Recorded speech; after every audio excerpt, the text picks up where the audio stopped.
All right. So, Fuck you, internet. the last time we had played, you guys had sort of come back to Port Hildian to knock out some personal projects.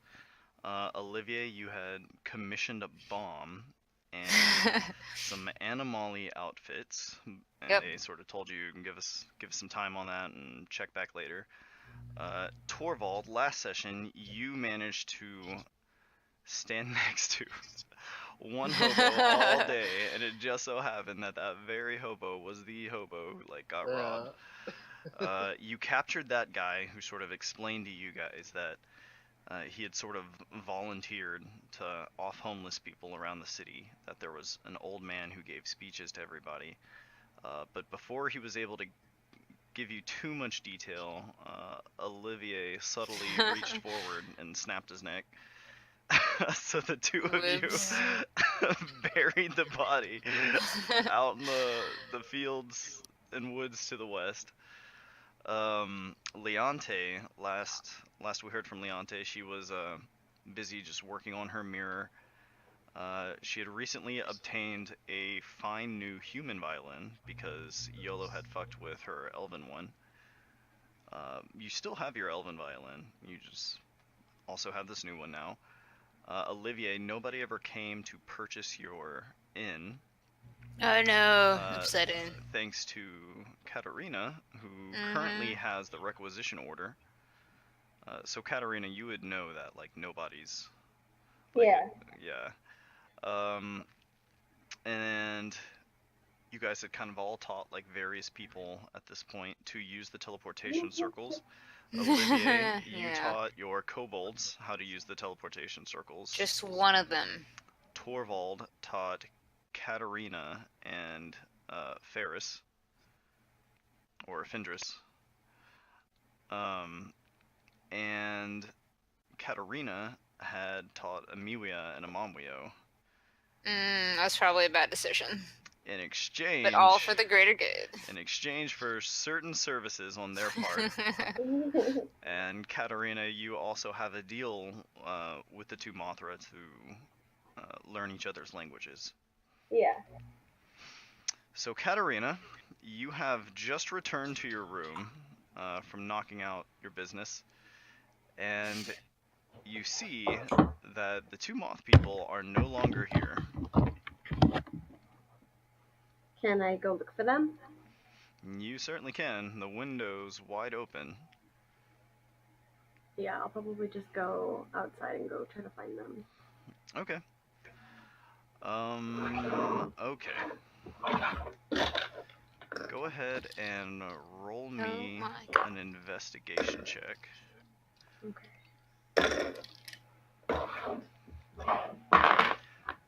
Give me one. How do I pull up my little thing on the side of the chat in Roll20? Should be under your character sheet, I think. Your little thing on the side of the chat. Yeah, where the chat is. Remember when I pulled up all my numbers? The second tab has things, and I think you click on your name. If you click your character, I made a button for you that's called modifiers, and if you click that, it shows all your numbers if that's what you're looking for. Yeah, that's what I'm talking about. Okay, perfect.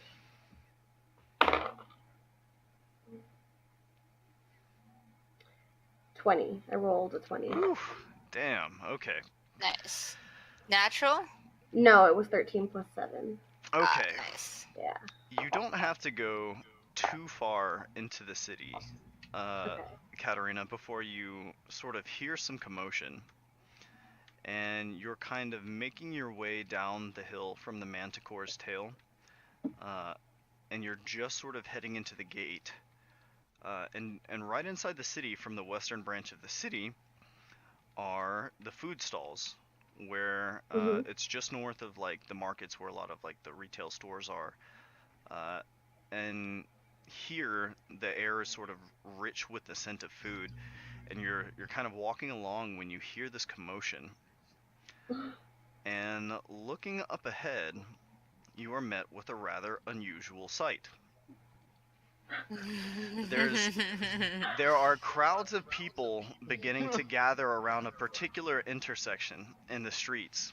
And when you walk up, you see that a lot of the people are just sort of watching, and there appear to be various merchants sort of around these stalls here who are acting very oddly. Some of these merchants are kind of like rolling around on the street, like in the mud. Others are sort of dancing and singing. Uh, you sort of watch as this one man who's Tripping. sort of like serving food, sort of like ladles a big scoop of food and just like dumps it onto the ground onto like a plate he thinks he's holding, and then he sort of like holds the plate out as if he's giving it to someone and then turns away as if speaking to somebody else. And as you're watching, I just want to point out really quickly, this is the nightmare scenario, all right? This is the fucking nightmare scenario. there's there's a big crowd of people here, and Katarina, as you're watching, there are these two very strangely dressed, tall humanoids. I think I Uh, took their clothes off, didn't I? did you take their clothes I off? did. Yeah, when we went upstairs, I took their clothes off. Okay, so they're just looking completely as they are. Uh, and they're sort of like grabbing various like things out of the stalls and just like eating them and shoving it into their faces. Uh, Yeah, can I just like walk up on them yes. very angrily? Now, are you making any attempt to disguise yourself? Well, it's Do nighttime, you isn't know it? how many greater restorations it's going to take to fix this? I'm sorry. These people are obviously We should feeble-minded. Do you just know how many greater brainwash all of restorations them. it's going to take to fix this? Oh my god. So, Katarina, you you sort of you're just walking right up to them. Yes.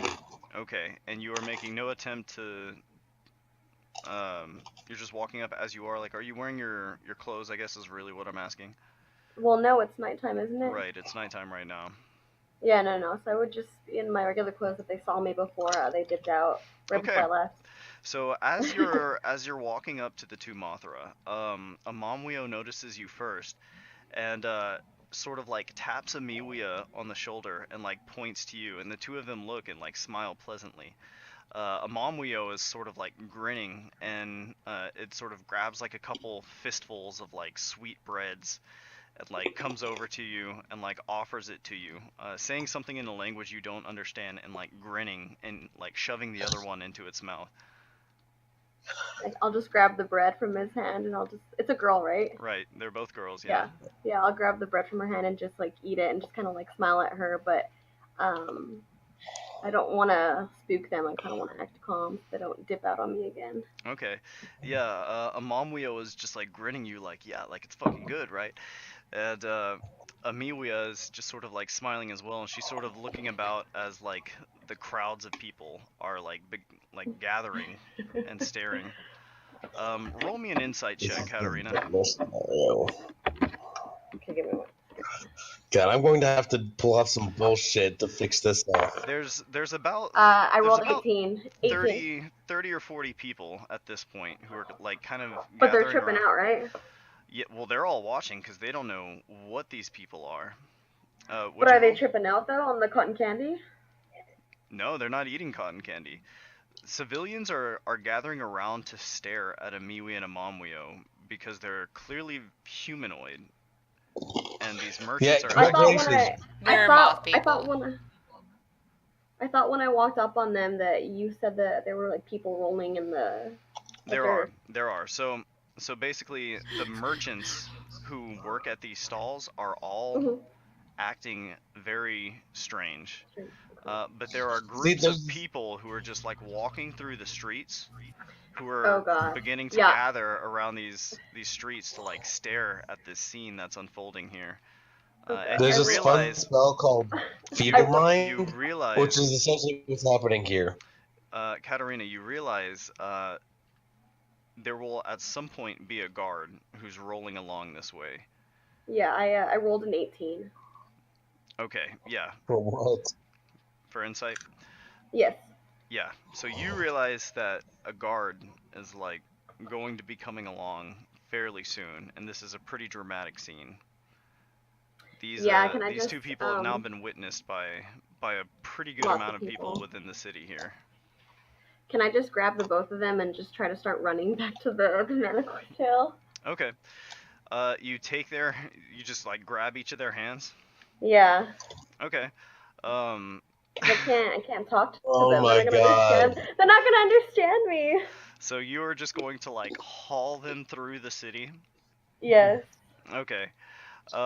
Make me a stealth check at disadvantage to just At sort this of like pull these so people away from prying eyes.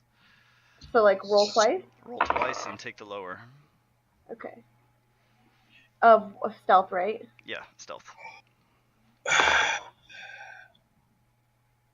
12. 12. Oof. Okay. That means you roll a 1. So Katarina, you sort of like take the hand of a Miwia and a Momwio, and you're just You rolled a dragging nat them 1 through on the city. stealth. There are people who. Did you roll a natural 1 on stealth? Yeah.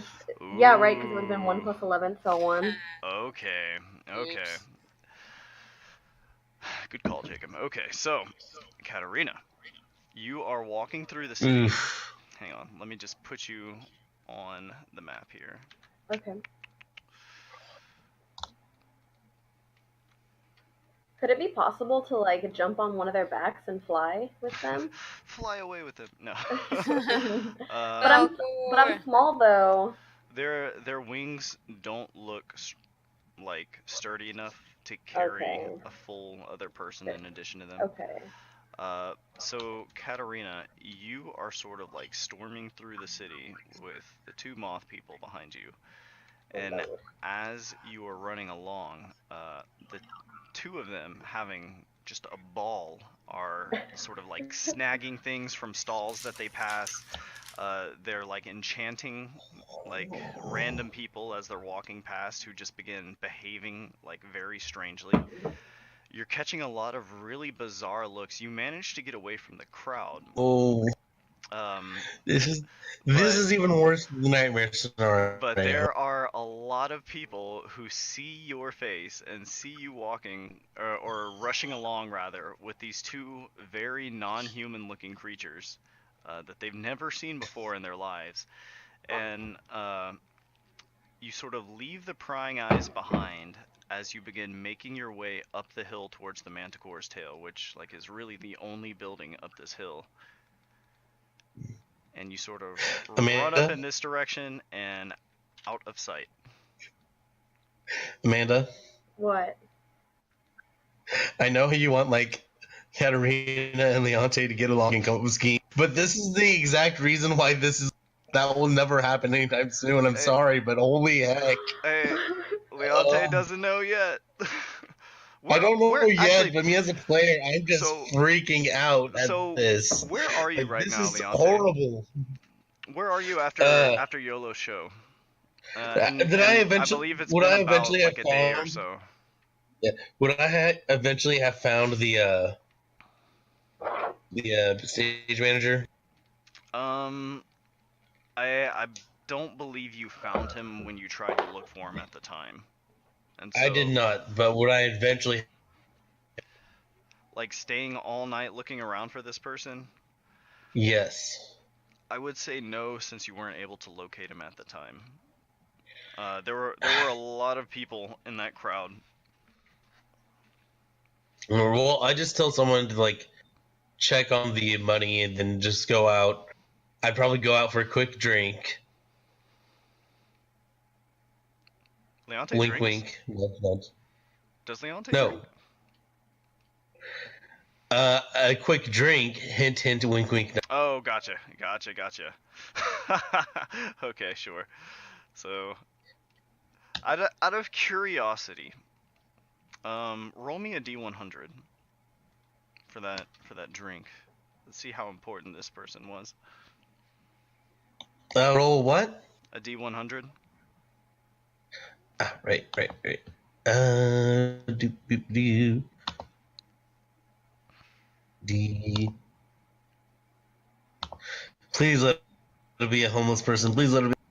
47. 47. Okay. Okay. All right. So, Katarina, Yes. Leonte, would you have made your way? Because I know Olivier and Torvald. I'd go around the back alleys to get my. I'd go around through the back alleys to get my drink. Right, right. So Olivier and Torvald, because basically you weren't there last session. Last session I believe was only, I think it was only a day. I don't quite recall. It may have been 2 days. But what would you have done in the meantime in the city? Olivier and Torvald, I believe, are currently staying at the Manticore's Tail while they're in town. I wanted to scrape off a piece of that acid thing and take it to And take it to, okay, no problem. Okay, Torvald, so you put that together. Leonte, would you be staying here or in Driffelder?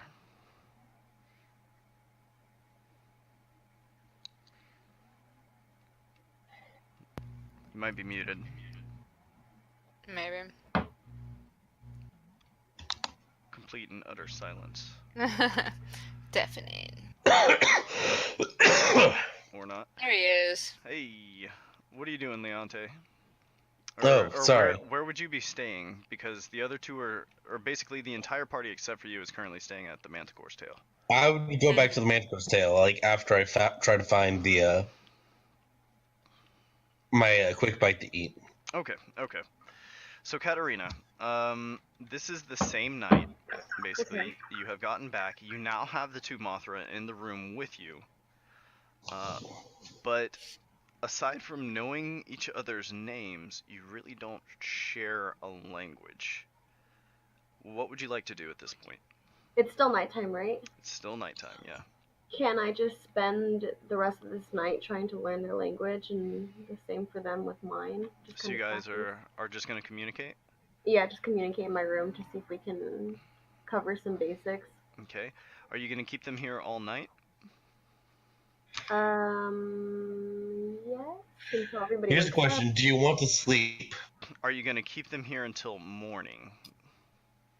up. Well, is everyone asleep right now, or did everybody leave? At this point, I would say it's around like 2 in the morning.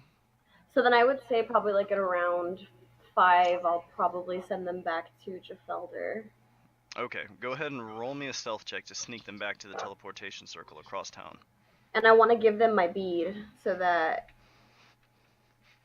Hold on, let me. What did you want me to roll for? I'm sorry.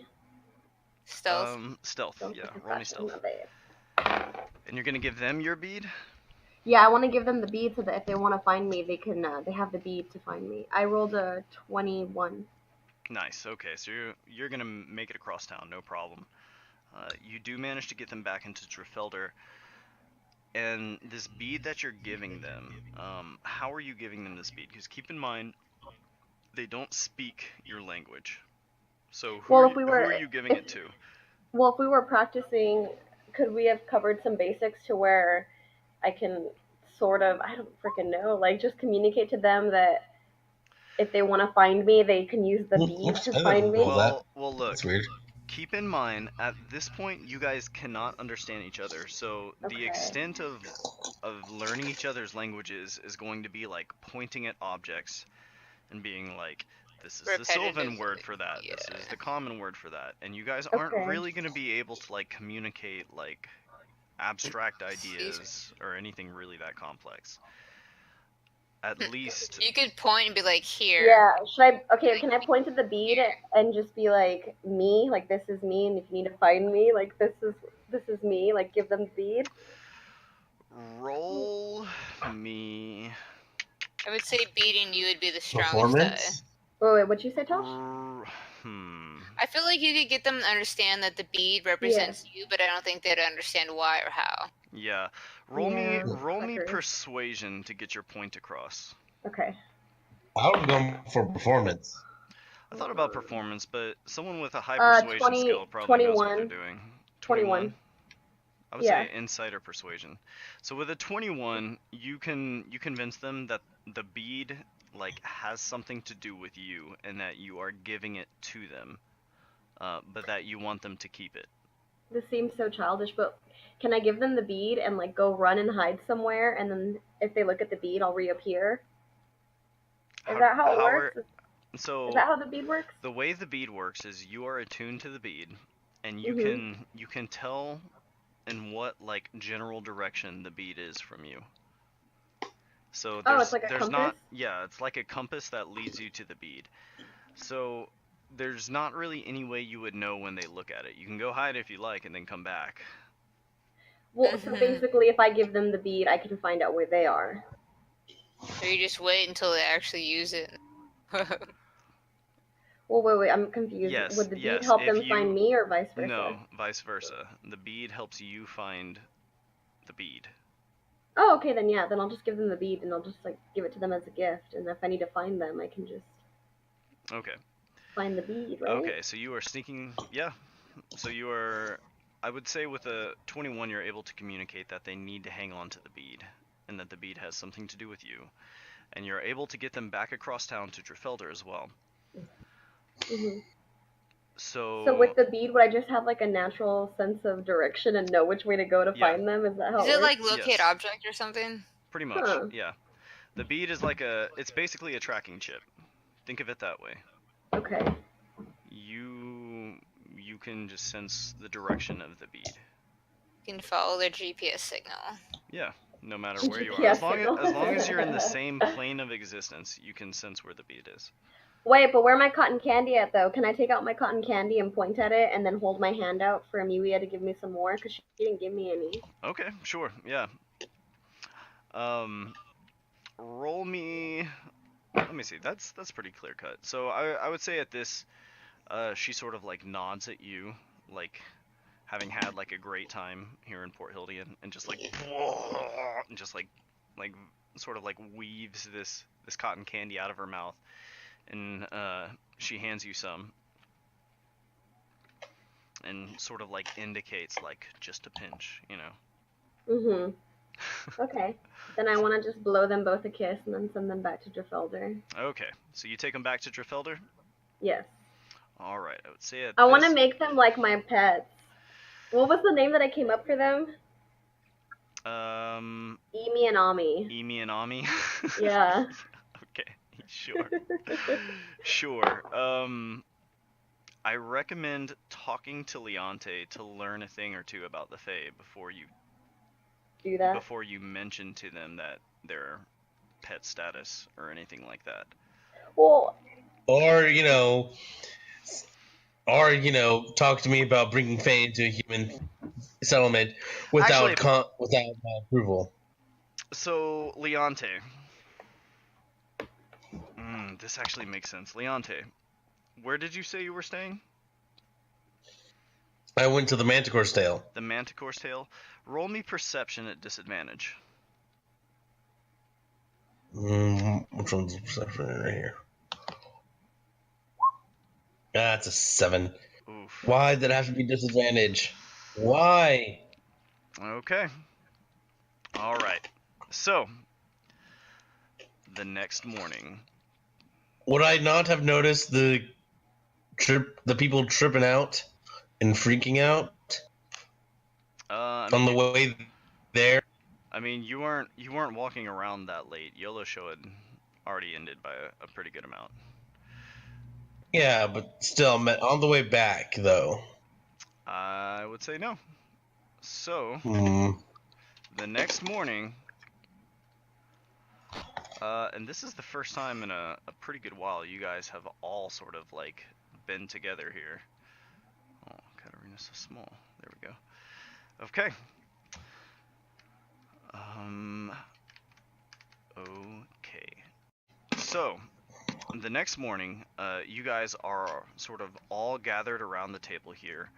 Torvald, I would say at some point last night or this morning, you would have like sort of gone outside to this little trapdoor here and scraped off that sample. So this is kind of the first time you guys have all sat around the table as a group, and Leonte,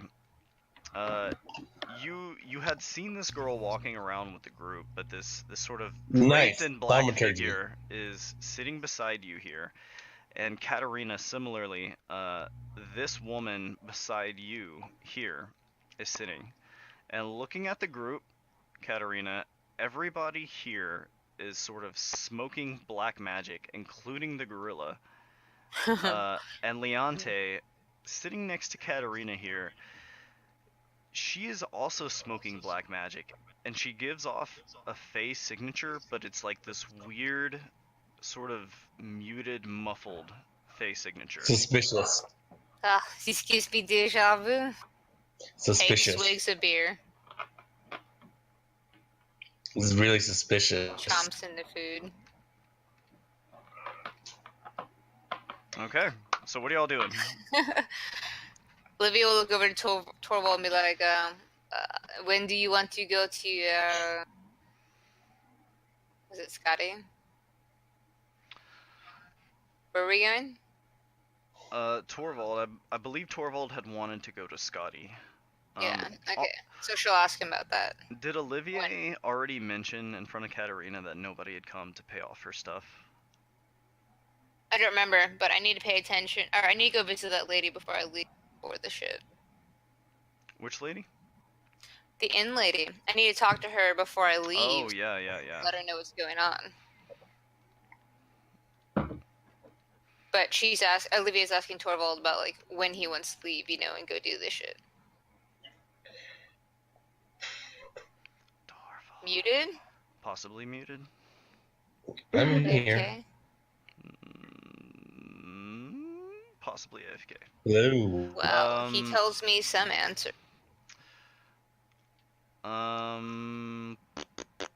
We will skip that until he reappears. Leonte, Yo. anything you want to say to your comrades?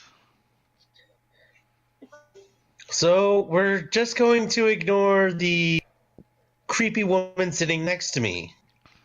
Olivia shrugs. You've already met this person. Yeah. I know, but she's still kind of creepy. She's just staring at me. I'm not staring at you. I'm looking at the gorilla. She's just staring at Workwall. It's like she's never seen a gorilla before. That's suspicious. Can I look over at Leonte and just put my hand out and just say, what? I would add this, just for the sake of context. Katarina, you have seen what Leonte looks like back in Drfelder. What do you mean? So this lady that's sitting beside you right now,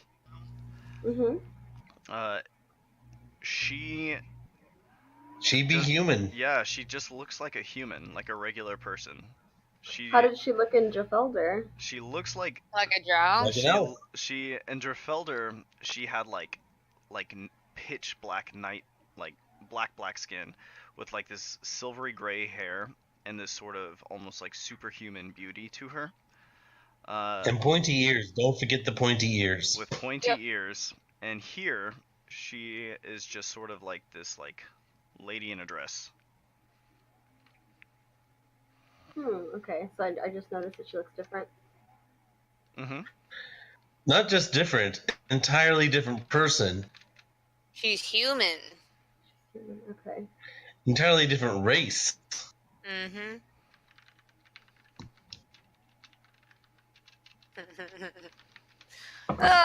I need to go take care of some things, but what are you all up to? Should we meet back here?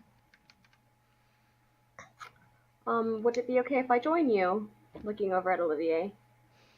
She just kind of shrugs nonchalantly and says, "Oui." Okay, perfect. Yes, it means yes. I need to go check to see if the stage manager's still, alive. I'm not sure if Yolo has done anything to him yet. Okay. Also, Olivier, keep in mind you had asked the Mama-sama at the Fox's Den to like put an ear to the ground for you. Yeah. Well, they're kind of close-ish. Yeah, they are pretty close. Okay, so we will go ahead and let's see. We'll start with Leonte. Already there. All right. I guess I walk through town, specifically through the food stalls, to get the good human, non-addictive stuff, cotton candy. Yeah, we'll have to come back to Barrett.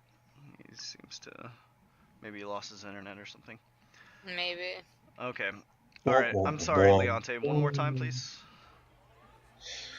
I'm gonna go like through the food stalls. Gonna grab some regular, human, normal, non-addictive, and comatose causing cotton candy.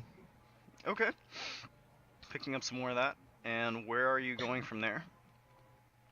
Back to the performance. Okay.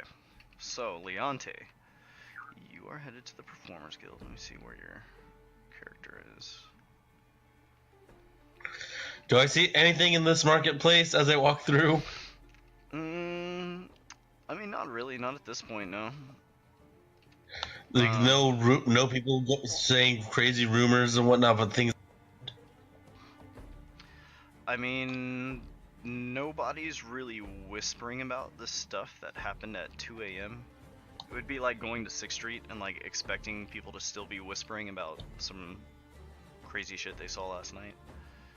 You know, that's fair. Is there any reason you would be looking for rumors at the food stalls? Oh no reasons. I was just curious about random gossip and all.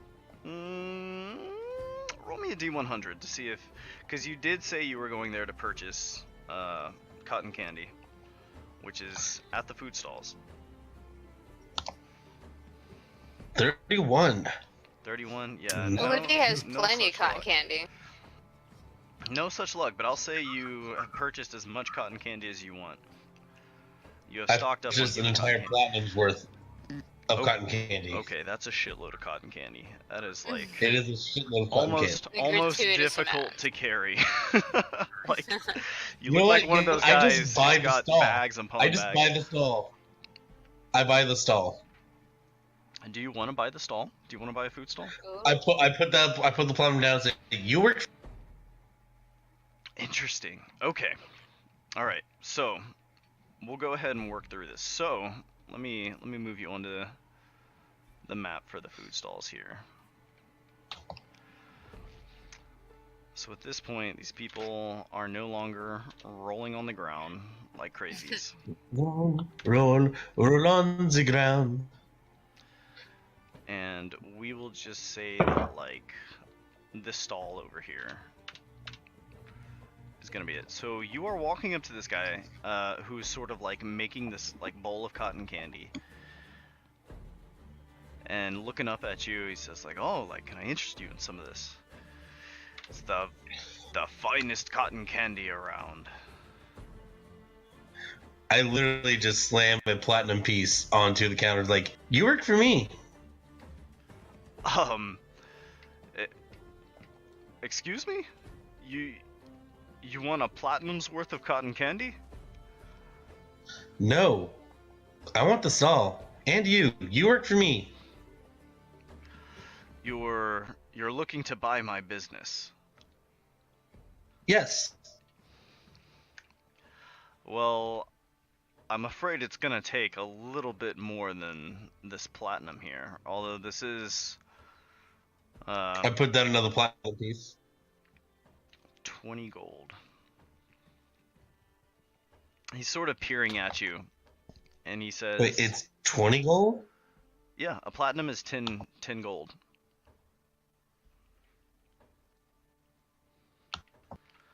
Multiple Alright. tens.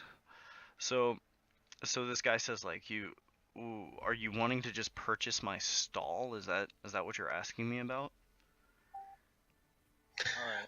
I put down another 3 platinum pieces, bringing the total up to 5 platinum pieces. All right, welcome back, Barrett.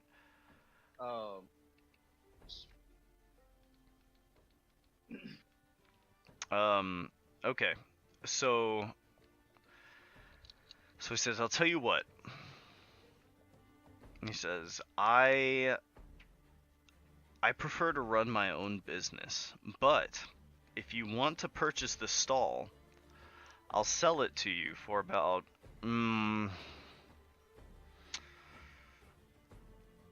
150 gold. And that's Alright, the but- tent. That's the tent. That's the equipment. That's everything you need. Is that you? Is that you too? Because I have no idea how to do any of this. Me? So, yeah, because I have no idea how to do any of this stuff. And he says, "You're looking to hire me?" Yes, you, and the stall. Says, "I tell you what. Tack on another 15 gold, and I'll train someone for you." So he wants 15 gold. He's offering to train someone for 15 gold. All right, so I have 5 platinum on the counter right now, and he said 15 platinum or 150 gold for 50 the entire stall, right? For the entire stall, yeah. And then for an additional platinum and a half, so 15 gold, he will train someone for you. I just want to point out I have no gold. You have no gold. What happened to It's all platinum. Okay. Okay, well he can make change for you. That's fine. I put. I was like, what happened to all your money? Let's see. I put another 11 gold down. 11 gold. Sorry, platinum. 11 platinum down. Okay, he swipes all the platinum off the table. And he's sort of like peering at you, curiously. And he says, "Well, this will be enough."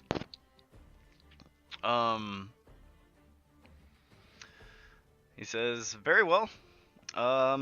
What's your name, stranger? You're clearly quite well to do." Quick question. How is it made? And he says, Like, what's the recipe? He says, "You're wanting a lesson right now?" If you can. And he sort of looks around, like there are people who come here and there, and he says, "Well, I can give you a quick lesson, but I'll have to, you know, make sales as I go." And he says, "And the stall will be yours starting tomorrow. I'm gonna have to go buy some more equipment after today." Is that agreeable? I mean, yeah, that makes sense. Okay. He can give you a lesson. It'll take... Cotton candy's not too complicated. It'll take about a short rest. Do you want to spend a short rest doing this? Oh, yeah, definitely. All right, Leonte. What are you naming your new business? And you're gonna have to hire somebody to do this for you.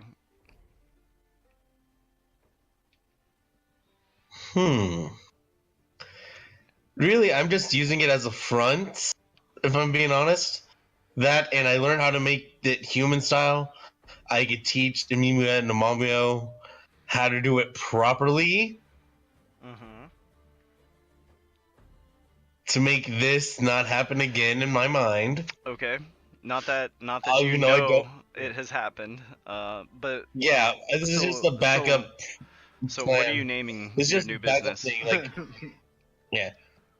I'm just trying to make sure that they don't ever do it, to my knowledge. Okay, so what are you naming your new business? What am I name? I haven't thought this far ahead, to be honest. Okay, go ahead and take your Well, time with that. What's the name of the business right now? I mean, it's just a stall. It doesn't have a business. You don't have to name it, I suppose, if you really don't want to. I just figured Leonte has such a flair for everything that she would like throw a little sparkle dust on it. It's a flair for creativity. Fairy's Web Candy. Fairy's Web Candy. Yeah. Yo. Okay. Interesting.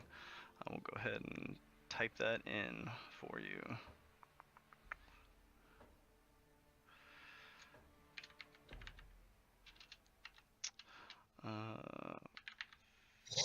Oh my god.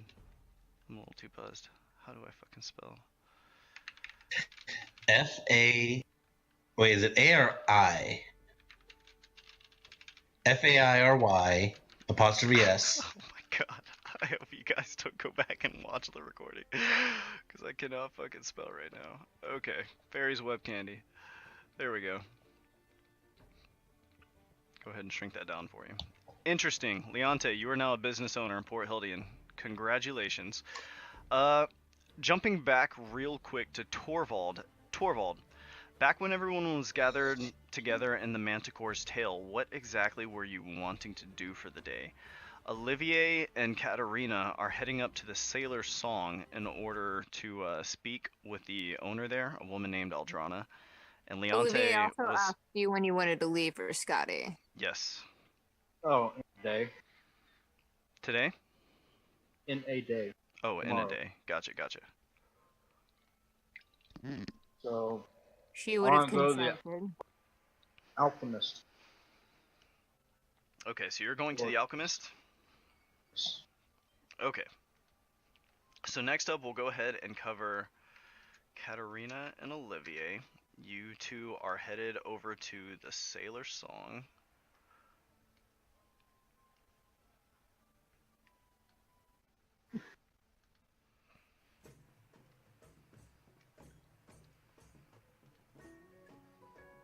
Okay. Just because I'm not quite present, do you mind pinging where we are just so that the screen goes?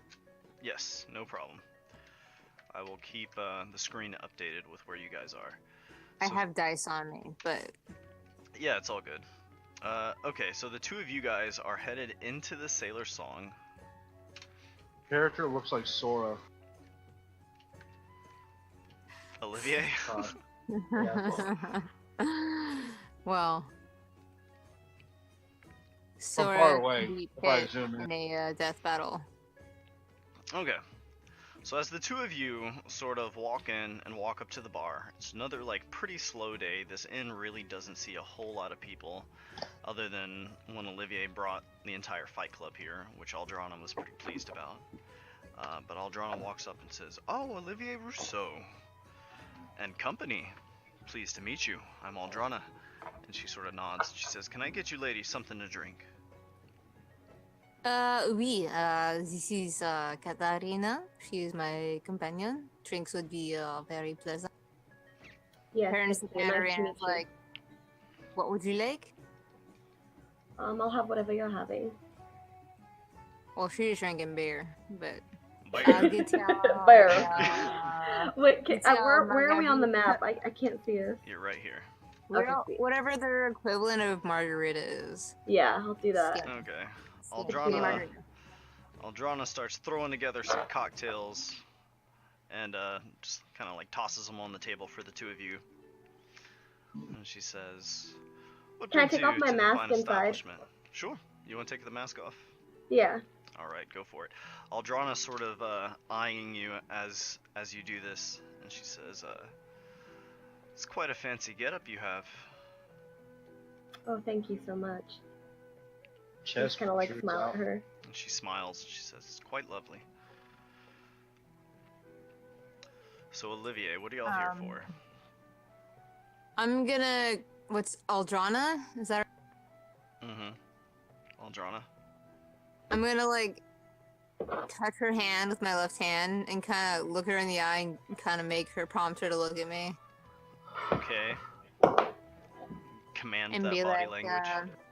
exactly. And be like, Aldrana, and then I'm gonna impart knowledge and be like, that 2,000 gold that I was supposed to give you, I gave it to you. Wait, can I roll insight to see if I notice that she's doing that thing again that she did with the Duke? Yeah. Okay. But I'm imparting knowledge on this woman that I've already paid her to 2,000 gold. Well, I'm trying to stop you before you impart knowledge on her. Yeah, because Olivia would not know that, so. I rolled a 10. A 10. Okay, so here's the thing, Katarina. You don't really know what Olivier's ability is, but you know there's something strange going on here as you're kind of like watching carefully and you see Aldrana's eyes glaze over and she says, "Oh, wonderful. Well, then I suppose the place is all yours." And she says, "Would you like a quick tour?" Oui, that would be lovely. Okay. And she says, "Well, give me just a moment. I'll be right there." And she sort of like steps through the door back here and comes around. Meanwhile, Olivia looks at Katarina and just kind of like nonchalant is like, I bought C-Spell. God damn it. Can I look at her and kind of just like observing her and just like, with that money that you got from the Duke? Would Katarina know that? Yeah, because I was there when you asked him for the money, and then I stole the money. Mm-hmm. Yeah. Olivia's gonna like pop her collar and be like, I make money myself. I can do things on my. I'm sure you can. I was just curious. Well, seeing as everything's in order, if you want to follow me, I'll just show you around real quick. She's gonna take the two of you, and you guys are gonna eyeball your new place. So she shows you the kitchen back here, and sort of takes you up to this back room over here, where Katarina and Olivier, roll me an insight check. Insight, you say? Insight, I say. 11. Tosh, you have suddenly become very, very distant. I'm sorry, my mic was not down. 15. 15? Okay. Yeah. Katarina, what'd you get? 11. 11? Okay, so Katarina, you don't really think too much of it, but Olivier, as you're walking through, she sort of leads you back into this room, which is clearly like a storage room of some kind. But you notice that this door behind you is like fucking massive. Like super, super heavy door right here. And you're like, man, that is an awfully sturdy door. She will pause in thought and be like, when did you get this? It looks different. And she says, oh, I know, it's quite an expensive door. I never really knew why this door was here. And she says, this inn I inherited from my grandfather, and I believe that he had purchased this business from another man too. Do you have a transaction of these deeds?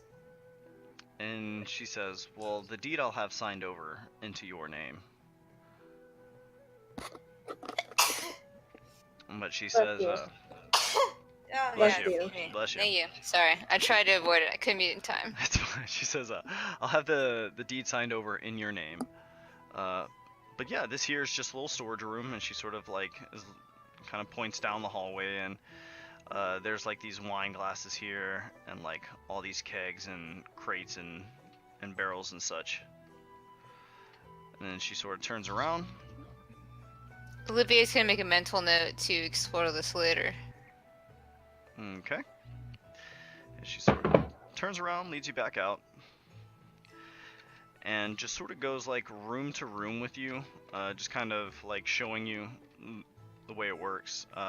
If you want this inn to kind of like be run and maintained while you're not around, you will probably have to hire someone. It's fine. Oh, shit. She currently has like her friend like helping her out with all of this. I'll hire whomever works there, whatever wage they're supposed to get. Okay. That'll just come out of the income of whatever my upkeep is, but I'm also going to have to advertise and tell all the circle people to come there. Or the Broken Fist people. Okay, cool. This last room she sort of takes you to, she says like, well, this is like the nicest room that we have. It's kind of got this. Can I take the room? Yeah, That's if you my like. room. Yeah, that's my room. Yeah, so the rooms upstairs are like the nice rooms. These have like the. This will be mine. She just like laughs and she's like, "That is understandable. These are the good rooms here." There's one other one like this, and then a rather nice two-person room over here. Ooh, yeah, that's nice. And so after the tour, she kind of like brings you back down.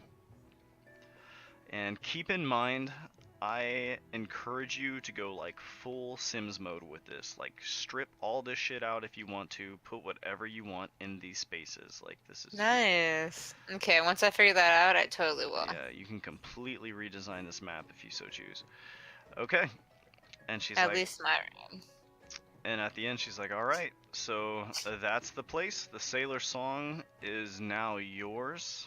By the way, I only have 478 gold. I'm gonna like slip another 150 gold into her pocket as she's like, as I give her a hug goodbye and like all that crap.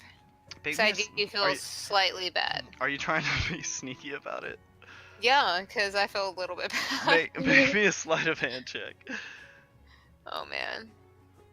I rolled 15 plus 2, 17. 17. Okay.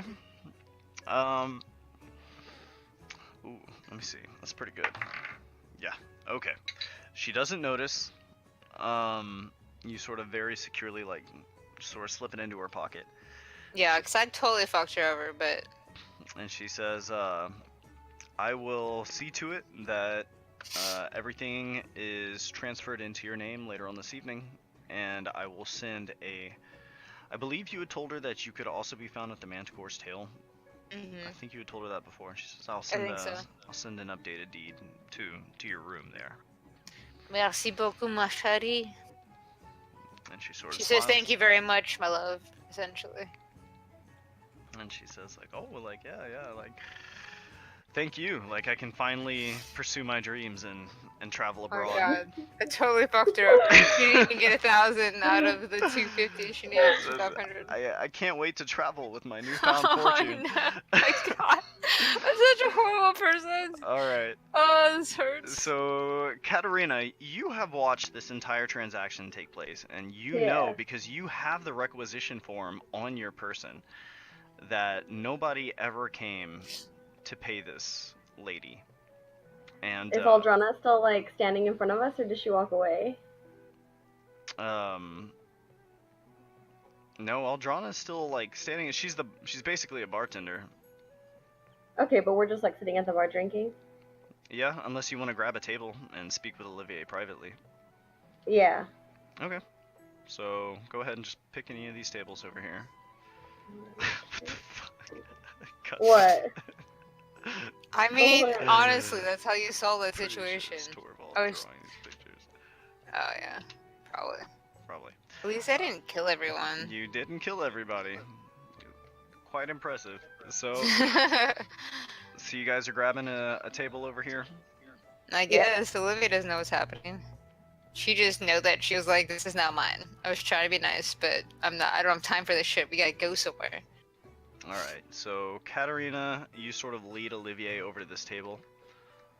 Presumably to Can I just speak with look at her. her and just kind of questioning and just ask her like, so how exactly did you get that woman to believe that you gave her the money? Can I find that suspicious? You can if you like, yeah, sure. You can roll me an insight on that to find that suspicious. What's suspicious like- about that? I feel like Olivia is pretty open, but it's like it's very specific of a question, not just a question. It's like, how did you know that I was doing this to a woman? It's like, wait, so you were watching me? Like, wait, you noticed that? Like, wait, why? Like, why would you notice that? Rather, she doesn't know anything about it, but like, Are you just just vague specificness. Is this the first time you've brought Katarina here? I Yes. think so. yes? Yeah. it is. Okay, so yeah, it is kind of an odd question because how would Katarina know that you haven't paid this woman? Yeah, it's like, what does she know that I don't that makes her have knowledge? Like, she hasn't been here yet. Like, Sure. So no insight roll needed. What's going on with that? Did you say anything to me or no?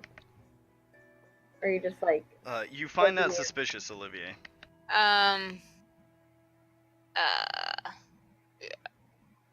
I don't remember how to say I'm sorry in French right now, but sorry. I'm sorry. What do you mean by that? Can I just like kind of mischievously smile at her and pull out the requisition form and put it on the table and slide it to her?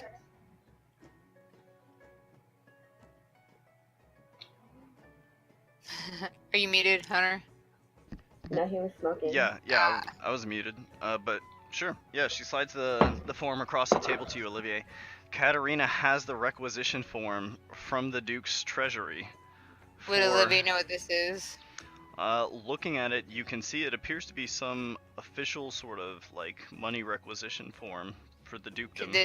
Would this be the reason why I didn't get my money? I would say, looking at this, you have a pretty good idea that this is the form that was supposed to be like for the money for your transaction. It's very strange that Katerina has this on her person. She's gonna harumph and then tuck it into her breast pocket. Can I look at Olivier and just be like, I have your money, and I plan on giving it to you, but I wanted to ask, if I gave you more money, would you make me something? Olivier has tucked the prerequisition, whatever signage shit, into her chest, and just looks at Katerina, kind of cocks the eyebrow curiously, beckoning. She didn't say yes, but she's looking at you to proceed. I want to point at her halo. What is it again? It's a halo? A translation Helmet? device? Yes. The translation. Circlet? Something? It's Yeah. the circlet of comprehend languages. Yes. I Or wanna point helmet? at I don't know that. what it is originally. It's a headpiece of some sort. I'm interested in that, and I want to point at it. She just kind of hums and thought, what are you wanting for this? I was wondering if I could buy this one off of you, and if you could make me another by chance. Please gonna think for a second. Kind of And like possibly- tapping her jaw. And then as I'm like watching you think, I want to add on, and possibly your hat of disguise. And just kind of She- like put my hands together, waiting to see what you're gonna say. Olivier narrows her eye in suspicion and says, this hat we can speak about, but this helmet, it is, she thinks for a second, je ne sais pas, it is, Sentimental? no, more specific, like, rare, if you will. It is not easy to make, it is... She's like trying to describe, like it's a hell of understanding language. Like she accidentally made this. She didn't even intentionally make this. Like it's just something that kind of happened. She was like, "Oh my god, I made this thing," and it's fucking phenomenal. Well, but it's hard to make. But like, You made that out of Adis's journal. like it still wasn't her knowledge. Like she did make it, but I guess she could. But it's not like You like put it together. an everyday item. She's trying to say Yeah. that it takes effort. I guess that it wouldn't be like an easy thing. Well, if I provide pretty- money, would that incentivize you to put in some more effort? Olivier's again gonna kind of shrug and be like, I will take your money, but favors do more for me. What sorts of favors? And kind of like narrow my eyes at her, questioning. Olivier will grin and just be like, I will let you know when the time arrives. I've done favors for people before in the past, and it hasn't done me any good. Again, cocksure grin. Olivier is just, she's trying to push this heftiness of like, oh, don't you worry. Like, you do not know the friend that you are about to make type of feeling. She wants to push that with a smile and a like, do not worry. You have nothing to worry about. Well, I will give you your money, and if you are willing to sell me the hat of disguise, I will buy it from you. Olivia's gonna take out the hat and pauses for a second and says, you know what? I tell you what. You find me a very strong, capable man, and I will give you this hat. A strong, capable man? Oui. What for? She shrugs. He's not fair. Or you were. Well, what about your friend Torvald? He's strong and capable. That is not his purpose. He has, well, more to him. Isn't what I have planned. So just any random person. You just want a strong man. She just kind of again shrugs. We Okay, that's fine. Deal. You want to Olivia just stick out will, my hand to shake it. and Olivia's just gonna throw her the hat. And then I will just like drop your money on the table, the 2,000, and just like Oh. push it forward towards you. Sweet. I wasn't actually thinking that, but Yeah, was that part of the transaction? well, yeah. I Well, just no, didn't know I she told her I give was it to gonna. me then. No, I was still gonna give you your money, but I was offering to also like buy your hat from you. So I was gonna give you like 3,000 gold. Well, I'm giving her the hat, but the other shit, I'm waiting until. Yeah. So she, right now I'll just proves herself, give you your yeah. money that I stole, like the actual money that you needed, your 2,000. The requisition money. Okay, Yeah. so Olivier, you have a hat of disguise self and one helm of comprehend languages right now. I gave What her are you the giving hat her? of. I gave No, her the she gave me the hat hat. of disguise. Oh wow. Okay. All right. So go ahead and add that to your inventory, Amanda. And the way this hat works is, I don't know if you would mention it or not, Olivier, but Leonte had actually made this for you. And Oh God. Katarina Yeah, doesn't she currently did. know this. The way the hat works is as long as you're wearing the hat, you can change your appearance at will. You can Okay. just completely like mystique it up and just like instantly change your appearance. Sweet. And you What can does the hat look like? Is it like a Harry Potter hat? Is it I like imagine a a witch hat, fedora? yeah, like the A witch sorting hat? hat. Oh God. Like the sorting hat. I That's what think, meant.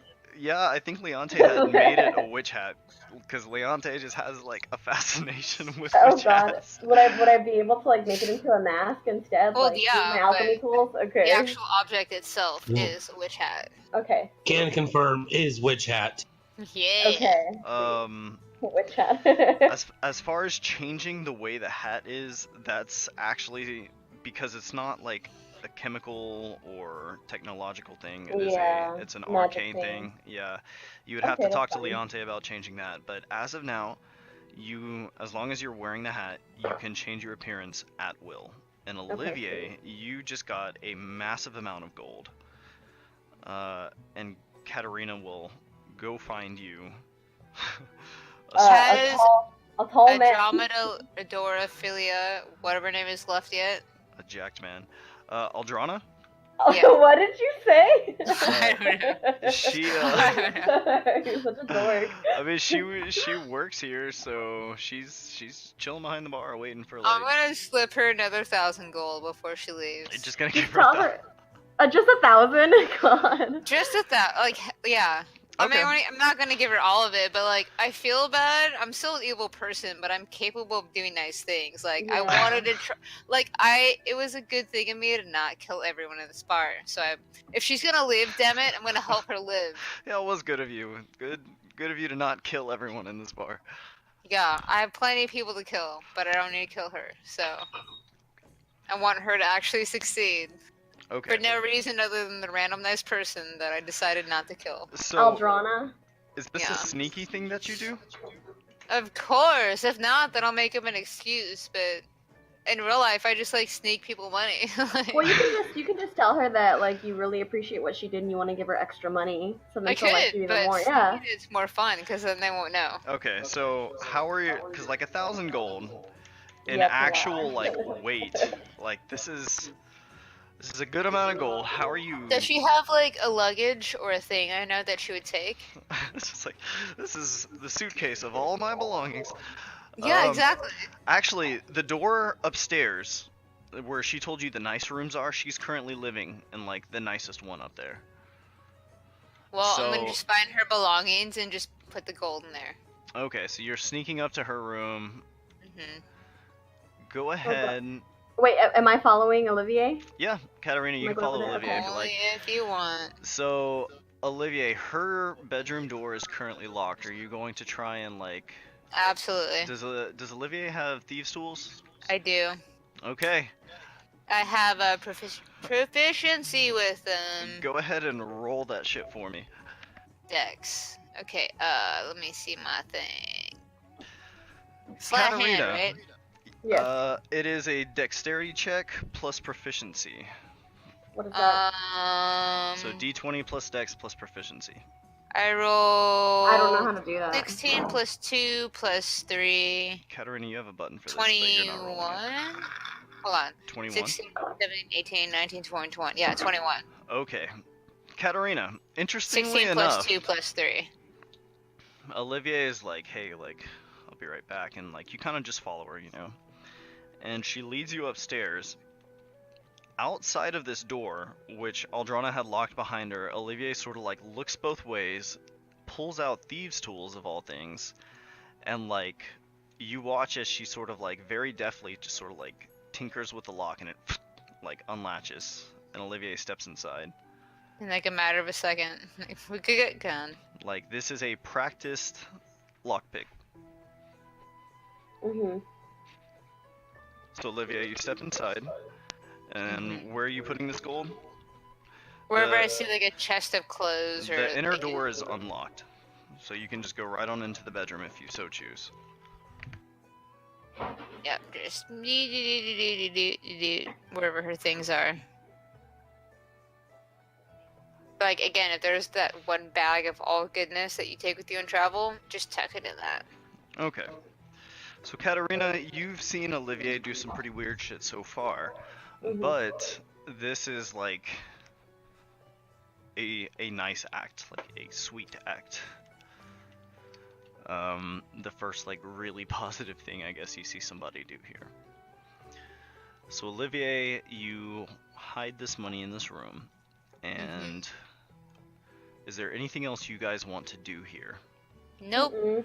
Alright, so meanwhile, Torvald,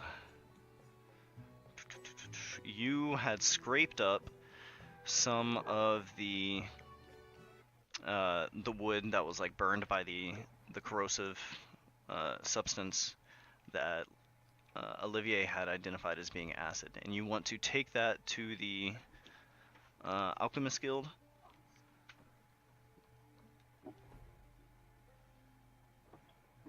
Torval. Leonte, on. he may be Yeah. Take it to the Alchemist Guild. okay.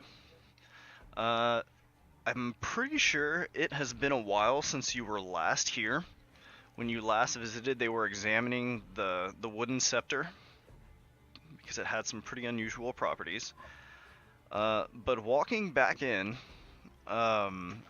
Torvald, the alchemists are all very, very pleased to see you, as this very strange, witchy-looking man who has previously brought like a very previously unforeseen substance to the Alchemist Guild. And as you're walking in, you're getting several looks, and one of the people up front is like, it's you, Torvald. Torvald of the Outlanders. Yes, it's me.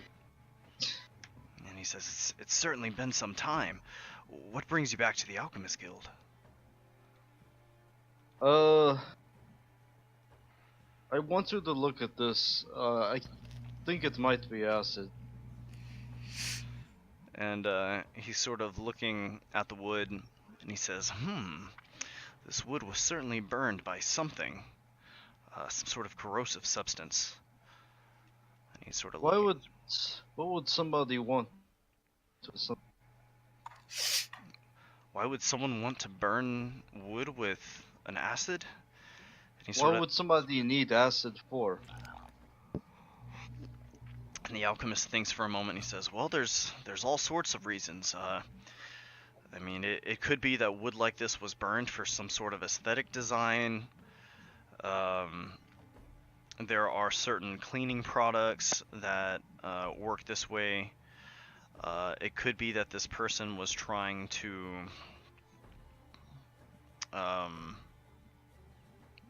And he says, I guess I should probably start by asking, like, was this intentionally done on this wood here? I don't think so.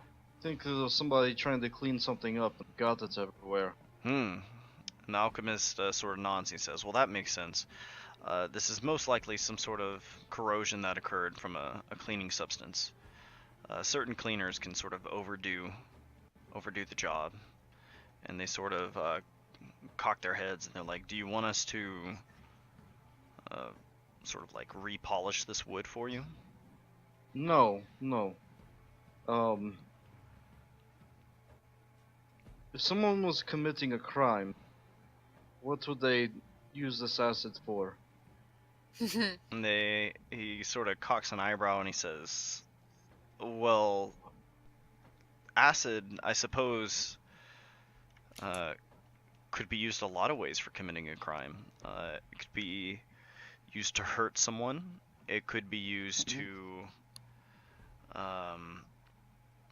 destroy like organic evidence." Organic evidence, like bodies. He says, "Theoretically, with enough acid, you could disintegrate a body." And he says, "But that would be very unusual to have that quantity of acid. It would take a lot of acid to dissolve an entire human body." Mm-hmm. Has anybody bought acid from that you know of from here? And the alchemist sort of shakes his head and he says, "Aside from like carpenters and certain members of the Smiths Guild who are like applying like an acid wash to metals," he says, it's pretty common for decent amounts of acid to be purchased from here for various reasons. But he said any acid corrosive enough and handled properly could have accomplished this." Do you know any other place in the town that sells this kind of acid? Well, this kind of acid, and he sort of adjusts his glasses and he's looking at it. And he says, "It looks common enough. I suppose you could find it from here. You could likely find it from somewhere in the markets at like a cleaning, facility or something like that. The Smiths may have something like this. Whoever used this would have had to have been careful. For this much damage to have occurred on this piece of wood, this was a pretty corrosive substance. I guess I'll head to the market. It would have to be handled with care."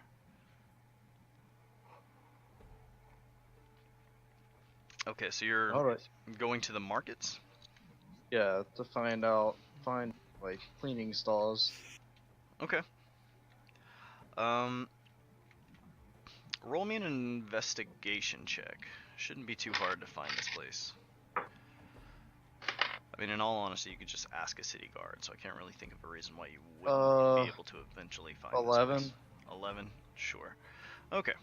So, you find a small business, not a large building, but basically their whole spiel is they will like go to your house, clean up any like major accidents that have occurred or something like that, and basically like take care of all your stuff for you. One sec. Okay. Yeah, so this is like a cleaning business of sorts.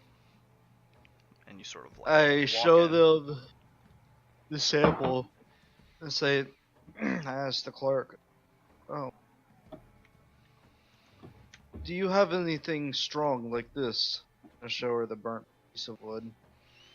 And she says, And she says, "Yes, well, an acid like this," and she's sort of looking at it, and she says, this is a pretty strong substance. We have something like this. What do you need an acid like that for?"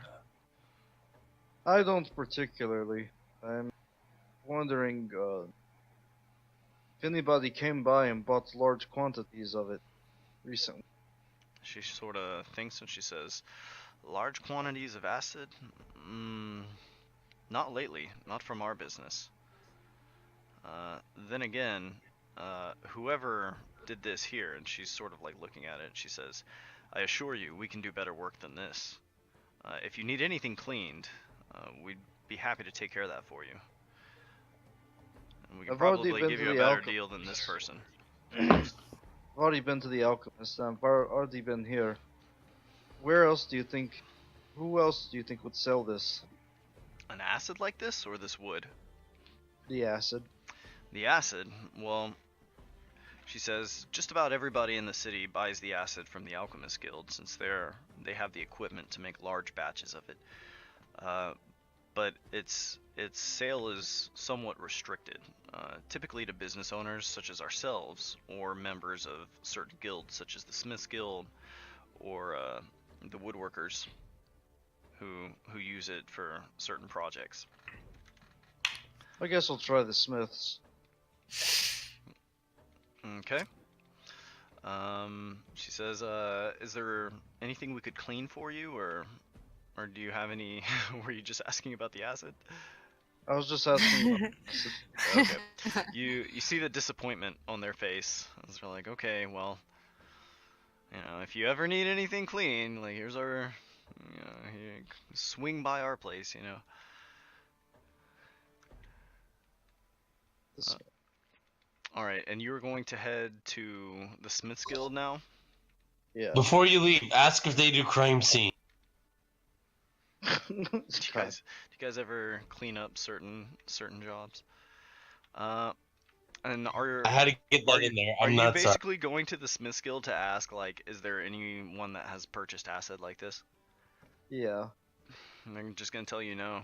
Like, there has been various uses of acid, but those are typically done within the facilities within the Smiths Guild. Since part of what makes the Smiths Guild so great is that you can go there and use these like kick-ass facilities to work on your projects under the mentorship of these professionals. It doesn't They're really not. It looks like there's uses of acid out there. They tend to be professional. But it doesn't look like it's going to be very helpful trying to figure out like if anyone has purchased acid like this recently, because a lot of people buy acid for various uses, but they tend to be professional uses.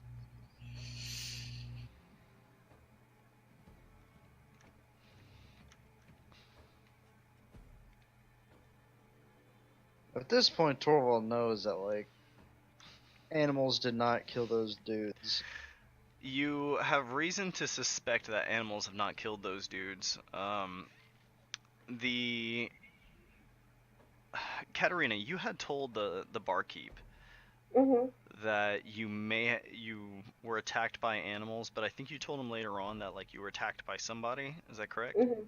Well, I said that I didn't know what I was attacked by. I said it was an animal or a person, but I didn't know because I was fucked up. Okay, so Torvald, that would have been what the person told you. You're not sure where the role of acid comes into this, but it seems like, or roll me an insight. Well, no, you don't need to roll an insight check. At this point, you've gathered that it may have been used to like disrupt the evidence, basically.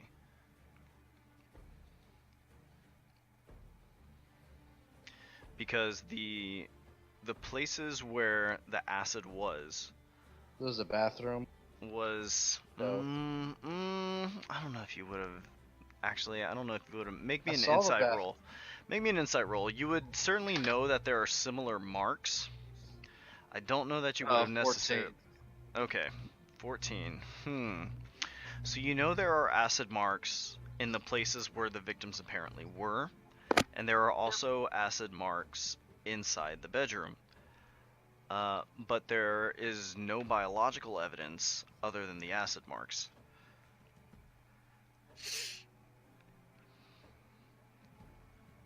From what you have gathered talking to these people, acid could be used for various reasons, typically professional, but some of those reasons include like, or some of those purposes rather, include like cleaning and stuff like that. But this acid seems to be common enough, but restricted to professional use, as it, is acid that could be used to harm people.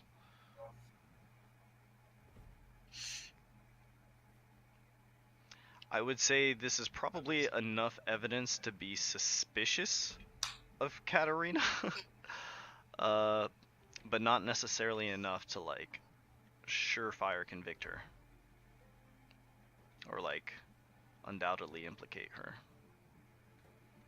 I guess I could just outright ask, like, Yeah, you could always ask Katarina about it and be like, hey, what was up with that acid in that bedroom that we barged I into? could just be like, did you kill those people? You could. There's nothing stopping Good. you. Meanwhile, making my ways to the Fox's Den. The Fox's Den. Okay, Leonte, what are you up to? While she's going to the Fox's Den, I'm going to head back to your Have I learned my cotton candy lesson by this time? One sec. Torvald, you said you were going where? I'm heading back to Driffelder. Heading back to Driffelder first. Okay. Leonte, Real yes. fast. You have... Okay. Leonte, you have completed your cotton candy lesson and are now versed in the ways of the cotton candy meister. Cool. I'm gonna finish my trek to the Performers Guild and search again for the stage manager guy. Okay. Roll me an investigation check. How dare you ask me for investigation? How dare you? I mean, it should be You know pretty what easy. It's the middle of the day. Like, it's not going to be hard. Just look for the guy. Use your eyeballs. Okay, 16, natural 20 with advantage, like, sure.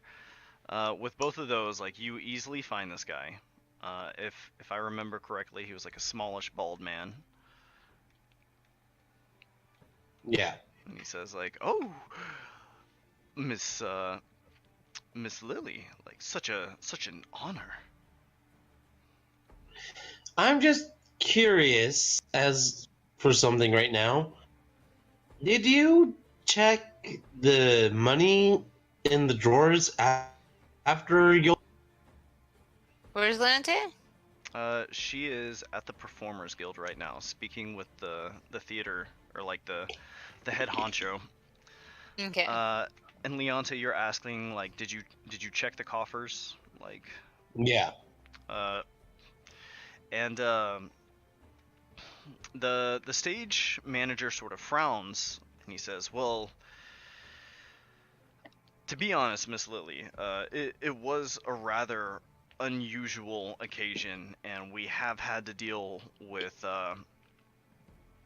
our end of the backlash. Strangely enough, since, I mean, this is pretty common knowledge at this point.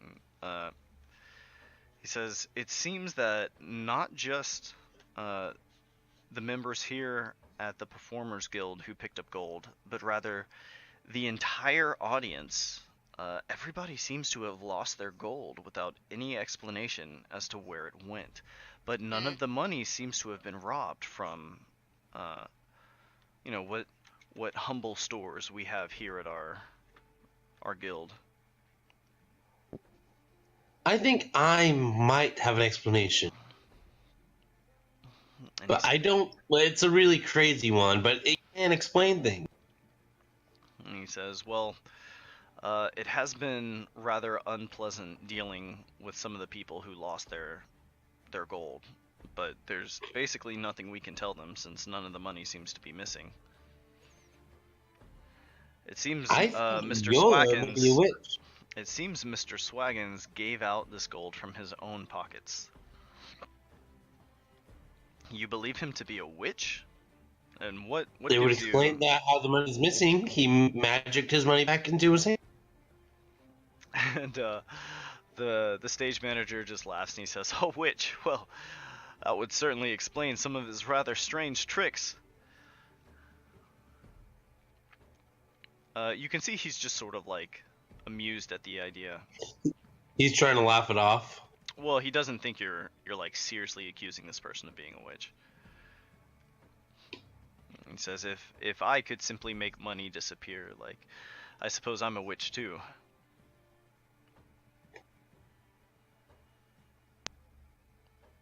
And the stage manager is like, when are you gonna give us another one of your amazing hits? Bone Trousel was such a success. We still play it every few nights. I'm thinking of doing one soon, maybe. There's just a few things I need to take care of. Back home, actually. Back home. And he sort of leans in and he says, "Forgive me for my impudence, but I must ask. I heard you recently purchased one of the nicest instruments in this city. A rather fine violin. Is it true?" I smirk. Then I pull out my... So smug. All right. So you produce this gorgeous violin. He says, "Ah, it is true." And he says, "It must have cost a fortune."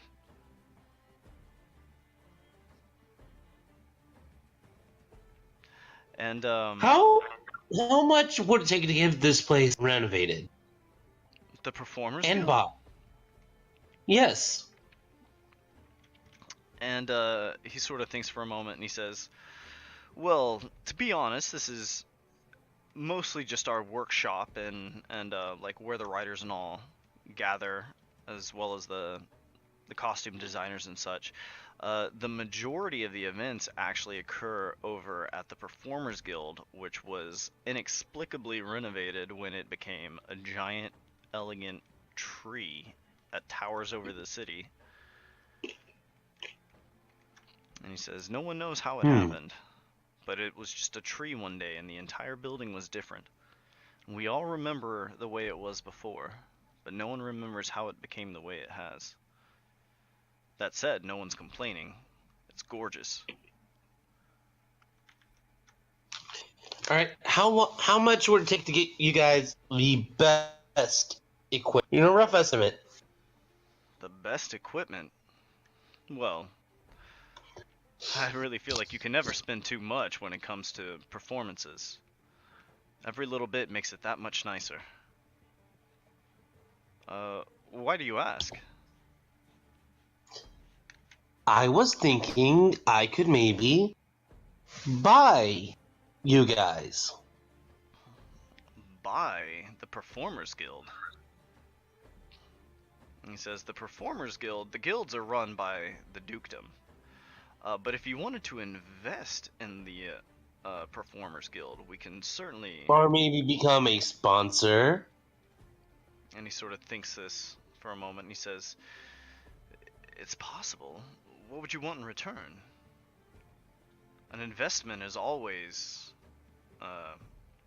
Because I happen to own a business in here now. a business. In Port Hildean. Well, Yeah. what business do you own?" I own the cotton candy stall. And he had this, the man laughs, and he says, "Ha! The cotton candy stall."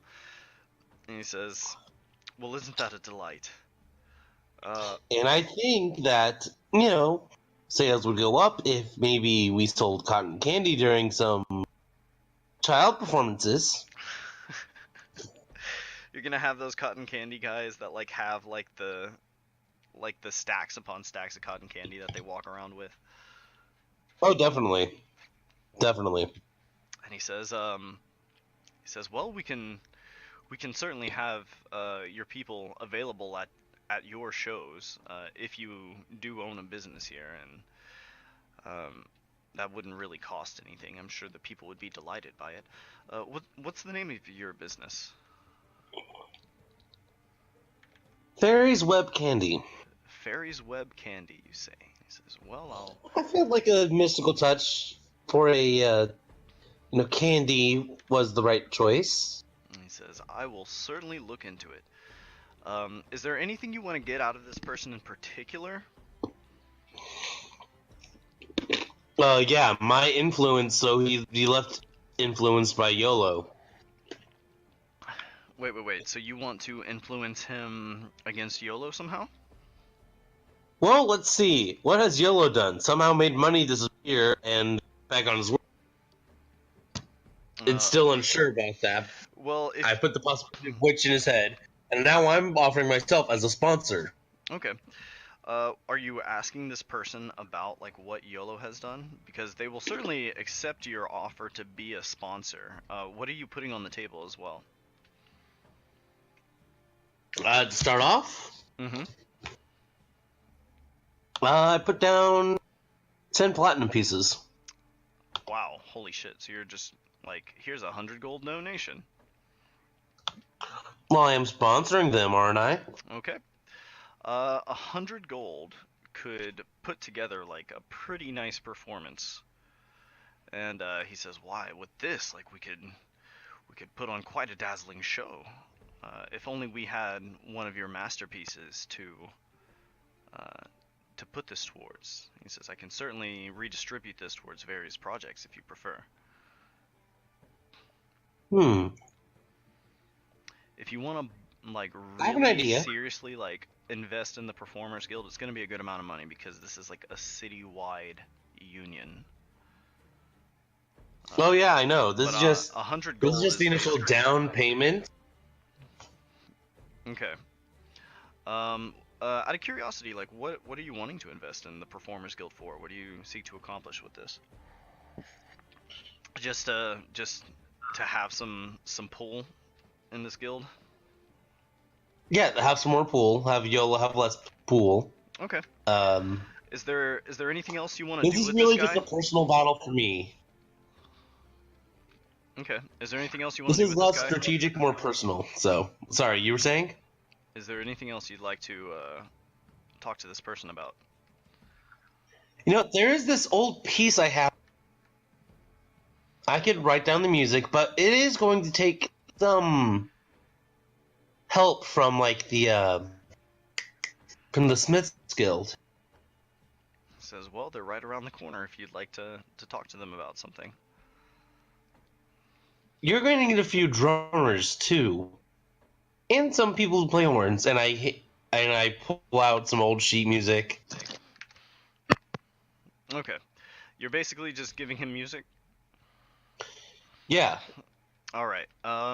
So as you basically like give this person all of your stuff and you're kind of concluding your business here at the Performers Guild, go ahead and reduce your gold by the amount that you're giving him. And Torvald and Leonte, could you each make me a perception check, as you guys are both kind of in the same area?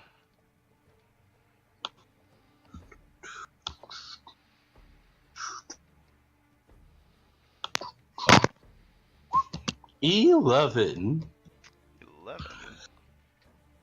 Snake eyes. Ooh, Okay. 11. Torvald, what'd you get? Wait, what? Roll me a Yeah. perception check. Where am I that I have to roll that? You are at the Smiths Guild, concluding your business, investigating the okay. acid.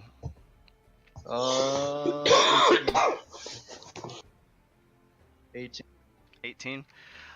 So Leonte, you don't see him, but Torvald, you manage to like see Leonte kind of over near the Performers Guild as she's making her way out. Alright. You don't have to engage with her or anything like that, but if you desire to, you see Sure. her making her way out of there. Nope. Going Where are you going? Felder. Driffelder. Okay. Leonte, where are you headed from here? Well, first I tell him like the entire plan. Giving him. Oh, you don't see Torvald. I know. I'm saying to the stage manager. Mm-hmm. I'm giving him sheet music for in the Hall of the Mountain King, and anvils should be used for the drum in that part. Okay, sure. Olivier and Katarina, the two of you are headed over to the Fox's Den. Mhm. Alright, so as you guys are making your way up there, and Katarina, you've got your traveling clothes on. As the two of you walk inside the building, Katarina, you're getting a lot of really weird looks, like you typically do, walking around in your regalia. And Olivier, as usual, there's like several of the girls who are like sort of like showgirls, kind of on the outside calling people in, and they're all just like, "Hey, Olivier," and they like, wave at you. So the two of you, the two of you like head over, and the Mama Sama's like, ah, Olivier, what a pleasant surprise. Come back to the old den, have you? Or have you come to collect on your investment? Oui, for multiple things, but first off, how are you? And she sort of like smiles, and like bows graciously, and she's like, oh, I'm doing quite well. As usual, business has been good. As it always will be. That is great to hear. We should step off in a minute, but first, would you a service, my friend? And she points to Katerina.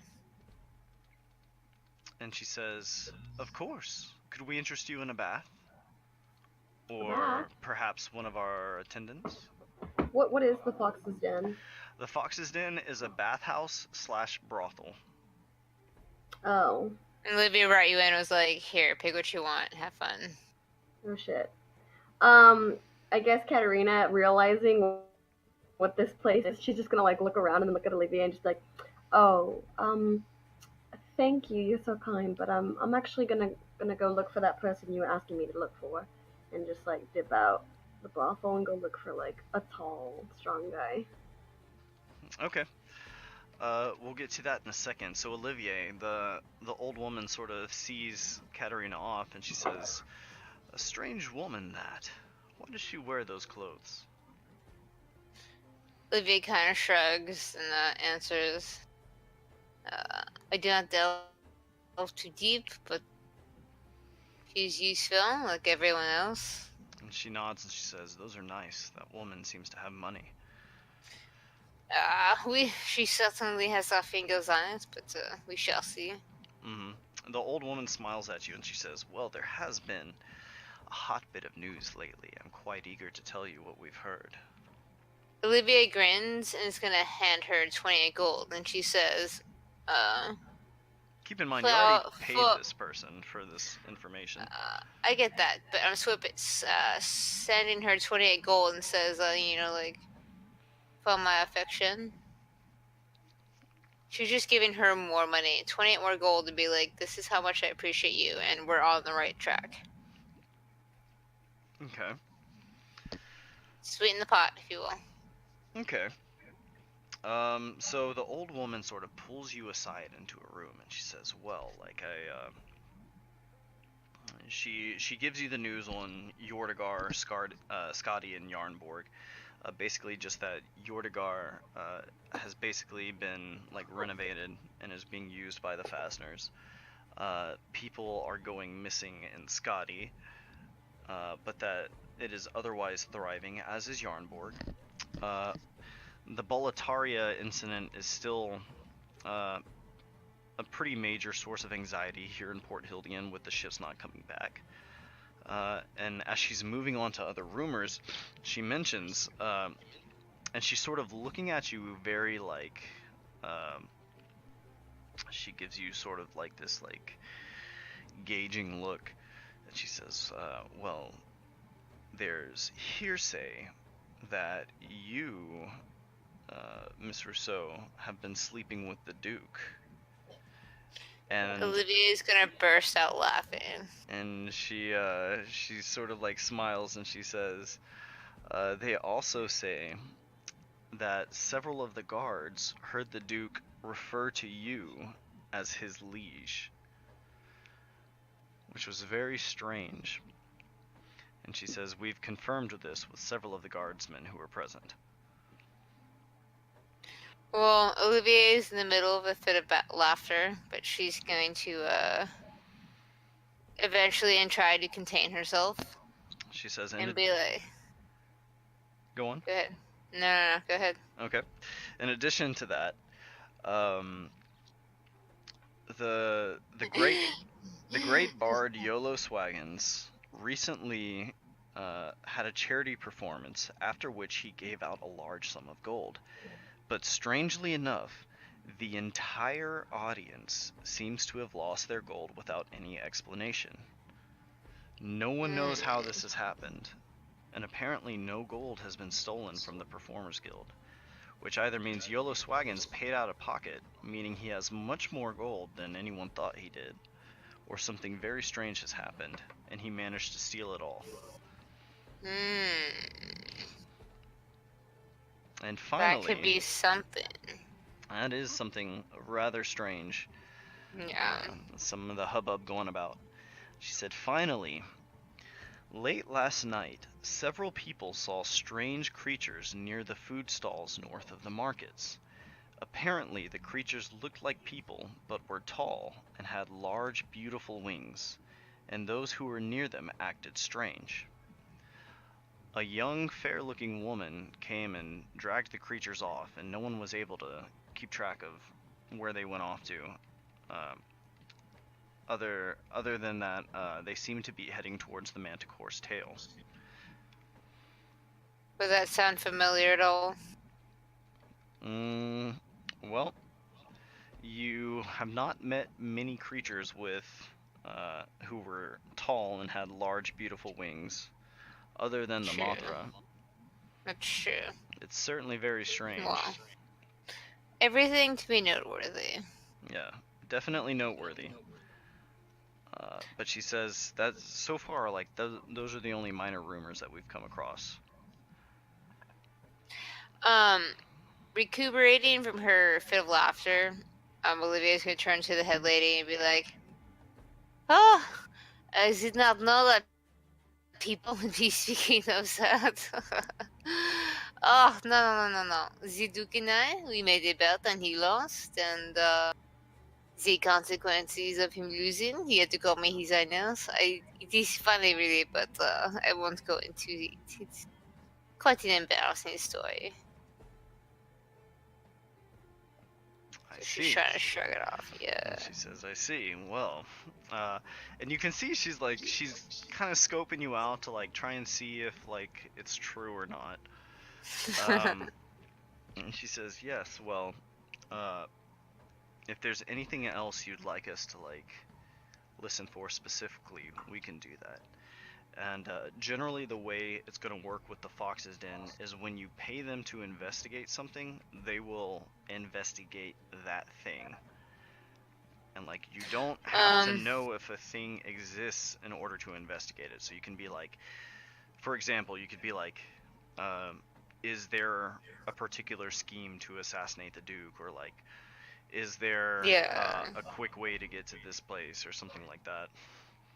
I think what they're doing is great, but maybe one or two more people on hearing about the Animalics. I think that'll also, like, because there's a need to must mean that there's a reason. So I'm just trying to get like all the pieces going towards this gear. So what they're doing is great, but like maybe look out for Animali. Okay, so you want them to invest the Animali. Did you ask them to investigate the Animali last time? I don't remember, but I'm doing it now. Okay. Well, going forward, they'll keep an ear out for the Animali for you, but that's about all they have for you for the time being. True, and what I wanted to tell her was, so I opened up a bar recently, Sailor Song, right? Yeah, the Sailor Song. The Sailor, oh my god. Sailor Song. She says, ah, the Sailor Song, yes. That old place just down the street. Oui, I wish to improve it, but any lady that comes from here will get half off all of their charges. So essentially, she's offering everyone from the Fox's Den half off if they go to that place. Oh, hell yeah. Okay. Yeah. She says, well, I'm sure the ladies will be delighted. Enchanté. That will certainly incentivize several of them to spend a good deal of time at the Sailor Song there. Yeah, and like half off is ridiculous or good, but yeah, going from half off to no business, I think, is a step up. So interesting. Okay, cool. Yeah, now they're gonna get business, even though it's half off. Like they went from having no business to at least some business.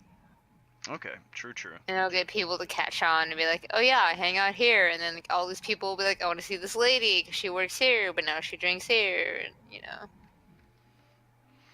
Mm, it's work in progress. okay. It looks pretty good to me. Um, let's see here. So, anything else that you want to do here at the Fox's Den? No, that was really it. To plant that seed of go to this bar. Okay. Uh, one sec. So, I'm also working on slave collars though, so. yeah, your fucking slave collars, god damn it. Okay, Oh my god. so, Katarina, go ahead and roll me an investigation check because you are looking for, like, a jacked guy right now. Just, Muscly like, dude. any, like, super buff, muscly dude. And you're in the tips of Uptown, which is where you're gonna find some of the tougher dudes. As a matter of fact, you're right outside the Salty Spittoon. You said investigation? Yeah, go ahead and roll me investigation. 20. 20? Okay. Yep. So, you... Go away, Parker, go away. Let me see. Natural or none? Not natural. 13 plus 7. Okay. Give me just one second. You find this guy. If I can find him. Is there like a, I don't know, like a gym? I don't know. There wouldn't be a gym in Port Hildean, would there? You got a fight club? That's There is true. a fight club, but you I happen figured to I could be... find beefy guy at the gym. You happen to be right outside of this kind of like tough guy bar right now. Mm-hmm. Okay, so you find... Whoops, here we go. You find this dude. Like Oh, this cool. this hulking old man who's sort of like sitting in a drunken stupor outside the Salty Spittoon. But this old man is like rippling muscle. How old does he look? This guy is My God, Bradley. probably like in his 60s or 70s, Ooh, But- you wouldn't want an old guy, would you? but looking at this guy, this old man could like easily crush like a 20-year-old in his prime. Well, yeah, but like he's not in his prime no more. He's old. No, this dude looks. What if he lives to be If 400 any years old? human was ever in their prime, this old man is like a monster. This guy is in his Okay. prime. Okay, well Monster. I'm gonna approach him, just like slowly walk up to him. machine. So you're approaching this old man here. Yeah, but he's drunk. You said, right? He is Oh drunk. shit.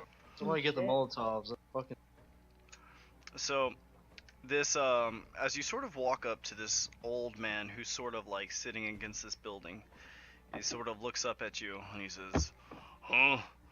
What do you want? You come to start trouble, huh?" No, just curious. Katarina, you recognize this old man as having a very thick accent similar to the one that the foreign fishmonger has, which is a Constantin accent. Mm-hmm. Okay. And this old man, who is like a behemoth, is just like kind of drunkenly sitting here. What does that mean? I'm sorry. He's like, Like he's a giant he's of a person. giant. Yeah, he's like a giant human being. Rippling muscle, like gargantuan, like God amongst men, giant. Okay. And this He's a monster. looking at this old guy, he looks unhappy. He's clearly been drinking for like at least a couple days straight. Okay. And he says, the "What do you Salty want?" Spittoon, it's a bar? The Salty Spittoon is a bar, yes, but this guy is sitting on the outside Okay. with a bottle. Well, I'm new to town and just looking for a drink. Would you happen to like to join me? And he sort of peers at you and he says, "I have drink right here." Well, I don't have a drink, so why don't you get me one? Make me a persuasion check. 29. 29. Holy shit. Seeing something in you. Hey, get out of here with that. This old man says, "Duh. Okay." And he sort of peers at you, and he says, "Who are you, little lady?" My name is Katerina. What is your name? Katerina, huh? And he's sort of thinking, and he says, "My name is Zugoslav." Okay. Zugoslav. Are we walking inside? Or are we still outside? The two of you can walk inside the Salty Spittoon if you like. The old man goes up to a bar and grabs a couple of drinks, and you grab a table, and sort of like sidling up to the table, the old man sits down and sort of like kind of heavily like slams a gauntlet. I want to take my A mask gauntlet, off. a fucking tankard of ale on the table. I'm gonna take my mask off. Okay. You take your mask off. The old man sort of peers at you for a moment, and he's like, do I know you from somewhere? I don't know where you would know me from, but possibly. And he sort of thinks for a moment, he's like, it's probably nothing. And he says, why you come to me, little woman? What is it you seek? You just seemed intriguing to me, so I thought I would start up a conversation. Intriguing. Are you from around here? No. I am from the strong lands of the south in Constanta. I was, well, employed up until recently. Things have not been good. So are you unemployed at the moment? You see like a sort of painful grimace, and he says, yes. Or rather he says, duh, I am unemployed.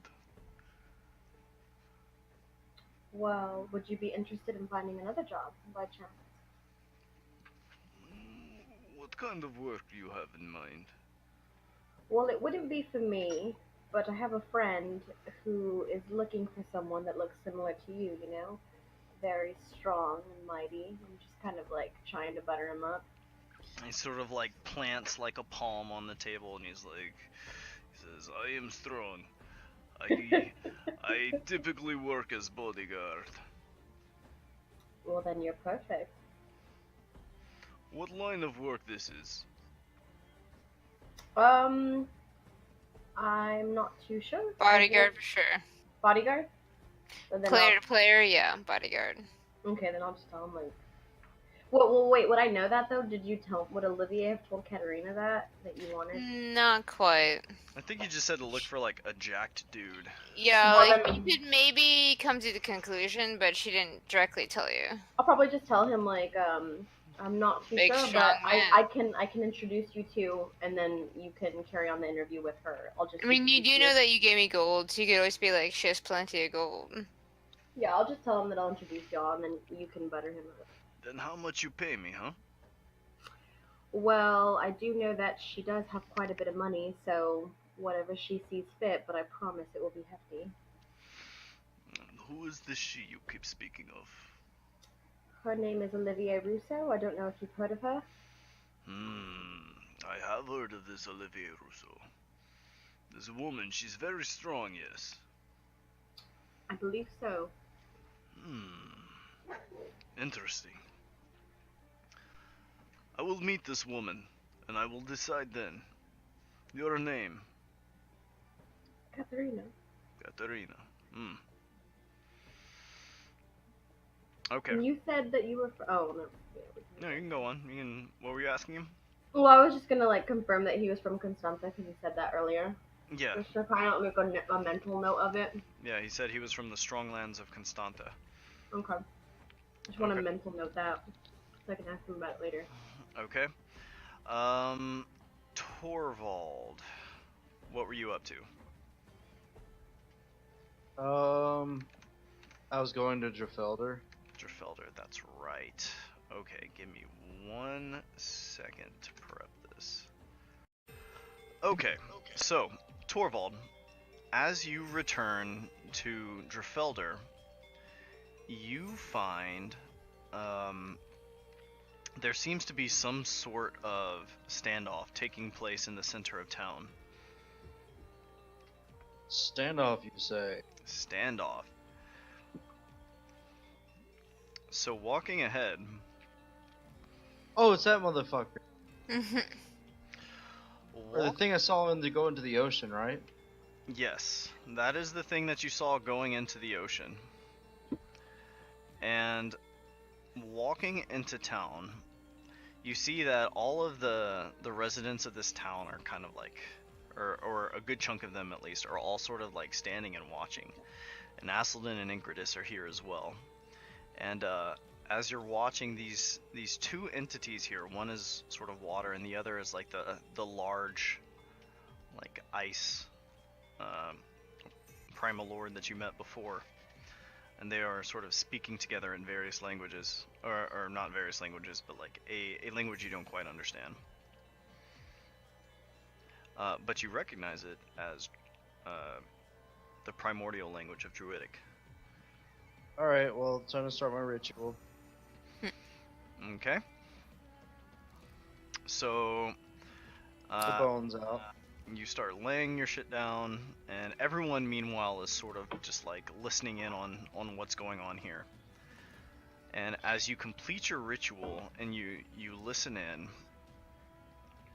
you're sort of hearing one of these say to the other, like, this territory is safe ground. I'm not in the plane, the primal plane of water, so like you have no jurisdiction here. And then the large primal lord before says, this ground is agreed upon territory.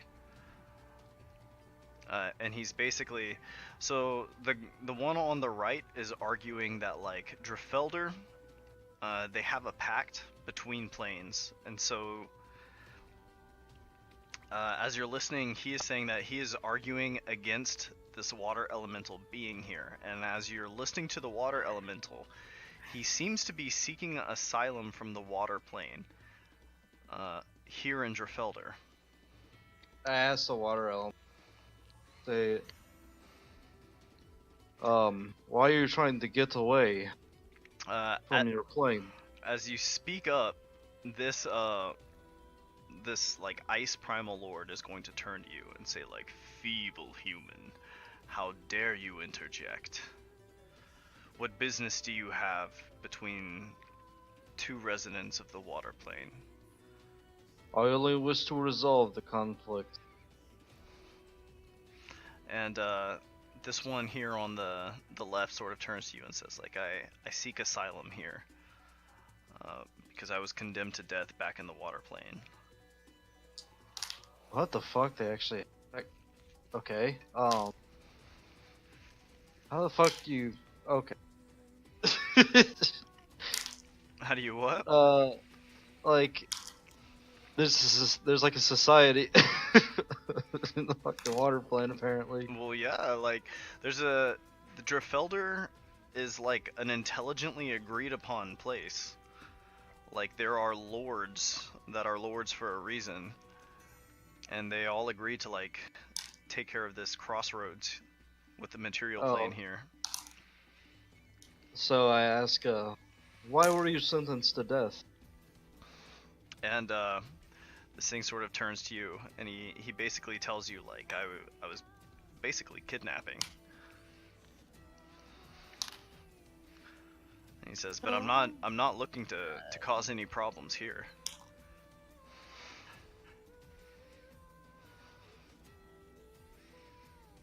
And I turn to the ice guy and I say,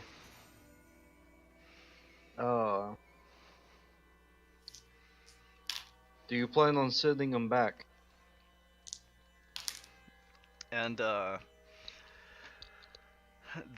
primal lord sort of looks back to you and he says, as he claims, like I don't necessarily have the jurisdiction to pull him back into the plane of water. However, I will not tolerate his presence here.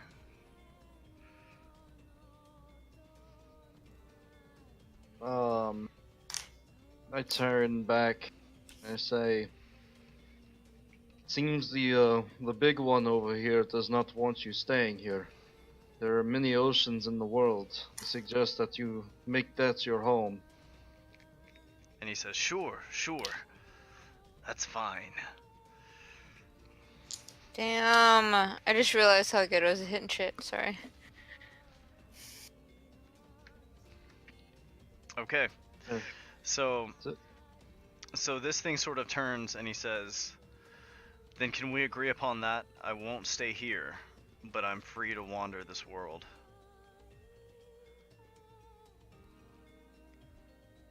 And the other Pretty fair. one, the big one sort of looks at you, Torvald, and he says, you human, you are the one who translated when we formed the new pact. Is that not true? That is true. He says, are these terms agreeable by your species?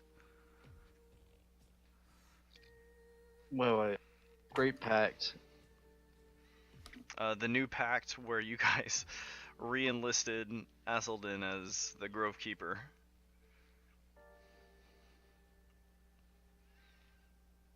So he's asking, He's asking will the humans? if you represent your species, do you agree to like take on this water elemental as like part of your lands, like welcome it into your Yeah. lands and out of this place? Yes. Yes, I do. And you nod, and this like large like frozen like giant sort of nods as well, and it says like, very well, then we are in accord. And this little one sort of kind of looks back and forth between the two of you for a moment, and then he is going to like sort of just be like and turn and start making his way outside of town, eventually leaving sight. And then this primal lord here, looking down at you, Torvald, says, you little human, what is your name? Torvald. Torvald. Indeed. And then it's going to turn and like ice sort of like grows up off the ground and forms like a door frame, and it just kind of like steps through the ice, which just like shatters behind it. That's cool. All right. And with Oh. that, there's a sort of like collective sigh that kind of goes through the town.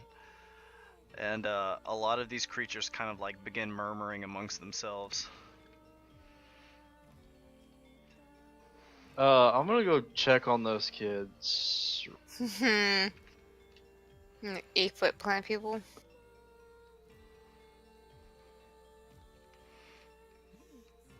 Okay, there they are. What are these guys doing on the ground? these guys are not still on the ground. Sorry about that.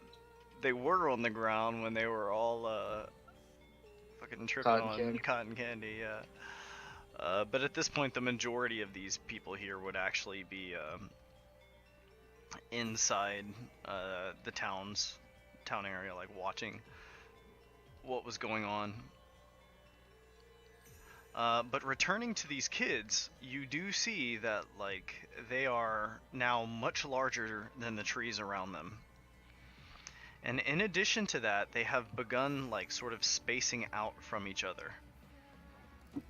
And they are now quite far from where they originally took root in the ground. They still seem they're still standing there with their arms like stretched towards the sky, and their faces sort of turned upwards. But they are further apart, and they now tower over the trees and are about as tall as most of the buildings in the city. They're gonna go into like evil end people. Trents. They're gonna become Trents. I'm going to. Hmm.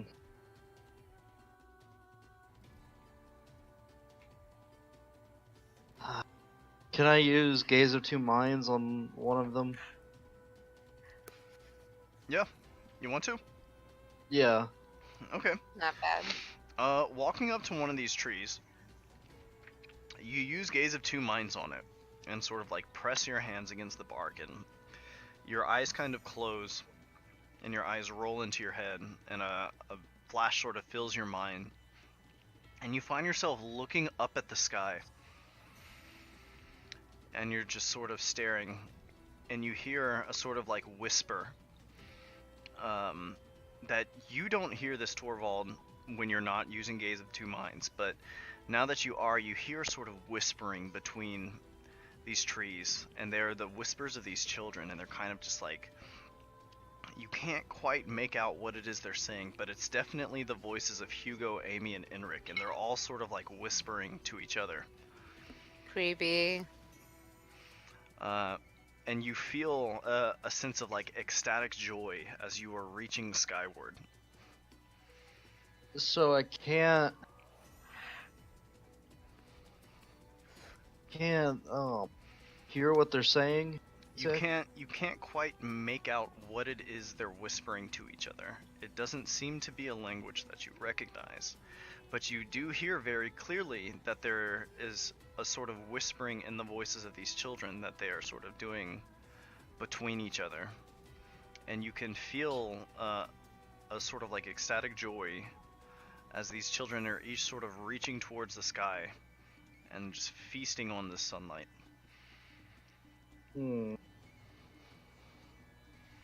Whatever. It's not my fucking problem. That's Leonte's shtick. Yeah. Okay. Speaking of which, Leonte, where are you at?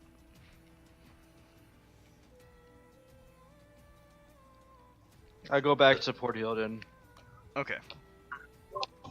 I was on my way, actually, with my way. You're on your way where, I'm sorry? To Driffelder. To Travelder. Okay, great.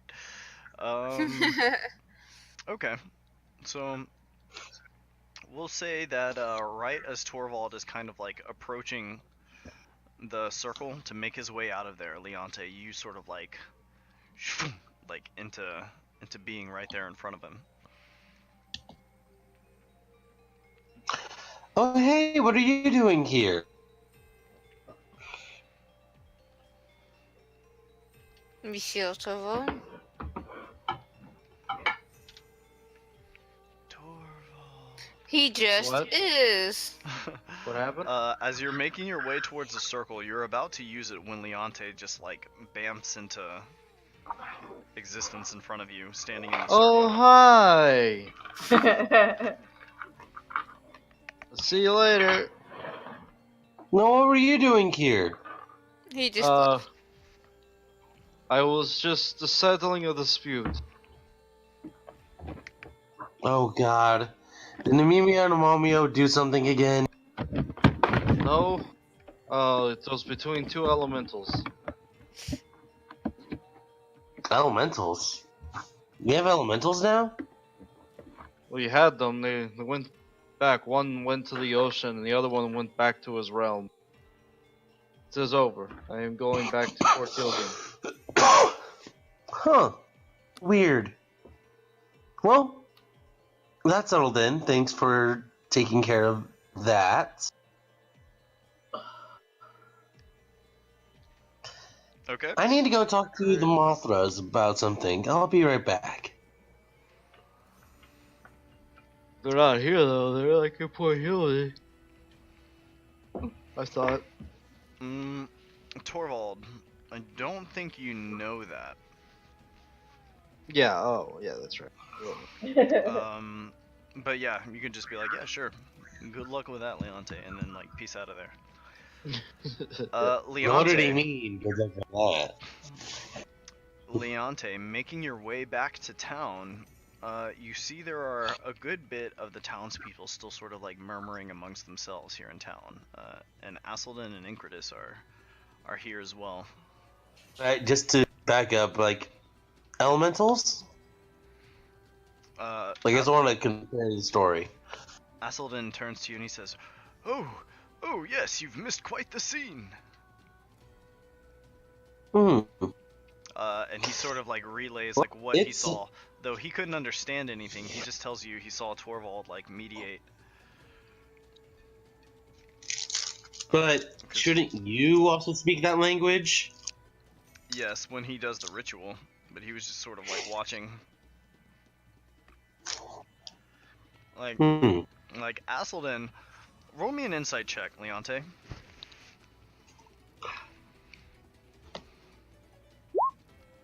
That A is 19. Okay. So as you say this, like what, like elementals, like shouldn't you also speak that language?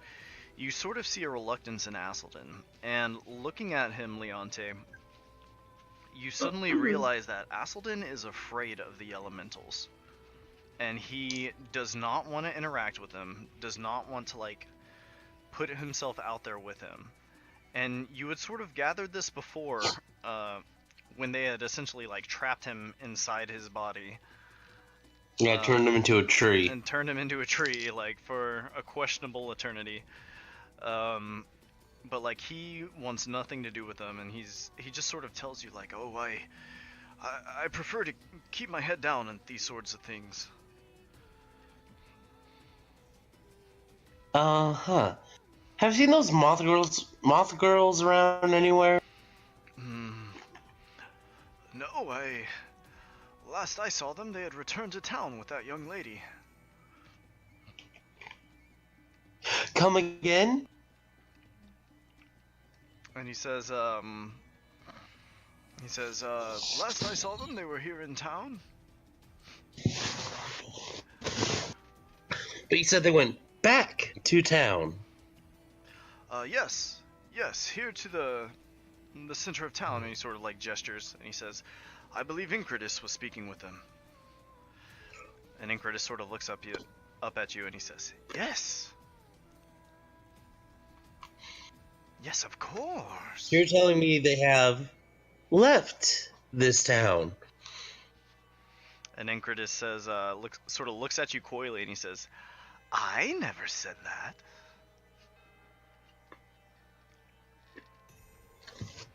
Oh. Can you describe the young lady? Oh, she was quite difficult to miss. Dressed in all black. Rather nice. Rather exquisite design for a human. Incredus, have I ever told you how amazing floating pet you are? A pet? Oh, Or I'm whatever not you a are. pet. But you should know that. The Fae would never stoop so low as to be pets for humans. We have a partnership, this old one and I start counting down from 5, 4, 3, 2, 1. Does he explode yet? Yeah, sure. At this point, he shrieks in complete and utter pain and bursts into lightning, vanishing from sight. Right Well, that on was cue. fun. Asselden seems impressed at your ability to time that. Like he's been in this. He's been talking for a bit. It was about time. He says, yes. Anyways, You missed quite the commotion. I'm not sure what happened, but your friend seems to have taken care of it. Torvald, not the lady in black. And he says, yes, indeed.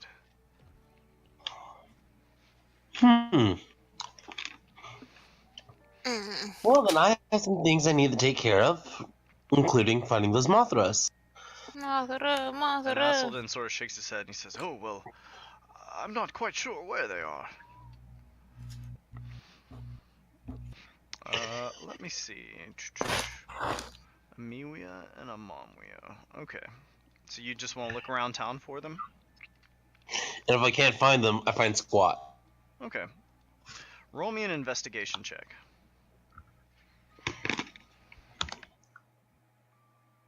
$15. Okay, that's pretty good. So you will find them sort of like talking amongst each other here within the main tavern in the center of town. And walking up to them, they seem pretty excited about something.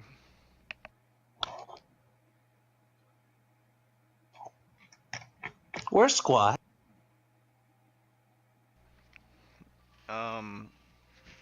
Amamwio sort of looks at you and shrugs, and Amiwia says, "Oh, we don't know. We've been quite busy."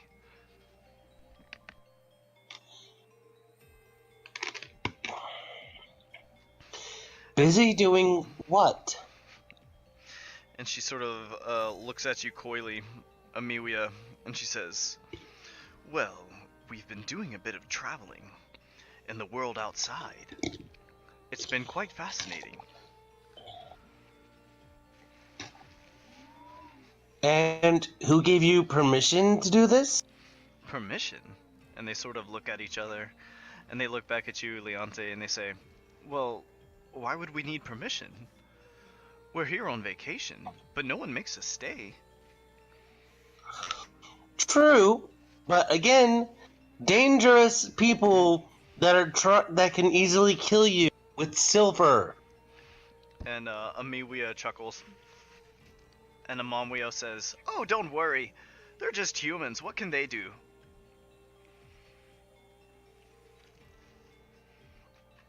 And Amiwia sort of like leans forward and she says, "There's some really interesting stuff out there.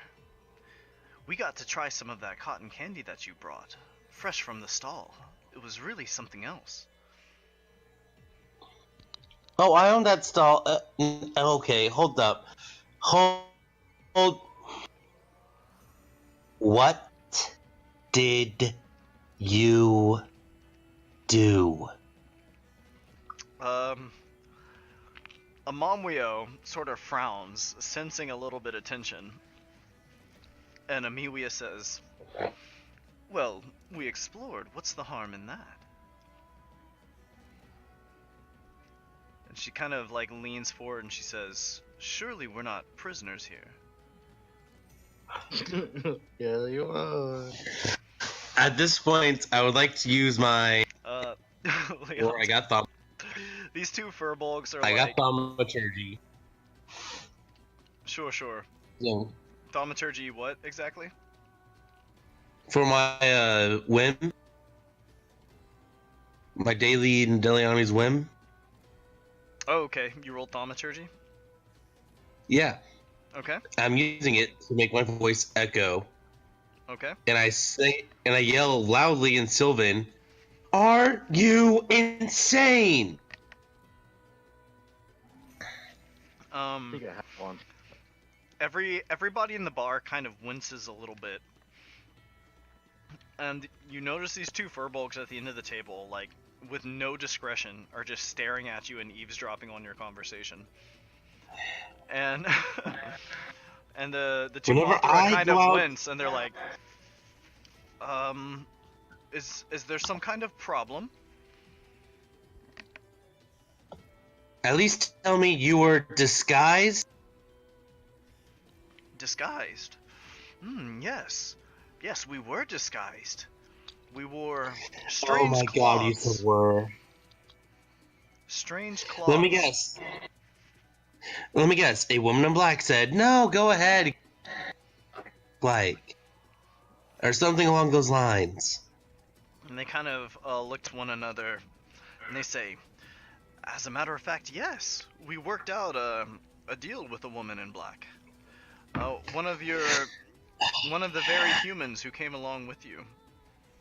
Or at least," and Amiwia kind of looks at you coyly, and she says, "At least she looks human." Alright. You can change yourselves to look human, right?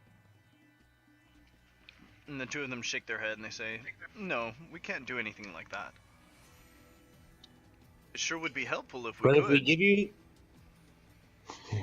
And they ask you, or Amiwia says, "You wouldn't happen to know of a way that we could do such a thing, could you?" Or I do you? can. I can make you look human. But if I do, you need to follow my rule. Amiwia looks very interested in this. And she says, "Rules? You're imposing rules? Aren't you supposed to be some sort of bard of the Winter Court?" And I'm also going to get Amamwio people kind of sits back in a chair and she says, "That sounds like summer court business to me." At this point, you know what? You know what? I still have those gloves on my hand. I reached into my bag. I kind of lied when I said all I had was platinum. I also have 3 silver coins. Okay. And I just picked them up out of my bag and my coin purse. And I put them on the table. And they look at it and they say, "Silver." Yes, and I can make it so this silver can go wherever I want.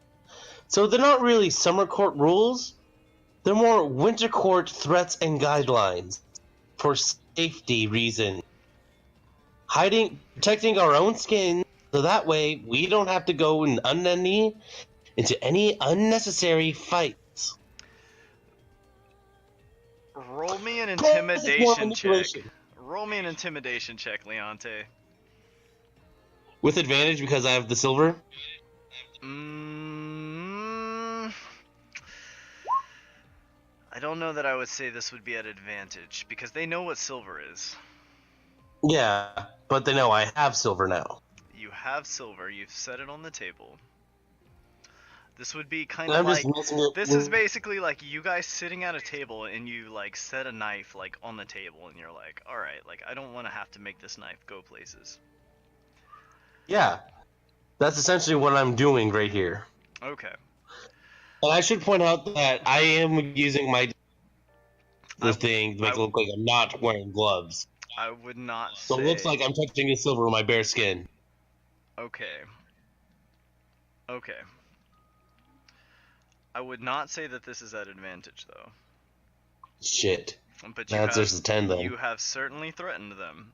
And at this, like, Amiwi and Amamwio are each going to frown. And, Amiwia sort of, like, stands up slowly, and she says, "Ah, you're threatening us." And she kind of... Let me put it like this. She looks over at Amamwio. I'm trying to manipulate you.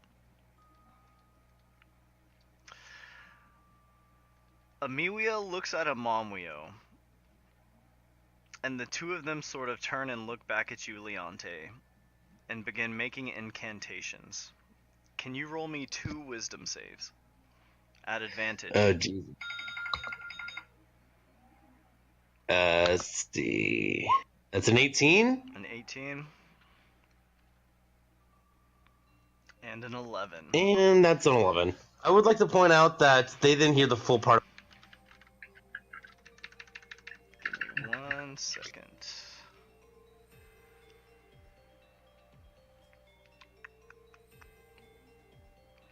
Leonte, roll me a d10. Ooh.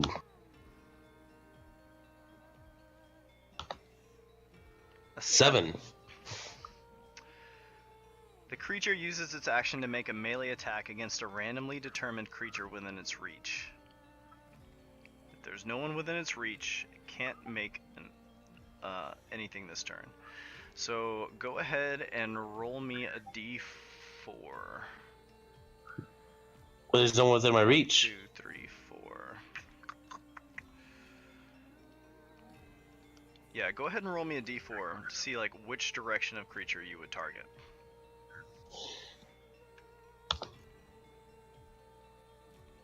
Two? 2. Okay. But like I said, there's really no one within my reach. They're across the table. I'm still sitting down. They are across the table, but as you sort of like look at the nearest target and your face kind of changes, everyone kind of realize a fight is about to happen in this bar, and the furbolgs immediately like stand up and begin like backing away. And a Miwia and a Momwio are going to like jet out of this bar.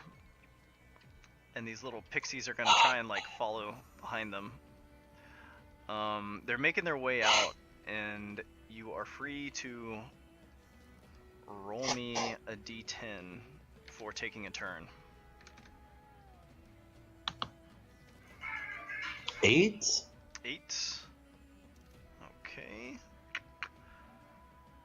8. The creature can act and move. Nope, it's the same thing, melee attack. So you haven't quite moved against anyone yet. So you don't attack anybody, but what are you doing right Wait, now? is this a charm effect? This is a charm effect, yeah, that's why you did it at advantage. Alright. I just wanted to make sure, like, I thought I was immune to those. Yeah. Anyways. So basically, sensing the tension that's happening, the people in this bar are sort of fleeing. I pick up the silver. I sit there for a bit. Okay. I have words. I want to try using these words. Obviously, manipulating with violence did not.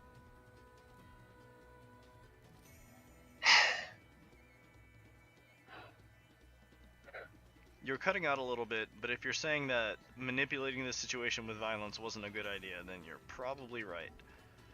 Yeah, so you know what? I have another speech. I have another pitch I want to give to them. Because you said I need to hire people. Yes, you did. No, you said I need to hire people. I did, yes. Make me another wisdom save. God damn it. At advantage. Shit, 13? Okay. Jeez, who's doing all this stuff on me? You are still a little bit disoriented. We will come back to this. Olivier, what are you up to right now? I just got taken over the thing, right? Sorry. Or the one bar. I told that lady that the bar is mine. And then I went to the Fox's Den, learn the info, give her gold. Yes, and that was the last thing that had happened. And Katerina had found Jugoslav, like, almost right outside the door. Well, after that I'd be leaving. And really, I think she has a week before she can do anything. I just kind of want to push moving on into the next story. She'd be ready for Torvald, and so she had a tinker till then or whatever, that's fine, but like she has nothing on the agenda. She has everything set up for a week. She just is biding her time until she's leaving, so she'll probably just work on a tinkering project or something like that. So you're done with Port Hildian. Yeah. At some point Katerina is going to return to you. Are you just remaining there at the Fox's Den? Or are you returning to the Sailor Song? If they want me to stay, I would, but yeah, probably returning to the Sailor Song or the Manic Horse. I guess the Sailor Song. Okay. In that case, I would say that as you're making your way back, you would come across Katerina and Jugoslav, who were sort of like, kind of just like stepping out of the bar together on their way back to go find you. So Katerina, as you're coming out of the bar with Jugoslav, you kind of bump into Olivier, who's making her way back out of there. Well done. Just the person I was looking for. She kind of cocks her eyebrows curiously. I have someone that I want you to meet, and then just kind of point over to Yugoslav. He says, Olivier Rousseau, I know your name. Oui, and who are you? He says, I am Jugoslav, from the south. I hear you are looking to hire bodyguard. Olivier thinks for a minute, and then it occurs to her that, yes, oh my god, she did want a bodyguard. She says, oui. Come here, come here. Looking at this guy, you can see like this is like a hulking monster of a man. And it's kind of strange that Katarina was able to find like such a perfect example of what you were looking for. I'm trying to think how I should put this.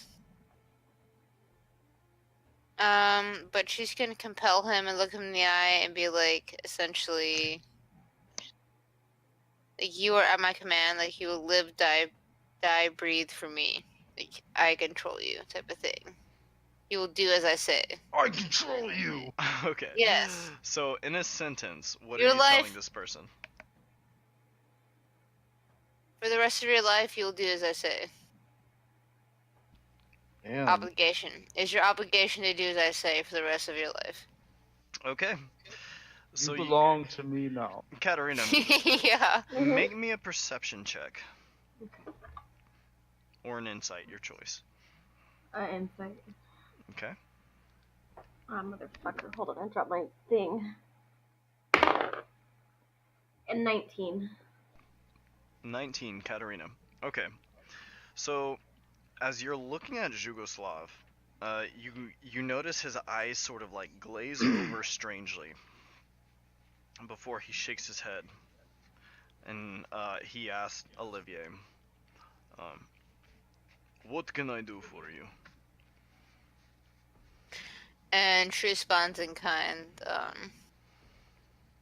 I need a manager of the Sailor Song and Bar. You will be paid handsomely, of course. But, and then she kind of, like, looks at Katerina, and then try to, like, says in a hush tone to him that, I will, whenever you know I am in the city, and you will know, you will be my bodyguard, and you will watch me, and you will essentially, like, be her body double.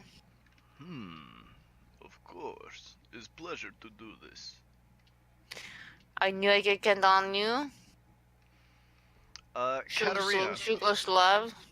Mm-hmm. I knew I could count on you. Interestingly enough, you sort of watch as Yugoslav like just agrees to do this for Olivier without asking what the pay is. I said he'd be handsomely rewarded. Yeah. Yeah, he doesn't ask what it is. He's just like, okay, it's a pleasure. Yeah, I'm gonna like, I notice it, but I'm not gonna say anything. I'm just Right, right. Yeah. Okay, so where's this guy going to be? What are you gonna have this guy do? So I just want him to be the bartender of the Sailor Song, but as soon as he knows that I'm in town, he's gonna be my, like, body double. Okay, so you want him to be the bartender too? Yes. Yugoslav. Like, his job is bartender until he knows I'm in town, and he's gonna, like, watch me and, like, get in the way of my danger. Okay. Okay. So as long as you're gonna remain in town today, you want this guy walking around with you?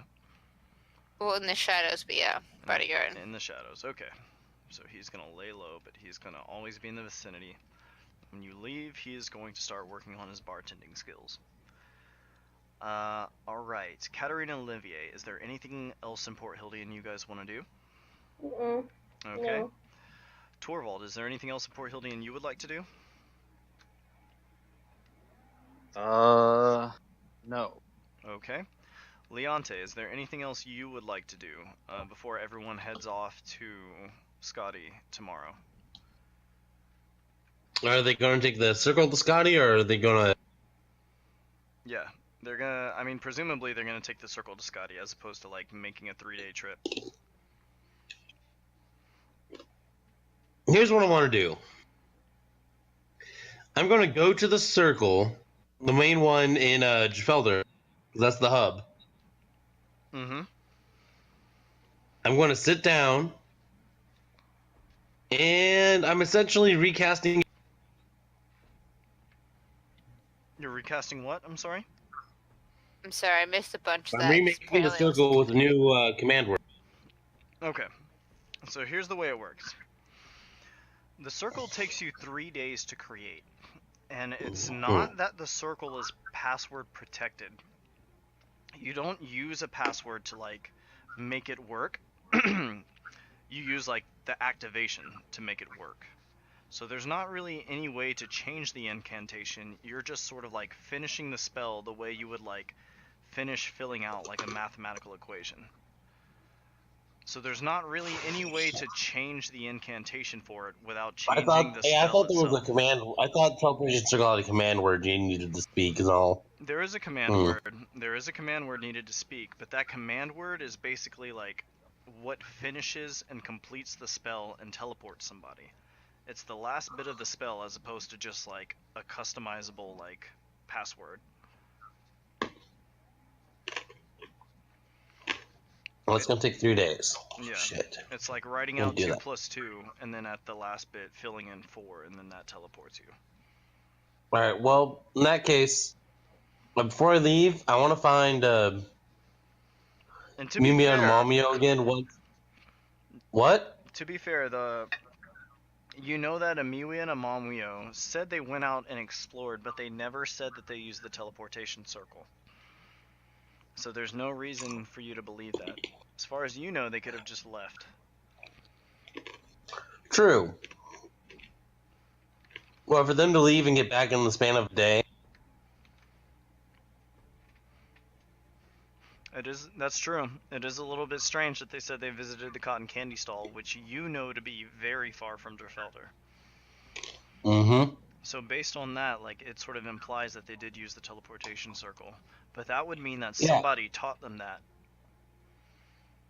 And the only people that know that, as far as you know, are Torvald But they and specifically Olivier. mentioned.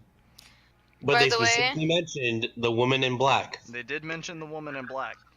But as far as you know, like, you never taught the woman in black how to use the circle, so somebody else must have done that. Mm-hmm. By the way, if there's downtime, I'll work on my slave collar. Okay, go ahead and roll me a tinkering check Well- while you're just sort of working for the rest of the day. All right, so I want to find them again. Explain like what I was trying to get them to do. Okay, so you're gonna try and find a Miwi and a Momwio again? Yeah. Okay. They're not far. They were just sort of like getting. Whoops, sorry, wrong map. Ooh. Move you way down here because I just have a ton of maps. Sorry. Okay, here we go. So Drfelder. A Miwi and a Momwio can be found outside, sort of like talking amongst themselves about what they're going to do about Leonte Lilta and her threatening them. Keep in mind, you have already kicked squat in front of a large group of people.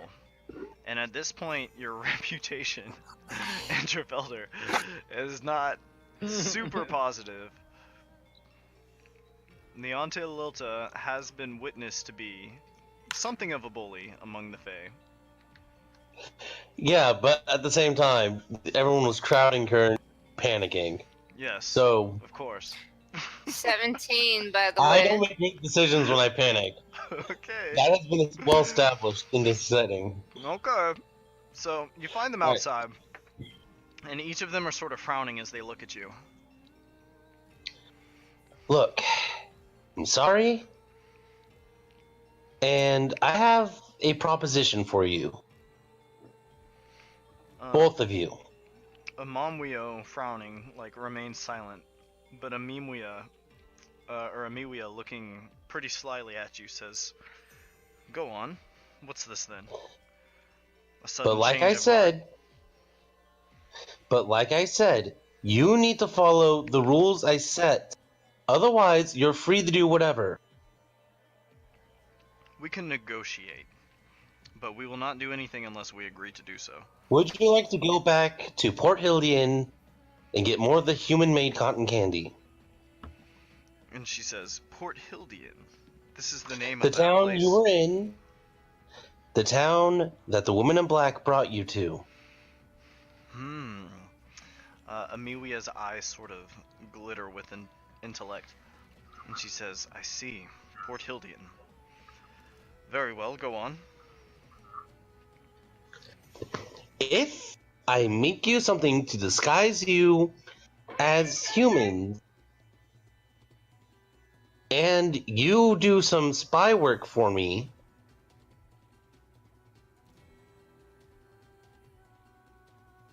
I can give you free access to. Actually, you guys will be running a business, more or less. A business? In the human world? That cotton candy stall, I bought that. Amelia sort of like strokes her chin thoughtfully and she says, interesting. Fascinating. However, Perhaps. you have to learn how to make it the human way. You can add whatever you want that's not any of your cotton candy. If they give you a special code, which I will send amongst the Fae here, then you can give them special cotton candy that they won't get addicted to. I see. So I just need to learn how to create cotton candy the other way. I have already taken care of that.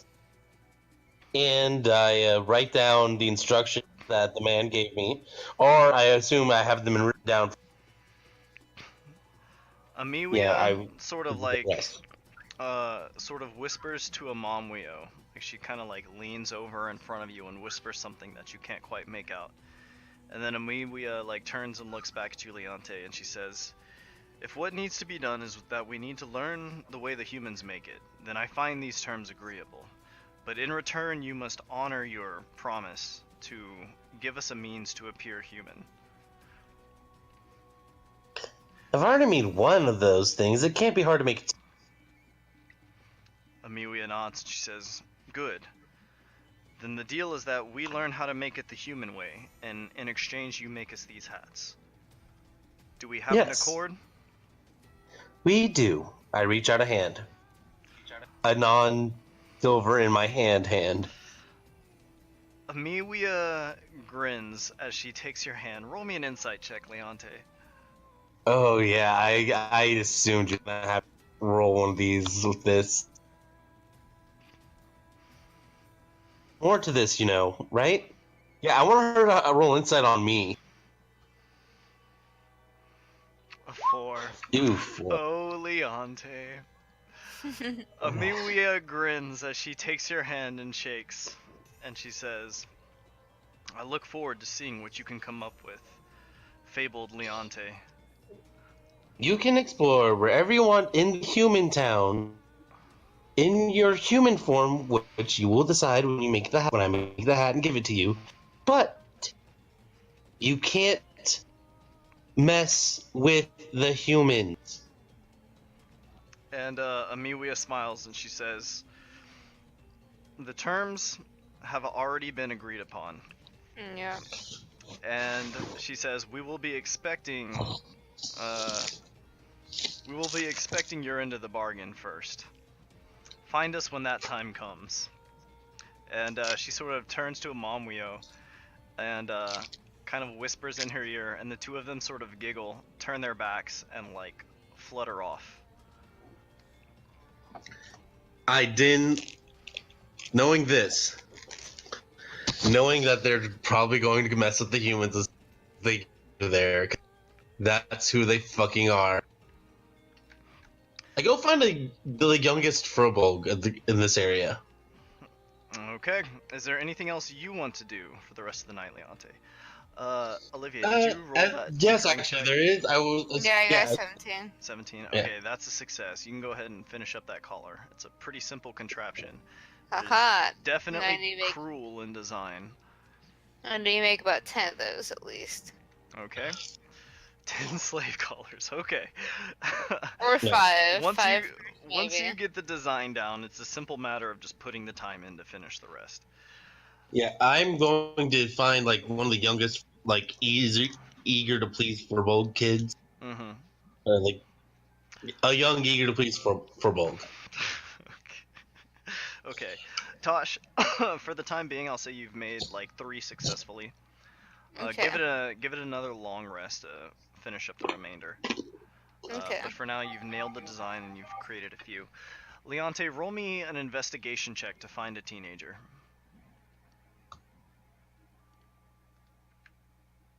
Investigation, you say? Investigation. 15. 15. Okay. Leonte, you're looking around Driffelder for a teenager, and you sort of find one, sort of like stashed in an alleyway back here, sort of puffing some dreamweed, and he sort of like turns and looks at you and says, "Oh, it's not mine. I swear." You know what? I don't care. Tell me. Haha, alright. Right on, man. How would you like to go see a human town? A Human town. settlement. Well, that sounds like a delight. I would love to do something like that. Oh my god. You may. Oh, never mind. I will make you a special thing to make you look like a human. Uh, uh, are you proposing an accord? I am. Wow. Leonte, Lilta, proposing an accord with me. It's my lucky day. Wow. Now, when What do you want from me? when I bring you to this human town in your new human disguise, I want you to help keep an eye on two certain individuals. Keep an eye on someone. Well, sure. What do I have to do? Just watch them? Yes, and if you see them acting strangely, or anything that would be, I don't know, harmful to the human, I want you to immediately come back here and write a letter for me. Tell me exactly what's going on. Yeah, I can do that. We have an accord? Yeah, we have an accord, and this teenage furball sort of takes your hand, and he says, "I'm Girl Slack." Hello, young girl Slack. Kobold? You will make an excellent spy. Girl Slack. Okay. Kobold, you say? All right. You now have your teenager, and he says, "Just come find me whenever you're ready. I'll be around the village, or out in the fields." I will. Oh, and tell your parents that I gave you a job. He says, "They'll be delighted. It's an honor. The famous Leonte of the Winter Court. I can't believe it." Okay. And then I head back to the Manticore's tail. Okay, so is everybody done for the night? All right. I head back to the Manticore's tail, and I'm just all. So I'm already sitting downstairs. I suppose it's like What time is drinking it anyway? tea. Assuming that everybody is done for the night. I think Olivia is at the sea shanty place. The sailor song. You're staying there for the evening? I thought she was, yeah. Okay. I mean, you can if you like. Okay. So everybody else is at the Manticore's tail? Yeah. All right. So. Okay. So the next day, the group of you wake up, and Torvald, Not me. Leonte, and Katarina. Leonte, what are you up to? Are you up in your room? I'm not even in a room. I'm just sitting in the lobby with a thing of tea in my hands, like waiting for everyone else to get down here. Okay, you did your meditations and you were pretty much up for the rest of the night. Can I have gone and done my thing? Can I just roll for that to see if I was successful or not to doing my thing? Yeah, sure. I mean, you have all night. We can just assume you're successful. No worries there. Okay, sweet. So the next morning, Leonte, you're sort of sitting here at the table, and Katerina and Torvald at some point are sort of going to like wander their way in and find their seat at the table. And the four I'm of you just are going to sitting sit here. down. I'm just sitting down, calmly sipping my tea, like pretending like nothing's wrong, which you know something's. At least Torvald would know. What's wrong? What? What's wrong? What is wrong? Katerina gave the most access to the teleportation circles, who in turn gave dangerous people in the Face settlement access to.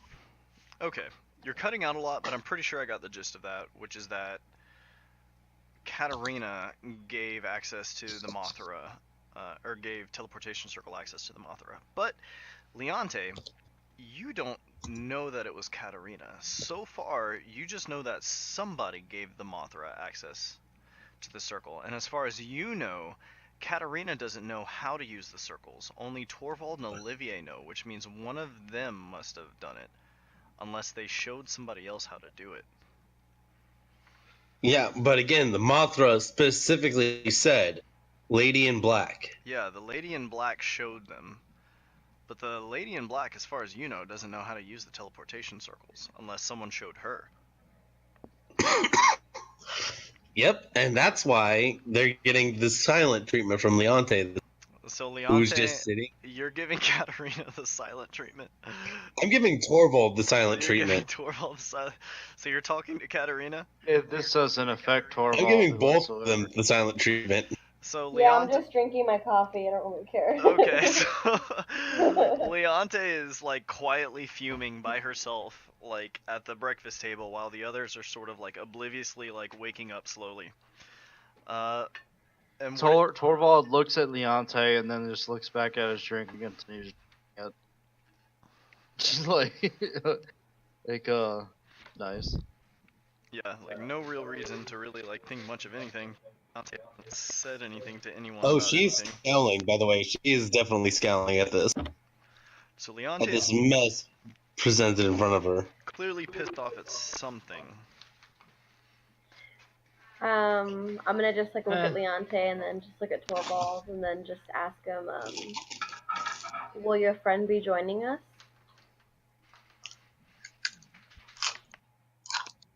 My friend. Then hold.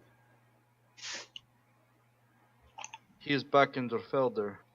I didn't ask him if he wanted to come. Oh, I was just curious.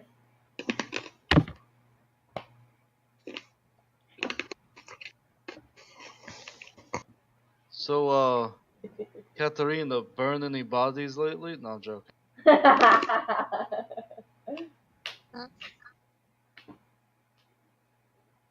I don't know if I take this time to like, that means she needs to know how to do things. Which means someone must have told her how to do things. And I go back to my tea. What did you say?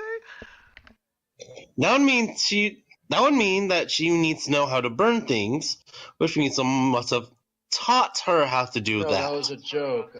I'm not asking. Someone I taught her how know. to burn a body. And who among you knows how to burn a body? No, I put the emphasis on taught. Maybe between Torvald and Olivier. Shit. Okay. Well, basically, you guys are all going to Scotty today, is that correct? Yeah. But yeah, I just take it as that check object. But yeah, we're just gonna fucking chill. Okay, so what's happening today, guys? Is everybody going to Scotty? Yeah. I would like Yeah. to. Okay, and Olivier is at the Sailor Song right now, is that correct? Mm-hmm. So who is going to the Sailor Song to grab Olivier? Well, I mean, she knows she has to meet Torvald. That's one day, because they talked about it. He was AFK at the moment, but I should ask him that shit. I think he mentioned midday, so Yes. should just meander over there, I suppose. To the Manticore sale. Yeah, I didn't move a Torvald. Okay, sure.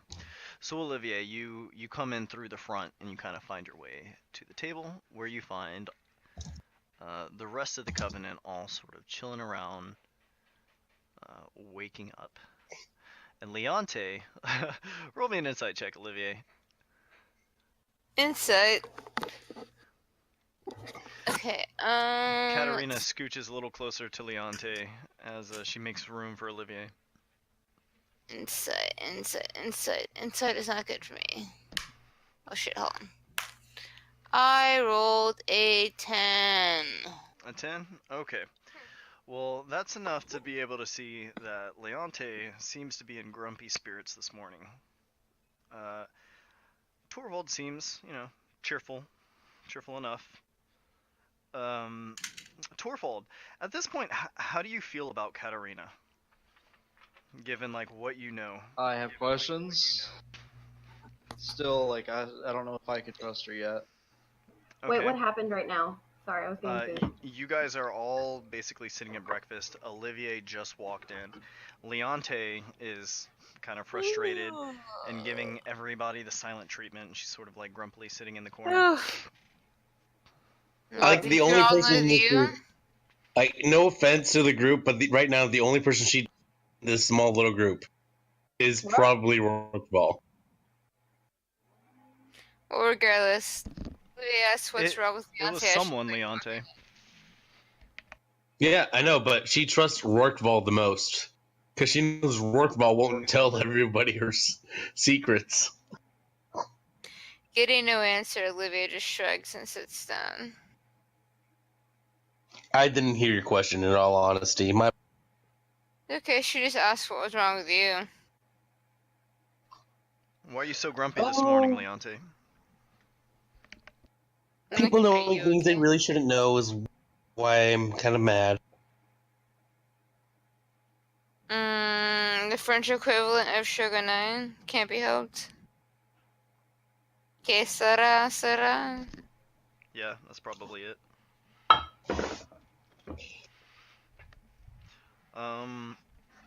Yeah, so you're not really going to tell anybody what you're upset about? You're just going to be kind of vague about it? Because that's fine, too. Oh, yeah. I'm going to be kind of vague until I get absolute proof. Like, vague posting about it. Just like, like, I just hate it when somebody does this. In true Winter Court style, absolutely. All passive aggressive. Yeah, like all super passive aggressive. Yeah. Like somebody, like fucked. Okay, like a giant arrow pointing at Katarina, like just drops over my head. Some bitch. You personally just hit a giant arrow over Katarina. That fucking thought. What the shit? Okay, so is everyone going to Scotty today? Yes. Okay. Yes? Alright, great. Everybody... Whoop. Give me one sec, just because I gotta copy paste you. You ready? Okay. Everyone goes to Scotty. Through the teleportation circle. Boop. Boop, boop, boop, boop. Alright. Welcome to Scotty. I shrink you guys all. Holy shit!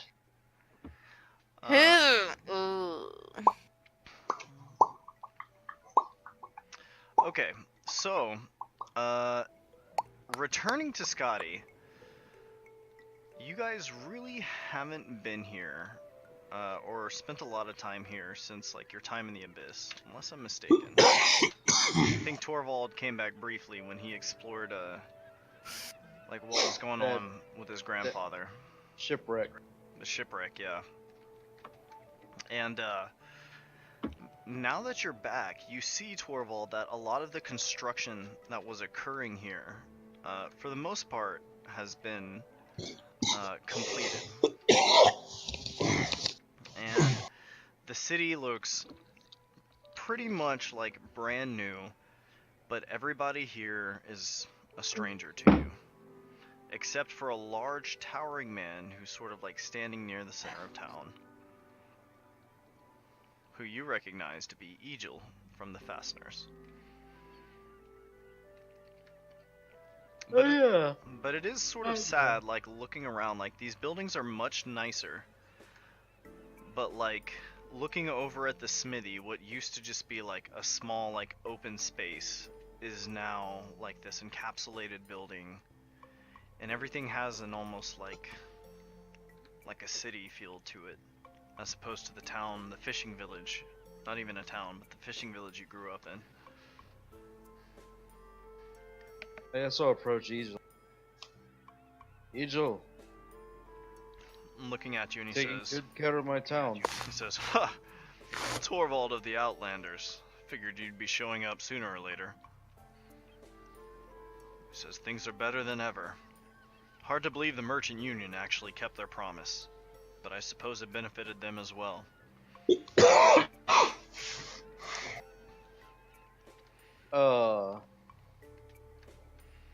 I heard some rumors while I'm here. Rumors? Rumors are you talking about? People have been disappearing from here, have they not? At this, Egil frowns, and he says, "As a matter of fact, they have. Although, I haven't been able to do much digging myself. There are a few members of the people here that have sort of up and disappeared, but some have been in the middle of the day, some have been at night. But of all the people that disappeared, each member was alone at the time that they went missing." And he shakes his head and he says, "I hate to think that there's a murderer here in town. I don't know why anyone would want to start trouble after everything that finished."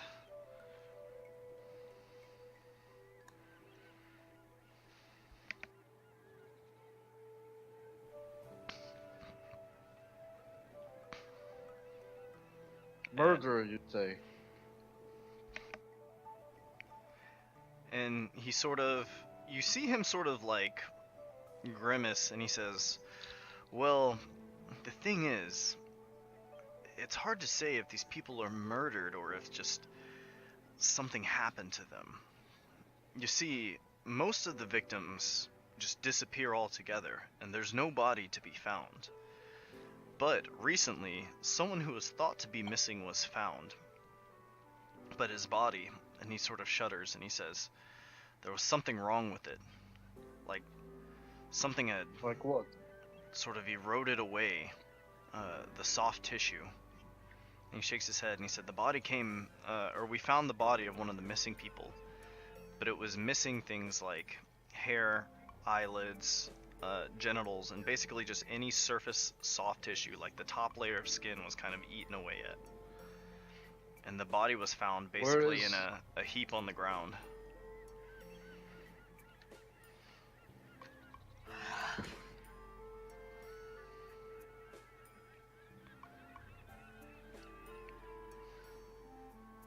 Meanwhile, Olivier's like drifting off into town to see if anything's changed and whatnot and whatnot. Where was this body found?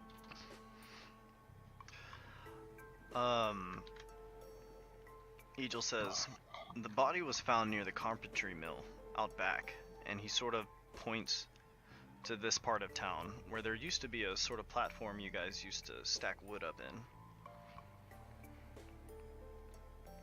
And he says, "It was found out back from there." Guess that's where all starts. And he says, "You be careful." And he says, "Oh, you'd probably be interested in knowing." He says, "The interior of your old house was pretty clean. So generally it was left alone, but we went ahead and repaired all the damage to the exterior. So your house on the outside is as good as it's ever been." He said, "You can thank everybody for that. The Merchant Union and the Fasteners." I appreciate it great. And he sort of like puts a hand on your shoulder and he says, "No, my friend, we appreciate you. You've given us a new chance at life. All of you." And he sort of looks over at Leonte and off at Olivier, who sort of like wandered off. He says, "None of this would be possible without you."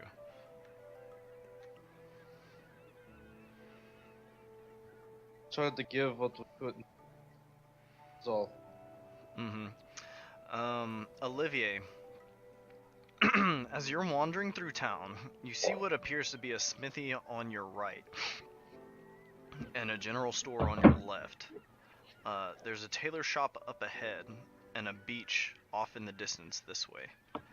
Are you looking for anything in particular? Just wondering. We'll probably go to the beach, but is there anything worth noticing in that smithy? You can certainly go take a look. Well, like, just spying it from the street, is there anything abnormal versus, like, them just pounding on metal, making their weapons?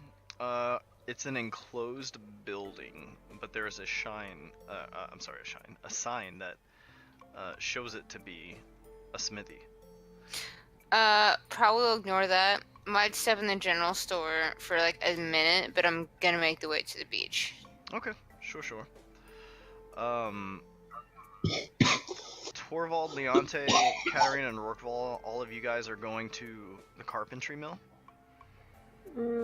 Yeah. Is there a tavern? There is a tavern. I want to go to the tavern. Okay. Yeah, I'm gonna just walk around and just look around just to see where I'm at and just explore. Okay, where are you going, Katarina? Oh no, I'm just exploring. You're just exploring? Just Okay. looking around. Okay, give me a second. Where would be like the place that we're all gonna be staying? Would we know or no? Probably the main inn. Probably this Where's that? this inn here, which Torvald knows used to belong to Avina's family. Where would we be sleeping? Like, would we have rooms or And no? that would be here. Yes, Mm. there are rooms in that tavern. You just have to go get Okay, them. sweet. Depends on what you do. So, Torvald, you are making your way to the carpentry mill. We will go ahead and start with Leonte, who is heading into Onkatil Inn. And Leonte, as you step inside, you sort of like frown to yourself as you assess like very basic human like construction. Like, this is a jungle like fishing village, and it is not exactly that nice in here. But There's a giant at the bar, though. as you are looking around this inn here, your gaze sort of like kind of sweeps across this place, and this woman who is sitting here and currently engaged in conversation with the bartender is smoking dark magic. I'm just going to sit right.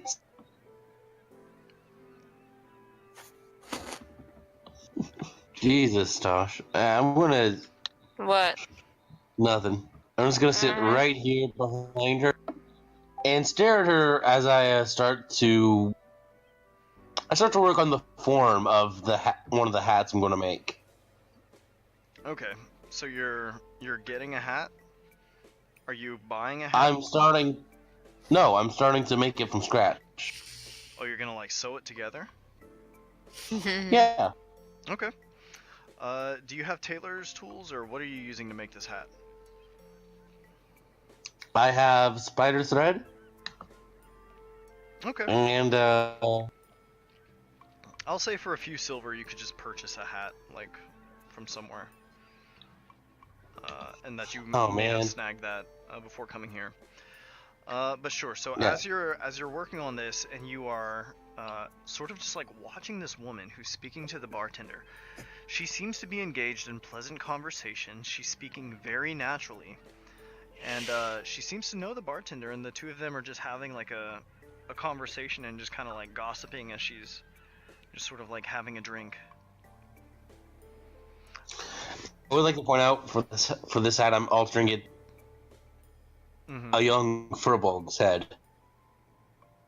Okay, the hat. Okay, sure. So as you're sort of sitting there, the bartender, sort of looking past the woman here, sort of leans back and he says, "Uh, excuse me, miss. Can I get you something to drink?"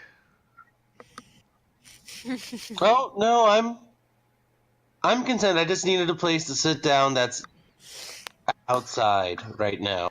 And he holds up a hand. He says, "Of course. Let me know if you need anything." And he's going to like resume his conversation with the woman. And they are just talking naturally. How long are you gonna stay here, like working on this and eyeballing them?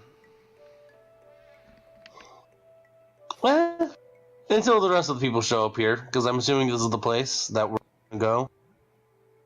Or no? Yeah. I mean, generally. All right. So Yeah. go ahead then and roll me Arcanist tools to just sort of prep this hat. Alrighty then. Doop-a-doop-a-doo. Shoo-ba-doo-ba-doo.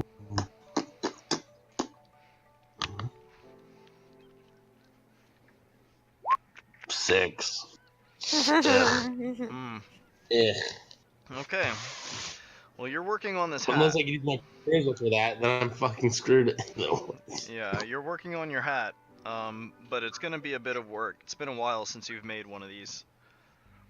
But you're pretty sure you can crank one of these out again. You've done it before. Yeah.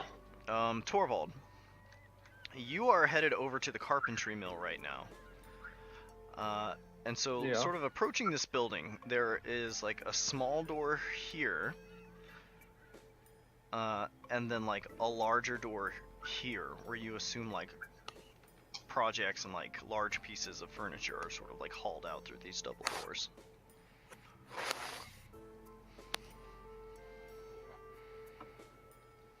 So where was the body found? Behind it or inside? Well, Egil had told you the body was found behind it.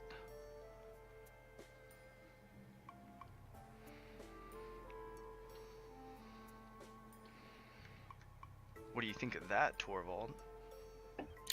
Ooh. Does that blow your mind? Yeah. Pretty They blow crazy. your dang mind. So what are you doing, Torvald? Hmm.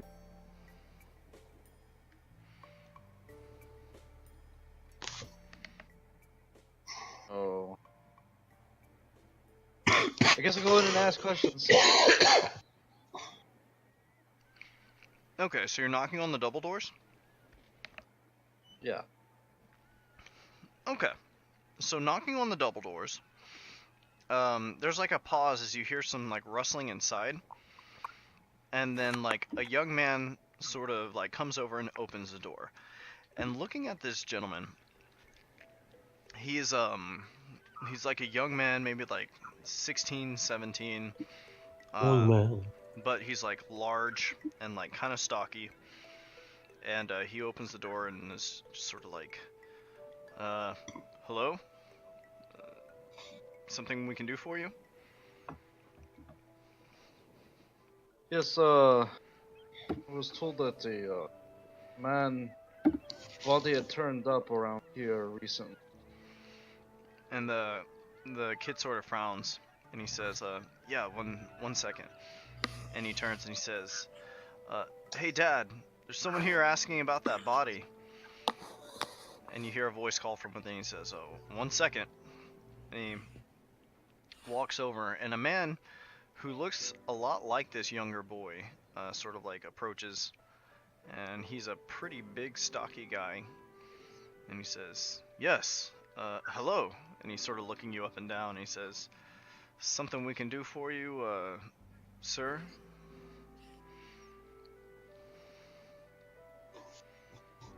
After a moment, you see another like younger boy sort of like peek from behind. Boy.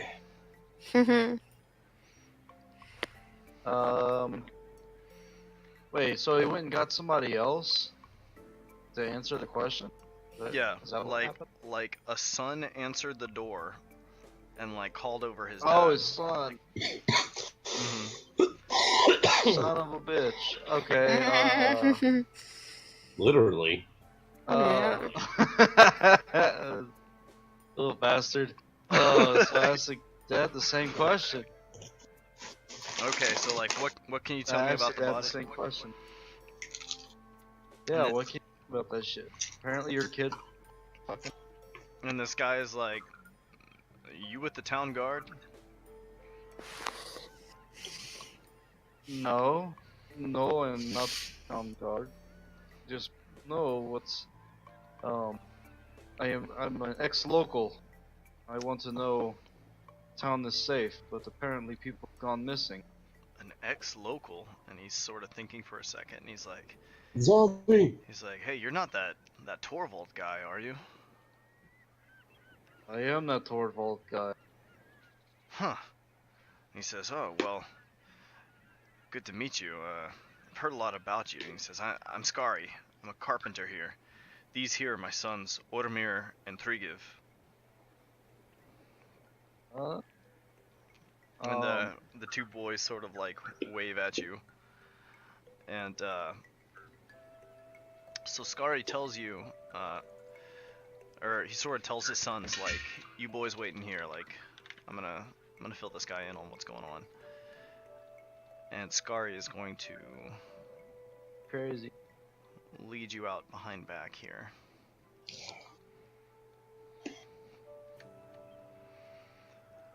So he leads you behind the building, and you guys are just sort of like looking at this brown spot on the ground beside the building.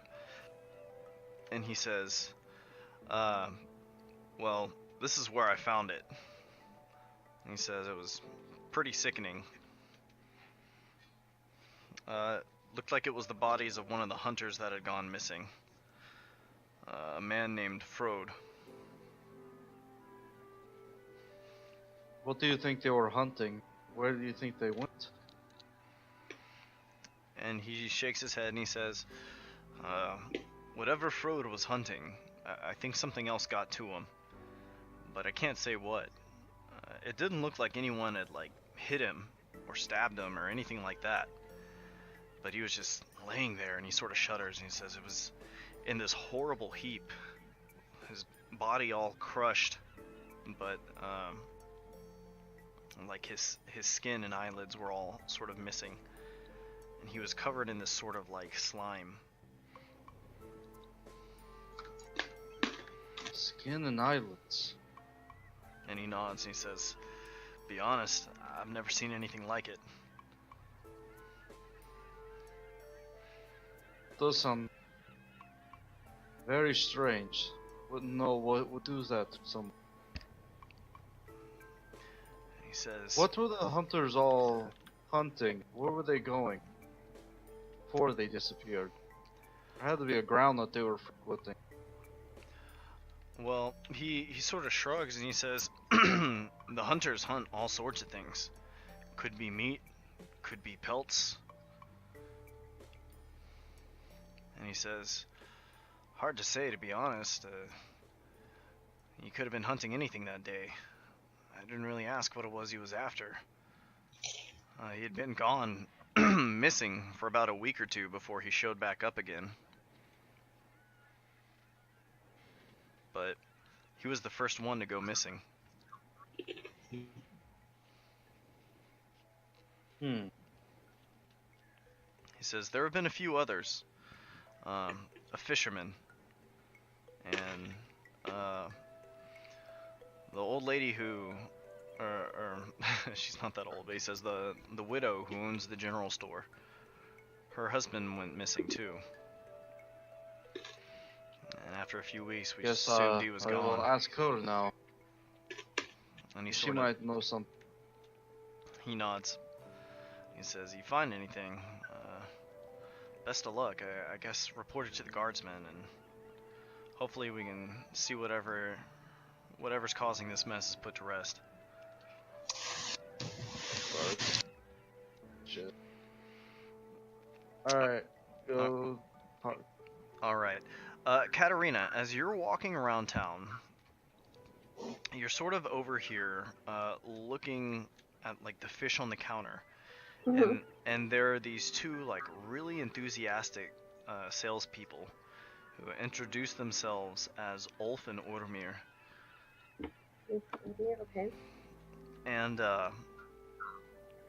they're basically trying to get you to buy these fish. And they're like, "Oh, these fish are awesome! Like, here, like, have a slice of this." And they like kind of cut you like some sashimi. And they're like, "Try this piece of fish," and they like thrust it in your hands, and you taste it, and it's like salty and sweet and delicious.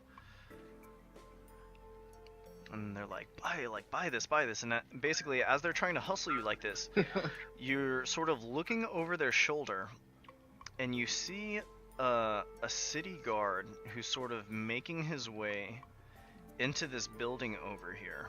Mhm. And off of his shoulders, you see plumes of black smoke sort of trailing as he just sort of walks over and like nods to this man and steps inside the building. Can I just like nod at the two guys and go and follow that city guard? Sure. You nod at the two of them, and you can see they're each pretty disappointed that you didn't buy anything. I'll come back later. And they make their way over, or rather, you make your way over, and as you approach this building here, the man on the outside just sort of nods you, and he says, "Afternoon." What's the name? And he just sort of like resumes like staring ahead. Can I walk inside? Yeah, sure. Okay, I want to go inside. Walking inside, you see the man who had passed into here, sitting behind this desk with some authority, and he seems to be like busy writing something out. And as you walk in, he sort of says like, "Oh, welcome in, madam. What brings you to the guard station?" I'm new in town and I'm just looking around. He says, "Ah, well." He says, "This here's the new guard station, where some of the guards who like protect the caravans between Port Hildian and Scotty sort of stay here for the night, as well as those who patrol the town." And as you're watching, as you're speaking to this guy, he's speaking very normally to you, but you see like these like thick black wafts just sort of like being exuded from him. He doesn't seem to notice. He's just speaking normally to you. And he says, is there something I can do for you?" No. Just looking around. Can I just look around but kind of observe him from afar? Yeah, sure. As you're looking around, he says, "That's a pretty interesting outfit you're wearing there, miss. Do you dress like that everywhere you go?" I do, actually. And he says, "I don't mean to be rude, I've just never seen anything like it." Well, it's part of my culture. We wear these during the day as a sign of nobility. And he says, "Ah, interesting. Where are you from?" I'm from Dockwell. Darkwell. Oh, I've never heard of it. It's off the Isles of Inglefeld. Oh, yes. I never traveled much. Something I should have done before I got older, I suppose. And he sort of like smiles at you. And you're from Port Hildian, you said? Says, "Yes. I'm from the outskirts, rather." The outskirts? Around where? And he sort of smiles and he says, "Well, He seems a little bashful, and he says, we live on the outside near the southern branch. And like you're not too sure why he seems like a little embarrassed about this, but he says, I figured I'd make my father proud, become a guardsman, and do something better with my life." Is your father still with you? And he laughs and he says, "Ha, no, my father got on a while back," he says, "but I think I've done well for myself as guard captain."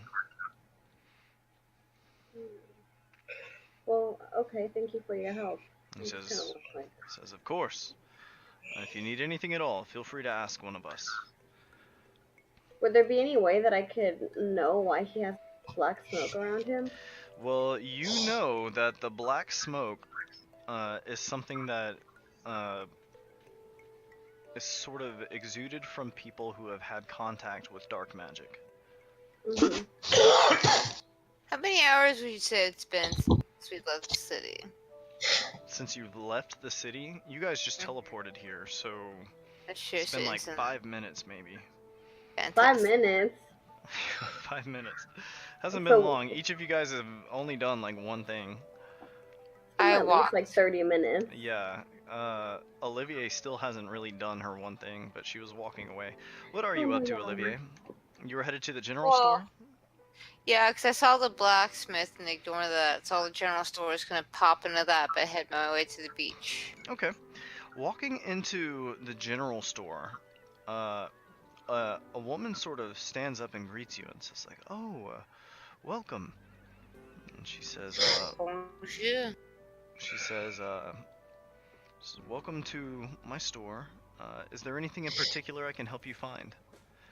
Looking at this woman, Olivier, you see her eyes are sort of sunken in, and she's got like shadows, kind of dark circles under her eyes, and this woman appears to have been like pretty grief-stricken. Grief-stricken. Grief-stricken. I'm just browsing the wares, but you seem slightly perturbed. Are you okay? And she sort of says, "Oh yes." She seems a little embarrassed for a moment. She says, "Pardon my appearance." She says, "It's things have been. I've been busy lately." She says, sort of settling upon like a response. Livy just smiles comfortingly and says, I understand, but if you need an ear, and just kind of shrugs. And she says, "Oh, I'm fine. I don't want to make my problems anybody else's. But if there's anything I can help you find, just let me know." She just smiles and says, well, I'm just here to browse, but let me know if something is bothering you. And it's gonna peruse the items. Okay. Looking through this general store, it looks a lot like a grocery store. There's plenty of food, lots of fruits that have been like collected from the jungle. There are bottles of wine and various like liquors that have been imported from Port Hildian and Yarnborg. Barrels of ale, flour, grain. Looks very well stocked. I guess I'll buy some like apples and beer and shit and ask her again, like, are you alone here? Do you have help pals or something? As you say that, she sort of tenses up and sighs, and she says, "Well, she says, I'm alone here now. My husband went missing." I have heard that people have gone absent from this town. It seems he is one of them. Do you know anything about it? And she shakes her head. She says, "I wish I did, but I fear the worst. A man was found recently, and one Her of the." curiosity spikes. She says, "A hunter, or one of the huntsmen. I don't know his name, but he was the first one to go missing, and his body was found recently in quite a horrible state. I fear the worst." Does this sound similar to what happened back in Port Hilton? That somebody went missing? The missing bodies, yeah? Well, Is it a coincidental Yeah, thing, or is just yeah. everyone has missing bodies? I mean, it just sounds like, people have gone missing because something has happened to cause them to go missing. But, like, out here in a jungle village, like, who knows what that could be. Right? Was it the Ziaramali? Was it the animal? Do you know? Anamali? I'm afraid I don't know what you're talking about. She kind of like scoffs and darkens and says, the Animali are monster people. They are cannibals that prey on all your fears. Atrocious, quite atrocious. You would know them if you saw them. And she says, that sounds terrible. I've never heard of such a thing, and I certainly hope they don't come here. Olivier, I pray. roll me an insight check. And she says, I pray you never do. Insight? Mm-hmm. My god. I rolled a 10. A 10? Okay. It doesn't take a lot to know this, because Torvald basically had always told you that his town was destroyed by the Animali, which was a big part of why he was so motivated to like find them and destroy them. And it strikes you as rather strange that this woman who runs this general store here seems to have no idea who the Animali are. Tell me, how long have you lived here? And she says, "Oh well, we moved in after the construction was finished, not too long ago. Say Can't 2 be- years ago? Couldn't have been more than a few weeks now." A sort of, I guess, I don't understand, but a sort of understanding settles over her, and she's like, so you've not encountered them. Where did you move from? And she says, "Well, we came from Port Hildian. We ran a business there, but we were contacted about a job opportunity out here that we decided to take." I see. This is good news. She says, "Well, we thought it was good news, until my husband Halvar went missing." And when was this again?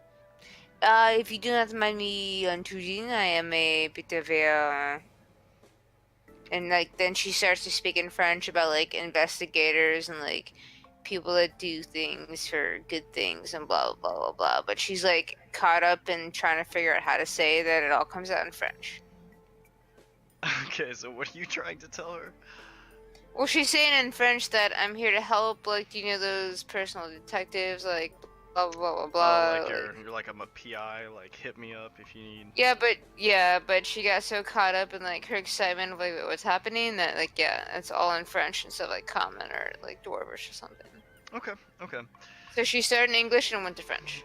This woman sort of looks at you like frowning, like, "Oh, I don't really understand," but she's like, "Anyways, like, I've sort of caught myself like worrying about this again, and again, I don't want to warn you or put you ill at ease. Just be careful."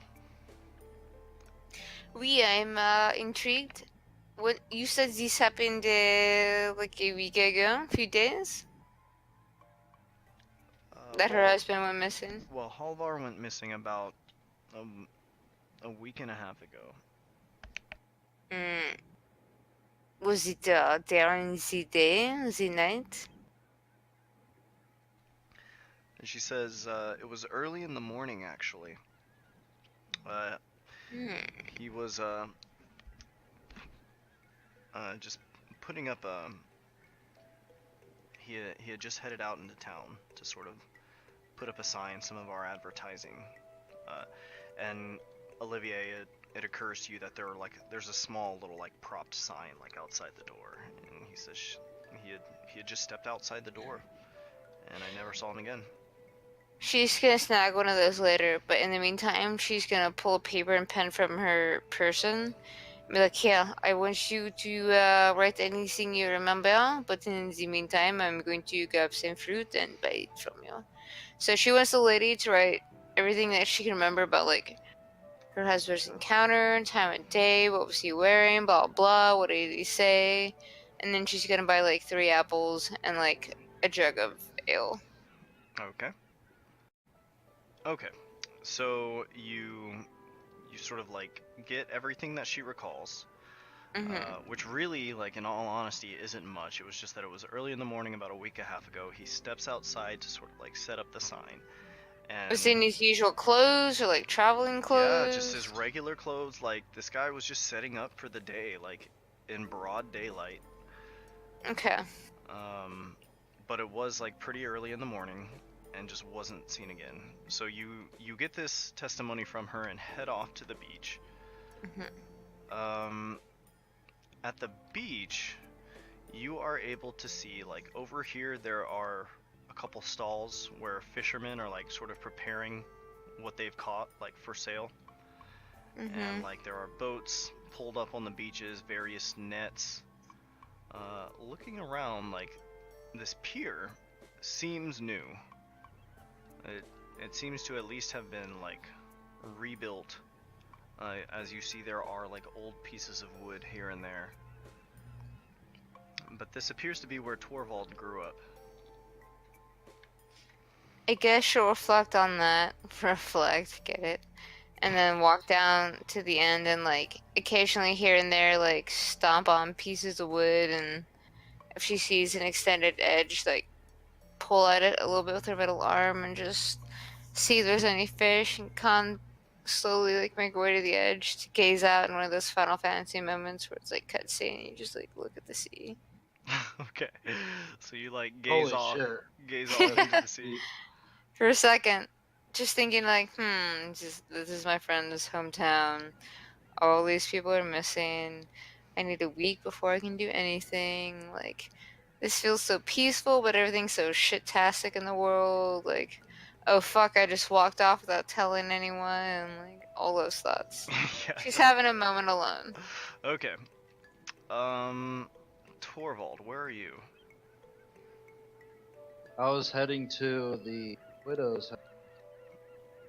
Okay, you're headed to the Widow up here at the general store? Yeah. Okay. Walking inside, this woman sort of rises from her seat and walks over, and she says like, oh, like, good morning, welcome to the general store. And same for you, like looking at this woman, you can see like she's tired. Seems to have been going through a lot. She says, is there anything I can help you find? I heard rumors of people disappearing in this town. I've come to ask you. Heard your husband won. And she sort of frowns. And she's looking at you up and down, Torvald, because you are a very strange looking person. And she says, are you a member of the town guard? No, but I used to live here. Let me see. I feel like it's obligated to help people. And she says, Obligatory? she says, say, you wouldn't be part of that group of hunters that helped set all this up for everybody here, would you?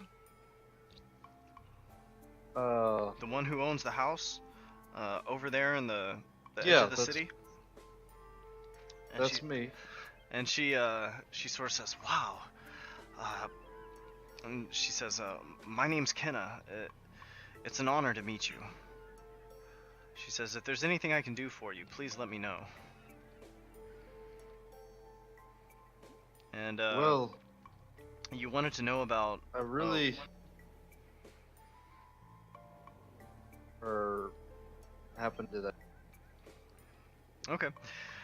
She basically just conveys the same story, that about a week and a half ago, pretty early in the morning, her husband, Halvar, had sort of like stepped outside to set up the sign in the morning, and just like disappeared, and nobody had seen him since.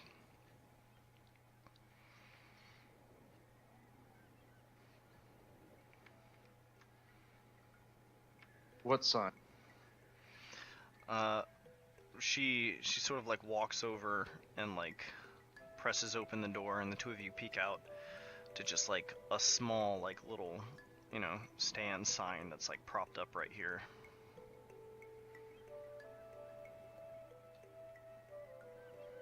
Alright, I inspect the area to see unnatural occurrence. Struggle. Okay. Alright. Go ahead and roll me an investigation check. Keep in mind this was about a week and a half ago. That one.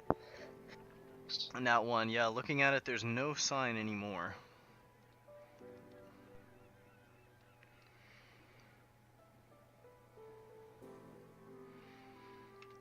There's definitely something strange going on here, though. The other person, the hunter, had gone missing about 2 weeks ago. And Kenna here says her husband went missing about a week and a half ago.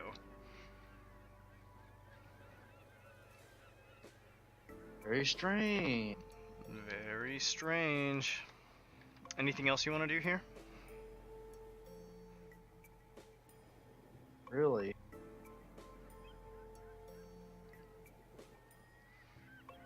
Not really?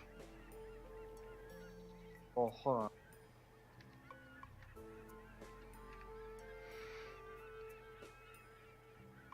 Who knows? Who else had people disappear besides the widow? She says, one of the fishermen went missing. And one of the hunters went missing. Let me see. And so far, that has been it. One of the fishermen's, one of the hunters, and her husband. Alright.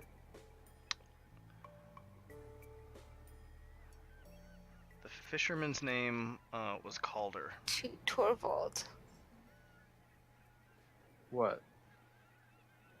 Oh, there's 2 of you on the map. I'm sorry, I got distracted. Are there? Shit. Mm-hmm. I was using his token to like compare sizes to things. Where is it? There's one by the store and one off to the right. To the right. Mm-hmm.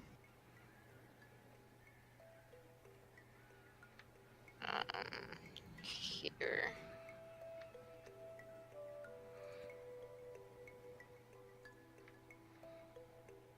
It's not important. I just saw it and it distracted me. Let's trip me out. I don't see it anywhere. Oh, Well- there it is. There it is. I was like, I don't know what to tell. Yeah, okay, I got it. Thanks. Okay, Torvald, what are you doing? Or is there anything you want to ask this lady? Where are the fishermen? She directs you to the houses around the corner from the tailor shop here. And she says, but it's still pretty early. Most of the fishermen don't come back until the late afternoon. Where are the guards? Guards? The guards are across town, sort of near, the guard building is actually in front of where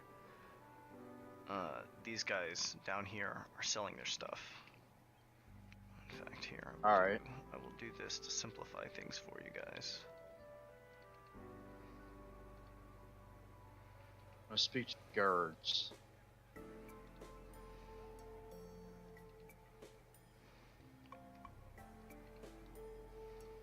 Okay. So you head down to the guards, and as you're stepping in here, you find Katerina standing inside here, sort of wrapping up a conversation with this guy who's sitting in this chair here. And the guy in the chair sort of like regards you and your strange appearance, and he says, welcome in, sir. Something we can do for you. Yes. I've come to ask a few questions about some things that have been happening. And he says, and what might that be? People have been disappearing, Disappearing? and I wish to help. And says, Yes. oh yes, we have heard about that. And the man kind of frowns and he says, are you trying to look into the situation? Yes, I am. He says, I see. Katerina, you didn't really ask this guy about this, right? No, because I don't know anything about it. Right, okay. So, he sort of says, like, if you'll excuse me, miss. Gross. And Gross. turning to Torvald, he says, we've had a few people go missing lately. the husband of the widow at the general store, one of the huntsmen from the lodge, and one of the fishermen. And it's been looking pretty grim. Not a whole lot of evidence, but if you come across anything, please be sure to let us know.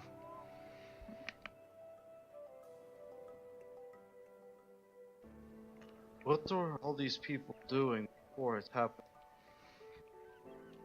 And the guard captain kind of shrugs and he says, well, one of the fishermen was coming back with his day's haul when he went missing. He was seen tying up his boat and walking down the pier, but that's the last that anyone ever saw of him.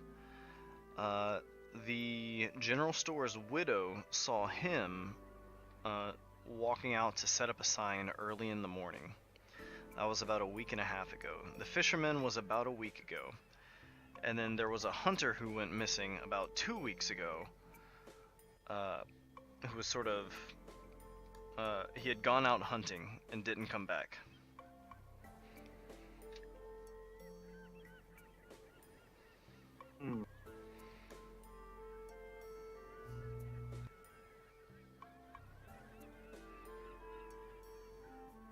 Damn music.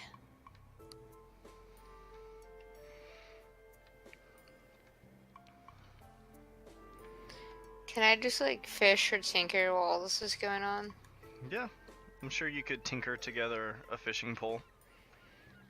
Can I just like observe this while this is going on, the conversation between Torvald and Yeah, the guard? yeah, sure. You're welcome to This, just like, what is this stuff over here? Are these like books? yeah, they're like books, like various records and such. Okay, then I'll just like walk over and just pretend to like be sifting through them. Okay, you're looking through them. Keep in mind, Katarina, you can see very clearly that this man is sort of like exuding this black smoke. I know, that's why I want to stay there and hear what he has to tell Torvald.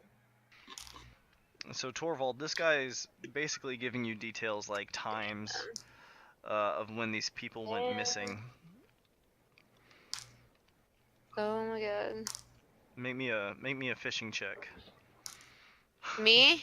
Yeah. What does that mean? D20 plus what? Make me a dexterity check. So I just rolled, as you said that, and rolled a 12 plus my dex, which is 2, so 14. Oh, nice. You get a bite. Roll me an athletics check. Athletics plus 8, motherfuckers. And I rolled a 12, so 20, not natural. Okay.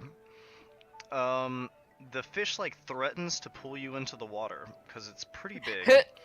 But you manage to like plant a foot against one of the posts on the pier, and sort of like catch yourself as the line like pulls out, and sort of using this this like post for leverage, you sort of like gradually begin reeling in this like massive fish.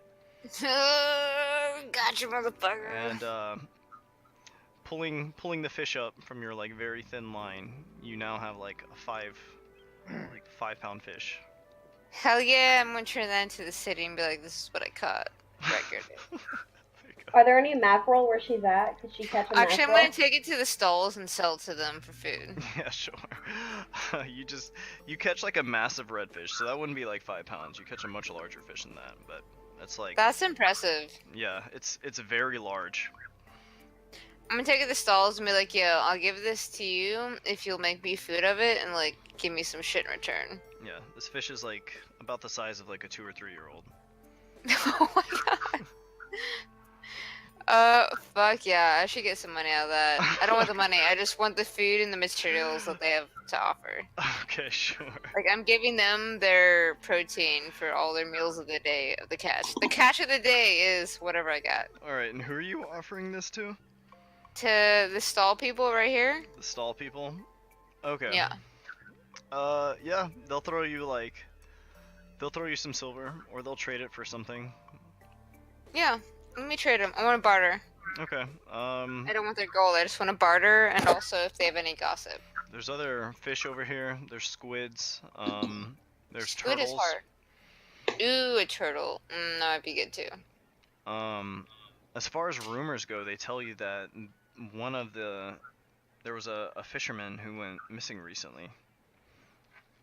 And she's gonna do the same thing that she did with the grocery keep, where she's gonna write down her list of things of like, what is his name? What did he look like? What time did he disappear? Like, was he alone? What time of day? Like, she's just gonna get the 411 on what happened with the Okay, disappearance. so you just basically take note of everything. He passes off all the same information to you that he gave to Torvald, which was that this guy went missing about a week ago when he came back and was seen like tying up his boat and walking down the pier before vanishing.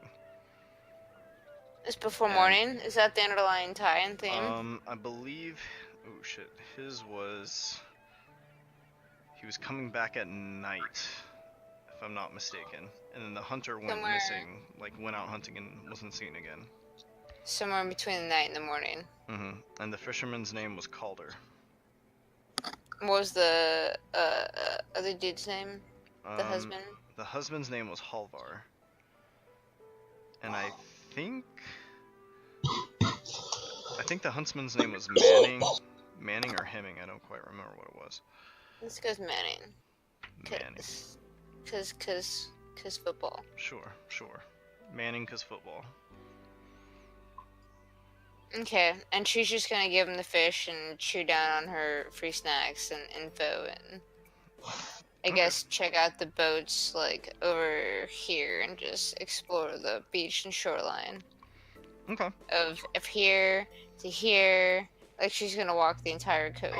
Cause I don't know, she could have been with the group, but she just decided to walk off and go explore. Okay, no problem. You have some fresh fish and oysters on the half shell. But Hey. you now have like the fisherman's account of the information, which was that somebody over here who was like working on their catch of the day just sort of saw him walking down this way, and then they sort of like looked down to do their stuff, but when they looked back up they didn't see him anywhere. Well, I'm gonna walk over here and investigate this then. Okay. And the water's all perfectly crystal clear. There's nothing weird or green, blue, pink about it is beautifully crisp. Go ahead and roll me an investigation check. I'm not good at this. What are you looking for in particular? Footprints, extra cloth, something that's more disheveled than necessary. Like a leftover bracelet or necklace, just a clue, mostly. Investigation, you said? Mm-hmm. Oh my god, this is gonna suck. Oh, no, investigation's okay, it's +3. 14, 15, 16, 17. 17, okay. I've been rolling out of like 11s, 13s, 5s. So it's either gonna be like okay or horrible. Okay. So near the edge of one of these boats, you're sort of like peering into the sand when something sort of catches your eye. And you're looking at the sand here, at this little glint, and like kind of brushing away some of the dust, you see like a shine of like metal, right? And reaching down to pick it up, you pull it, and with it comes this sort of like disembodied finger that appears to be wearing a wedding ring. In addition to that, there is a small hook here, like that's sort of like nestled against the side of this boat, like an old fishing hook, but like still fairly large, big enough for saltwater fish, and it appears to be stained black, and there is a small black stain on the side of the boat. Taking the hook, mentally taking a picture of the finger, and then taking the ring, and inspecting both the hook and the ring. And the finger as well, but I'm probably gonna throw the finger back on the ground, because that's gross. Okay.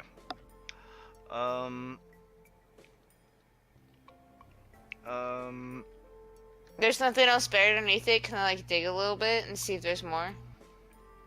Yeah, sure. You can like dig Like around. shove the boat aside a little bit and like dig a little bit wherever I found the shit to see if there's more. Okay, sure.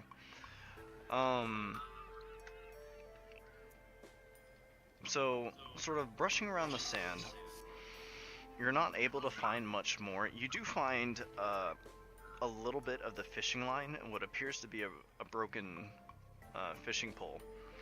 And you sort of find off to the side where like a small like pair of pliers or that was used to maybe wrench fish hooks away from a fish's mouth is sort of like tossed off to the side.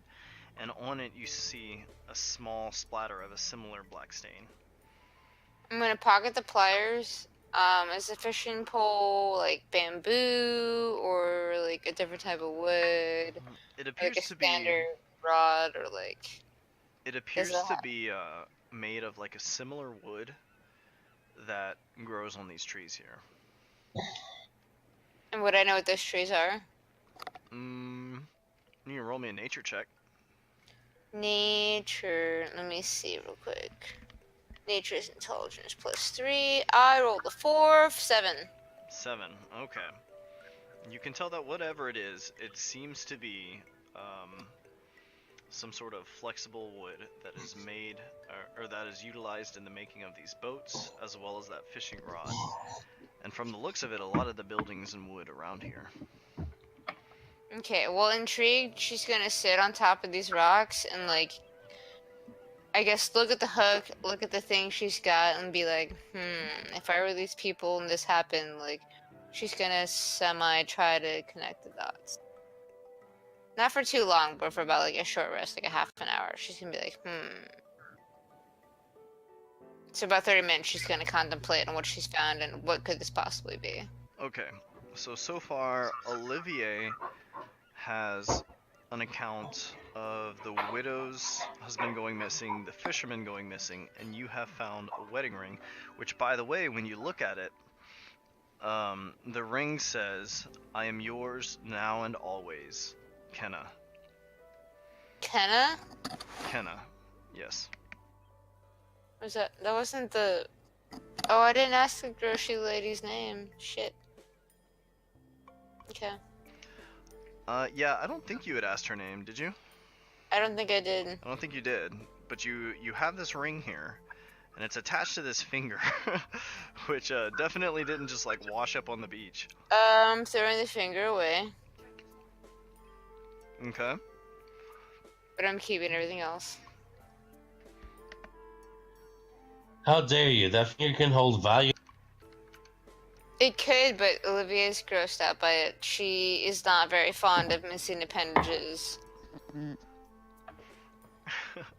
Well, there you have it. Sounds like a personal problem. It totally is, but, you know. You can come find it later. Oh no, I'm still making hats watching that smoky lady. Okay. Yeah, well. Okay. So, at this point, you have that. Torvald has the accounts from the guy who found the hunter, which was one of the carpenters. Leonte sees a black smoke coming off of a woman in Onkatil Inn, and Katarina sees a black smoke coming off of the guard captain. Torvald, was there anything else you had wanted to ask that guard captain while you were in there? He basically passes on the accounts of, like, what you guys have been able to find out by going there and speaking to them is pretty much what the guard knows at this point. So they know there's something going on, but like, is that guard covering it up? well, you don't know. There certainly seems to be a black smoke wafting off of his shoulders, I don't trust him. but he's speaking to you like as if he doesn't know it's there.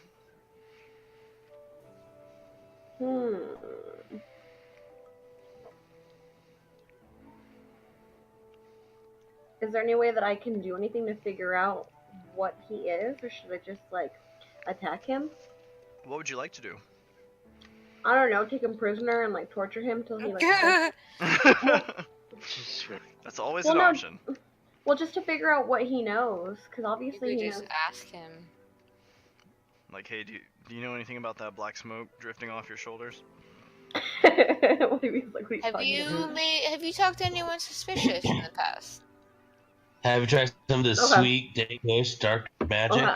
Well, I'm you gonna can ask him. always you can Wait, always I'm gonna fertilize ask them him. later. You just Okay. there can be like subtle ways to ask people about shit without Okay, having to use your skills. You know, like sometimes you just ask them and you don't have to do anything, and you're like, great. Okay, then I want to ask him.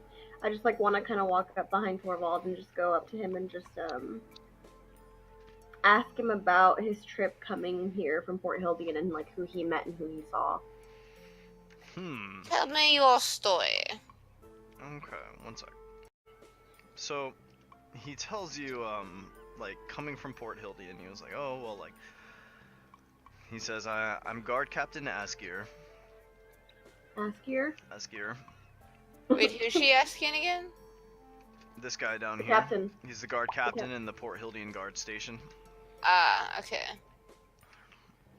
And, so, he tells you, like, oh, like, I mean, you were there for when he told Torvald his story, because you hadn't left the room, but he was basically like, yeah, I was in the southwestern edge of Port Hildean, which Torvald, you know this to be, like, it's like a poor part of town. But he sort of, like, rose through the ranks as, like, a member of the city guard, and now he's here. And Katarina, you're there for this story. But is there anything you want to do, or any way you want to interact with him? At this point, Torvald does not know about the smoke. Would Katarina, like, would I tell him that? That's up to you. You know that you are able to see the smoke, and people typically can't. But does Katarina know that does it mean a bad thing to have this smoke? Or yes, it means you have dealings with dark magic. Okay, that's bad. Which is typically like people like Meryl Suhana. Okay. Well, shit. Then I guess I will just kind of look over at Torvald and just tell him like, well, shall we just go back outside then? Kind of like motioning to I guess so. Follow me.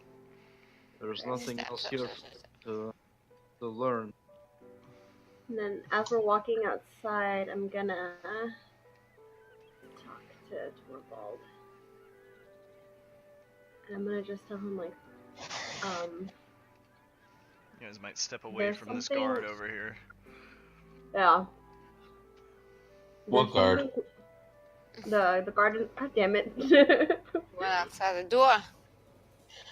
Yeah. The guard that you're going to kill? No, I'm not gonna kill a guard. You're not going to kill the guard yet. I'm not gonna kill him. I'm gonna just look at Torvald and just say, I don't know why, but there's something strange about that god, and I think that we need to keep an eye on him. There's just something different about him, and don't ask me how I know, just know that we need to watch him. Racist. I don't trust him. Katarina, I have a question. Go ahead. Stuff that we found, me and the bark on your room, was very strong acid. Yeah. You can tell me the truth, and I won't hold it against you. Pass. The people in the party have done questionable things, including myself. But were you My responsible for those people's deaths No, I wasn't. outside the Manticore's tail? He was so forward. No, I wasn't. Yeah. Just kind of like looking at him stunned. So, I mean, obviously he can't see my face. I'm just Did like, you? oh. Torvald's basically asking you, like, are you a murderer? Did you kill those people? Yeah, and I'm just like, no, I didn't kill them. Did you do these things? Roll an insight. Alright. My internet's being so lame right Can now. I roll a deception against his insight? Mm-hmm. You can roll against a nat 20. Oh shit. Ooh, so roll nat 20. I did that once. It was incredible. Yeah. And it saved my Did ass. against Dude, my guess what I fucking rolled? Nat 20. A 19, but I have plus Oh, 10, so this just doesn't work. I rolled a No. fucking 19. Nope. Nothing. Nat Not. 20 is special. Yep. Nat 20 is like an automatic success. Critical success. Okay. Just like a Booster. nat 1 is a critical fail, I rolled a 19, yeah. So Torvald, which is still not a 20. you're asking this person behind the mask, like, are you responsible for like these people's death? And she's like, no. You're like, I know. And there's like this sort of like awkward pause, and like you're like thinking to yourself, like, I know you did this. Like, there's no other way to like explain like what's going on here. By her saying no, it confirmed your suspicion of yes. Yes, it's just like you were already suspicious, and just something in the way she replies, like you're just not sold on it. But you told her like this is your chance to be honest, and she's like, nope. Well, that was her chance to be honest, I guess. I'm not gonna just fess up to being a murderer. Well, true. Yeah, like, no. True. But Wha- if you need to maybe- do it more, Yeah, Torvald's maybe the one person that you would maybe be honest to. maybe in the Yeah. future, like, if I'm drunk with him, I'll tell him, and I'll just be like, yeah, I did kill those hunters. I just didn't want to tell you. Again, he mentioned earlier, Torvald's pretty neutral. Like, he may not agree, but he might try to reason with you or find a way. Versus Leonte, who will either use it to advantage, not give a Shame! fuck, I shame sabotage you! that. And Olivia, at this point, she's going to take it to her own advantage, so... Yeah, no.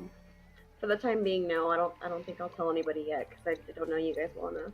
Well, Torvald knew you bullshit on the last one, so... Okay. Yeah. Careful. Torvald, you're pretty sure something's afoot, because that answer she gave you just doesn't sit quite right with you. You don't quite buy it. While you don't know exactly what she So did, what did you you're pretty see- sure she's lying to you. What did you see with the guards? I just noticed that he has something about him that I've seen before, and I know that it's not good. Fuck my internet. Hey, take your internet on a date first before you do anything. Well,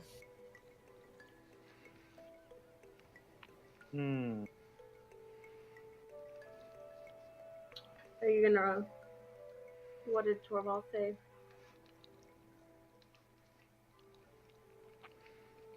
I don't know. Thinking. Oh, what to make of it. he twiddles his It's the thumbs. same bullshit from Colmar. What's Colmar? Colmar bullshit. Some other town that has Colmar's the town I fucked over. It was stuck in a repeat day. Oh, I know about that town. What are you Like- talking about? like Groundhog Day the movie, but it's a town.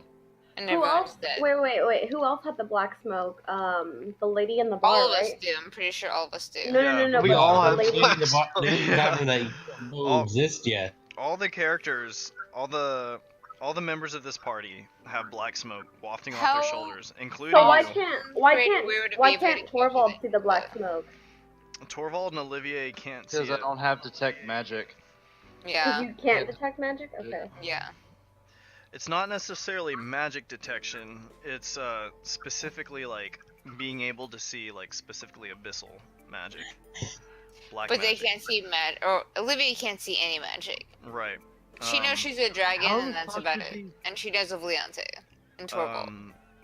These people get infected by the abyss.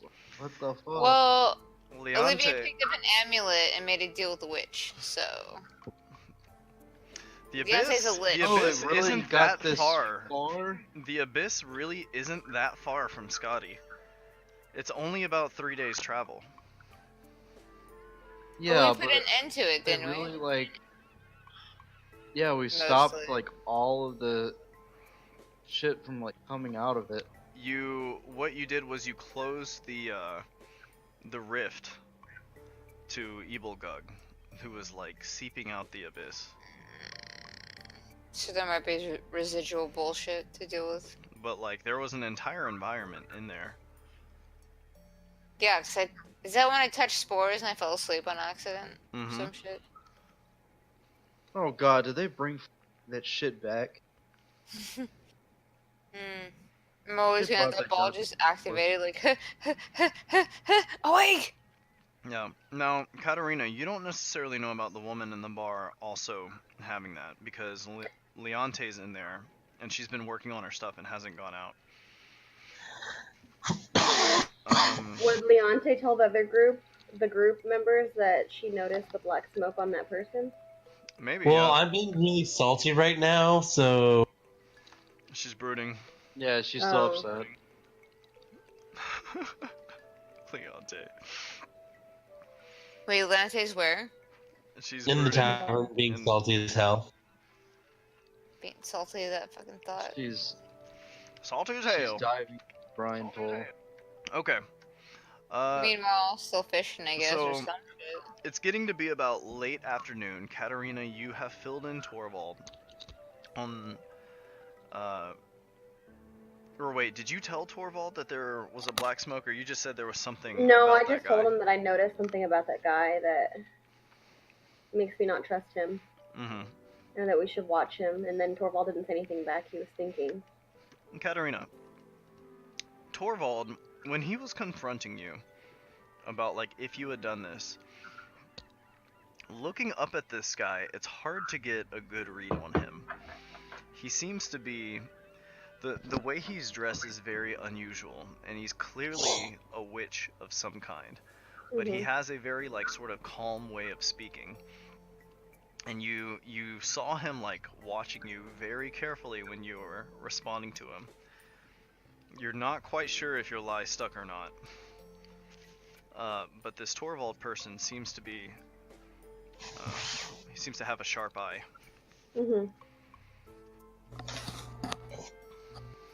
And a fairly even temperament from what you've seen so far.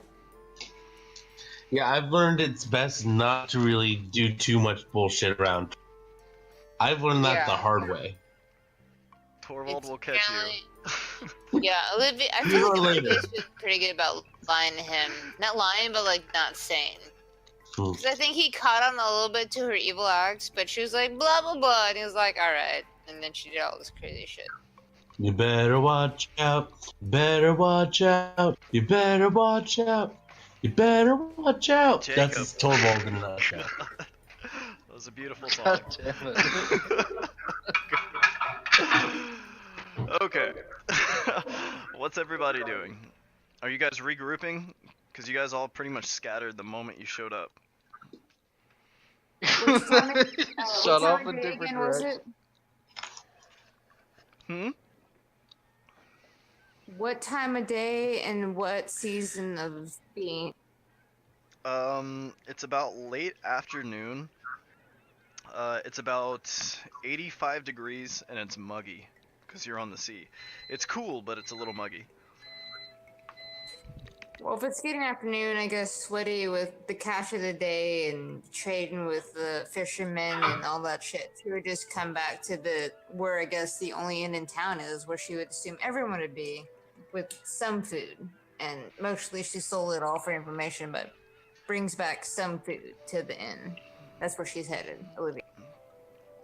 Okay, so Katarina, as you're talking to Torvald and Rorkval, Olivier sort of like shows up with like a sort of like wrapped bundle of paper containing like prepared fish. And she sort of passes by you guys. I don't know, do you say anything on your way in? Bonjour, I got fish if you are interested. I definitely am. That looks delicious. Offering to share her fish. Okay, cool. Are y'all just gonna wait out here, or are y'all gonna head in with her? Go have some dinner? Yeah, we'll go inside. Okay. Go have some. Word. So you guys are all beginning to gather on the inside here, and more people are starting to gradually show up as the night goes on. Um, Katerina, as you walk into this inn here, you do see that this woman who is still sitting over here and drinking seems to be exuding a black smoke as well. Of course she is. Right. Wait, what? I'm sorry, what did you say? And this woman who is still sitting here drinking is exuding a black smoke. Okay. And then Leonte's just like watching her. Mm-hmm. Okay.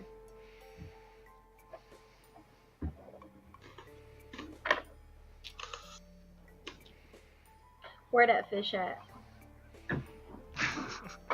Olivia is like breaking open the seal, and there's like steamed rice and veggies underneath the fish, and she's just divvying it out in different plates and having someone bring over a cake and serving drinks all around. I'm gonna take my mask off while we eat this fish. Okay. The beach is very beautiful. I don't know if you made it there, but it's magnifique. No, I haven't, but I definitely want to. It's I've never quite been to the beautiful. beach. You just skipping hop away.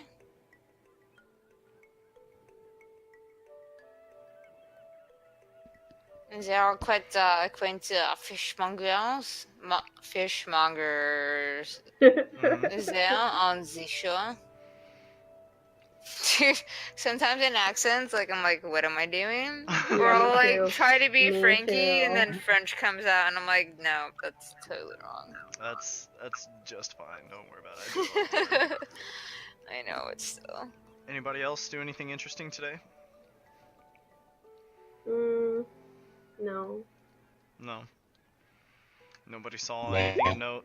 Nobody heard I about. wanna. Well, that's the thing. Would I I wanna tell? pass that to Torvald, FYI. Would I tell other players Yes. about the smoke though? Like I just Oh. want her to tell him everything she learned about missing the people, but in cipher, and just pass it along with like. Alright. She's helping him with a bowl of fish. She like has this note on the inside, turns it in, like slips it slightly towards him, and she's like serving him the fish. You know. Note that Olivier like I'll do a writes. sleight of hand if you want, but What? Note that Olivier like writes her accent into her cipher. Wait, to so make she's- it easier wait, for y'all. wait. So you're writing a note to Torvald? Yeah, you can Mhm. try to read it, but it's all in symbols and shit. You'll have to make a something. You have to What make language is it in? It's something. The DC is your intelligence score, which is pretty cool. My intelligence score. Yeah, like not the mod, but the score. 16. Wait, but why are you writing him It a was note if he's 15, right but there? 16. She- Because I'm secret about it. Oh. My intelligence score is a cipher code to break. Okay. It was 15, but I recently went up. Yeah, and so if shit, you want to make an intelligence check, Katarina, You can try. Maybe you could. due to your investigator feat, you would be able to like glimpse this and have a shot at deciphering it.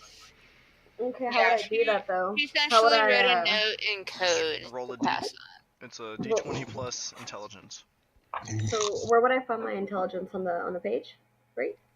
Yeah, your Mhm. score modifier. Yeah, It's one of the main D20 plus stats. your intelligence score modifier.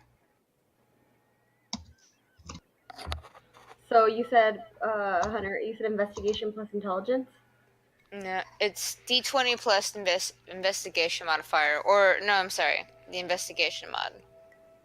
It's just a flat intelligence check, I think. It is intelligence. I'd probably let you use investigation if you're like sitting there holding the note and reading it.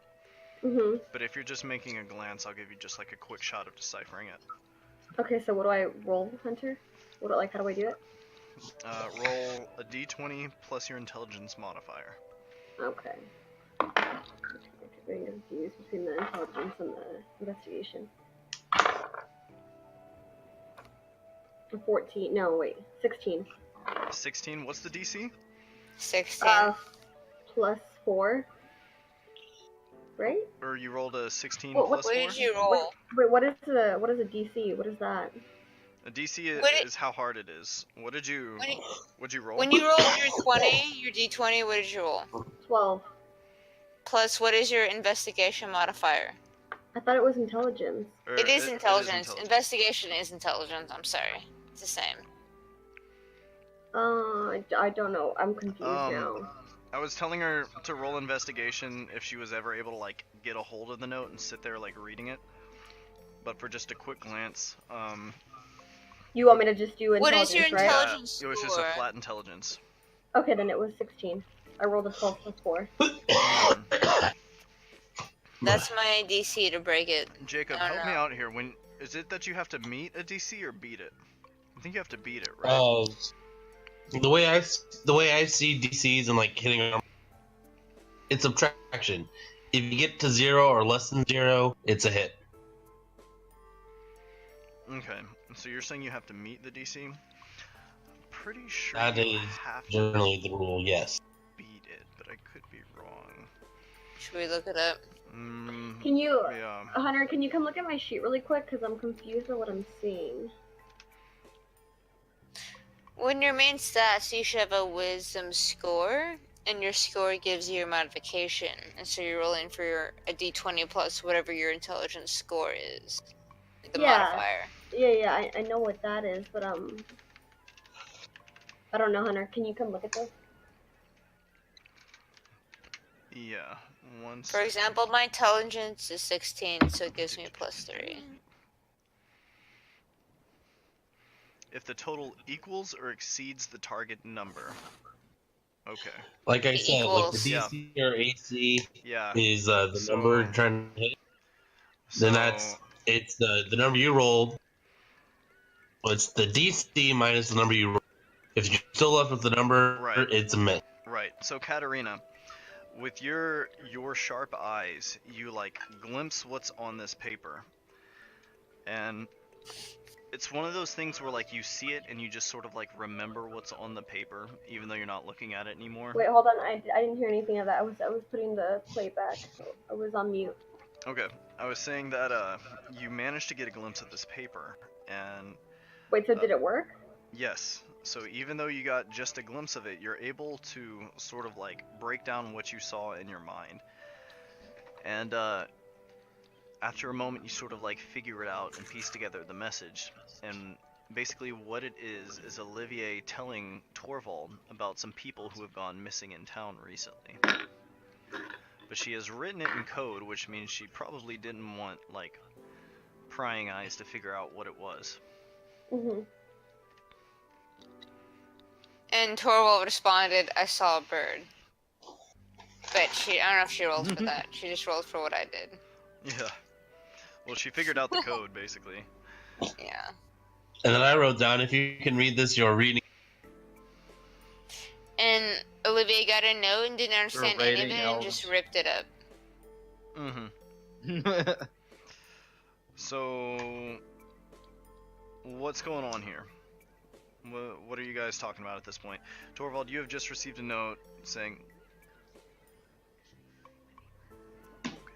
Olivia was just telling her, like, I mean, all she did was go fishing and talk to fishermen and talk to a person in the store. She's just telling him what she figured out while she was gone. So it's like kind of a, hey, I wasn't around, but like, sorry, and this is what I learned type of deal, you know? Like, I wasn't just gone, like, I didn't just dip, but, you know, by being away, this is what I learned. Like, you know, you split up and find intel type of thing. Torvald's about the only one she, like, super trusts. She ish trusts Leonte. Katerina, she trusts to a degree, because it was given her, but she's still, like, hesitant, but she's also told Katerina she hasn't told others. So it really just depends on knowledge. So, but Torvald's about the only person that she, like, absolutely has faith in, probably. So she's just telling him. Thank you. Hey. Yeah, because Torvald. she was like, Torvald trusts you too, but only because he doesn't know about the shit. but that's also why she doesn't tell him, because Yeah. she's like, I know he won't like that. Like, like the I don't know, like that's the consuming of goodness. like bodies. I know, but that's the goodness in her too. Like she doesn't want to disrupt that. Like she needs him to be what he is, and she doesn't want to harm that. But that's why she snapped that dude's neck and was like, "We'll never get any info from him." Ha ha ha! Crack. Because he was gonna give her away, so she couldn't have that. But they got enough answers for her Gonna to need play it none off of as that like, now. Ow, ow, ow, ow, ow. My eyeball. we'll see in the end. We'll see in the end. We'll see in the end. I don't think Torvald wants to. Like, honestly, she'd probably kill Leonte over Torvald, but she doesn't want to kill either. That's the point. Oh yeah. Ah, I'm good sorry, luck. Jacob. I'm sorry, Jacob. Good luck on that front. Let me just say that. Let me sneak up on you, and then you'll be done. Leonte is actually Make sure to use very silver. tricky to kill. She It'd has a be lot fun of then. she has a lot of bullshit like teleporting Isn't away. Leonte undead right now? That'd be a great one shot where we just fight each other. Oh and my it's god, like, that's true. yeah. If Leonte does die, she'll just wake up next to Rorqual after 7 days. Which is enough time for me to make a bomb. What if you use, hey Olivier? What if you use your amulet on Rorqual? Oh shit, After I we could. She hasn't thought about And that so yet. she just spawns back in hell. The plate of fire. That would be after she failed. I'm and sorry. Do realized you that she want couldn't to get rid kill of your? Olivier. Do you want to get rid of Workball? That would be an after the fact, I think. But that is fantastic. I mean, and thank you. technically, I did lose him when he got killed by orcs. Dude, that whole fucking fight changed everything. Literally everything. It was one of those side quests where it's like, we don't need to do this, and then we did it, and it fucked up everything. It was a pivot. I was ready for Torvald to die at that point Yeah, because dude, like it was, shit like, just we hit the started fan. out Shit- so shit good, did hit and the then fan. it went so bad. Oh man. That was the ugliest turn of events ever. It was. Guess what? You spent a year figuring out that you were a dragon and figuring out the guy, it's all gone. Like, I can't tell you how pissed I was. I was like, wait, I did all of this for why? There was a 1 in 10,000 chance that would happen. But guess what? My luck There's is also- shit. And I was like, are you fucking There's also a 1 in 10,000 chance of like the campaign ending too, Yeah. it's the because world that gets whole rewritten. like universal That's destruction. because I'm a magician. I pull shit on my ass and I'm like, you should die. Guess what? Saved your ass, but my god, Laura. we should have died. Yeah. I don't know. If you guys get a 10,000, I would probably just give you like a wish. A wish that works exactly the way you want it to work. So, not gonna lie, this is my only spoiler for y'all. So just letting you know, so I guess Jacob and the other characters aren't, or no, Jacob's here, but some of the characters might hear it, and I'll decide how it works. But Laura, if y'all decided to go to like the Shinto shrine or somewhere, like usually you make wishes, or again the whole festival is based around like the lantern thingy, blah blah. There's gonna be more to it, and you'll discover more. But I'm just suggesting to you all, you should make a wish. Like, you don't have to, but you'll have an opportunity to make a wish. You know, for shits and giggles when they write it on, like, that wooden plaque and, like, tie it up somewhere. But you'll have an opportunity to make a wish, and that's gonna give you a boon later. That's all. Okay. Word. Like, you don't have to. You could be like, I wish for a lot of gold, and you won't get fighting benefits later, but you'll get your gold, you know? Like, it's gonna be a wish. It really will. So, to some degree, I'll make it come true. Okay. But that's to me one of the perks of like that culture and that one shot where it's like, you make a wish and it comes true. If you're like, I want a boyfriend, like by the end you'll find a boyfriend. If you're like, I want a lot of money, like you'll have a lot of money by the end of the campaign or end of the one shot. I want to be a god. Well, maybe you will. You don't know that. Maybe you'll just have a lot of fucking great powers, equivalent to the misunderstanding human mind as a god. I want to be Kavuntu. Wait, so what are we Great. doing? Are we just sitting around, or are we gonna? We're getting distracted. That's what happened. Yeah. Yeah. Do you Is guys this- want to call it here? Or what do Yeah, you is guys this a wanna good do? stopping point? Yeah, actually, I think it is. Wait, what were we I doing? guess so. Hold on, We're- close this out. What were we doing? We're at the bar. You passed a note to Torvald. I read it. That was it, right? And well, we were eating the fish. Yeah, we were eating the fish that you caught. Yeah, with so you guys the- were the basically vegetables. having dinner in Scotty, and you had sort of filled Torvald in a cipher, like on the stuff you'd witnessed, which Katarina, you now know that there are people who have People gone missing, yeah. and you've gotten. And then I'm suspecting the captain guard. Yeah, you weren't able to read the entire note that Olivier sent Torvald, but you were able to see that like there are people missing, and she and Torvald are talking about it. Okay. And that's the only thing that's happened so far in here. Aside from you and Leonte both seeing this woman smoking black magic. Also, Olivia's gonna pack her dream weed and smoke that. Torvald is going to look for loading this pipe. Has he really like deserved her indulgence? Come again? Torvald Smoking her observed what? dream? Well, What I'd does say Torvald know yes. about weed? Olivia smoked it pretty often, so if that's what you're asking for, she's done it a lot. Torvald wants to try a dream. Yeah, I mean, it's a poison. Like, most people go crazy when they smoke it, but she's used to it, so it takes her longer to go mad. Yeah. It's Torvald. honestly a poison that makes people go mad. If you want to try it, you Dream can- Reaper Totally try Torvald. it. Dream Reaper You want Torvald. Roll me a con save, Torvald. Olivia, like, looks at Torvald, slightly confused, and is like, you want to try these? Like, be careful with that, If- Torvald. And then he nods, and she's like, okay, just take it off, breathe it in, hold it in, let it out, and then after that, you'll see how you feel, and then maybe we will God damn it. Torvald just Roll gushes D4. out like a gout of smoke. Olivier's like patting his back. What'd you get on that con save, Torvald? 15. 15? Okay, that's pretty good actually, so you're okay. Your eyes water a little. My high. Is he high? Yeah. Yeah, yeah, Torvald. Yes. You did it. High. Feeling what Yeah. Olivia feels. How high? You're like, Okay, alright, tell you what guys, this is a pretty good stopping point. We'll go ahead and end with that last scene of Torvald getting high for the first time. he's evolving. Welcome. Second time, I got high with the moth. Oh yeah, the cotton candy. Juice. Oh, that's true. You Yeah. made like the giant Like, cream. you actually did drugs. Oh my god, you did like acid first and then tried weed. Okay. I was gonna save my hometown of Scotty, but then I got high.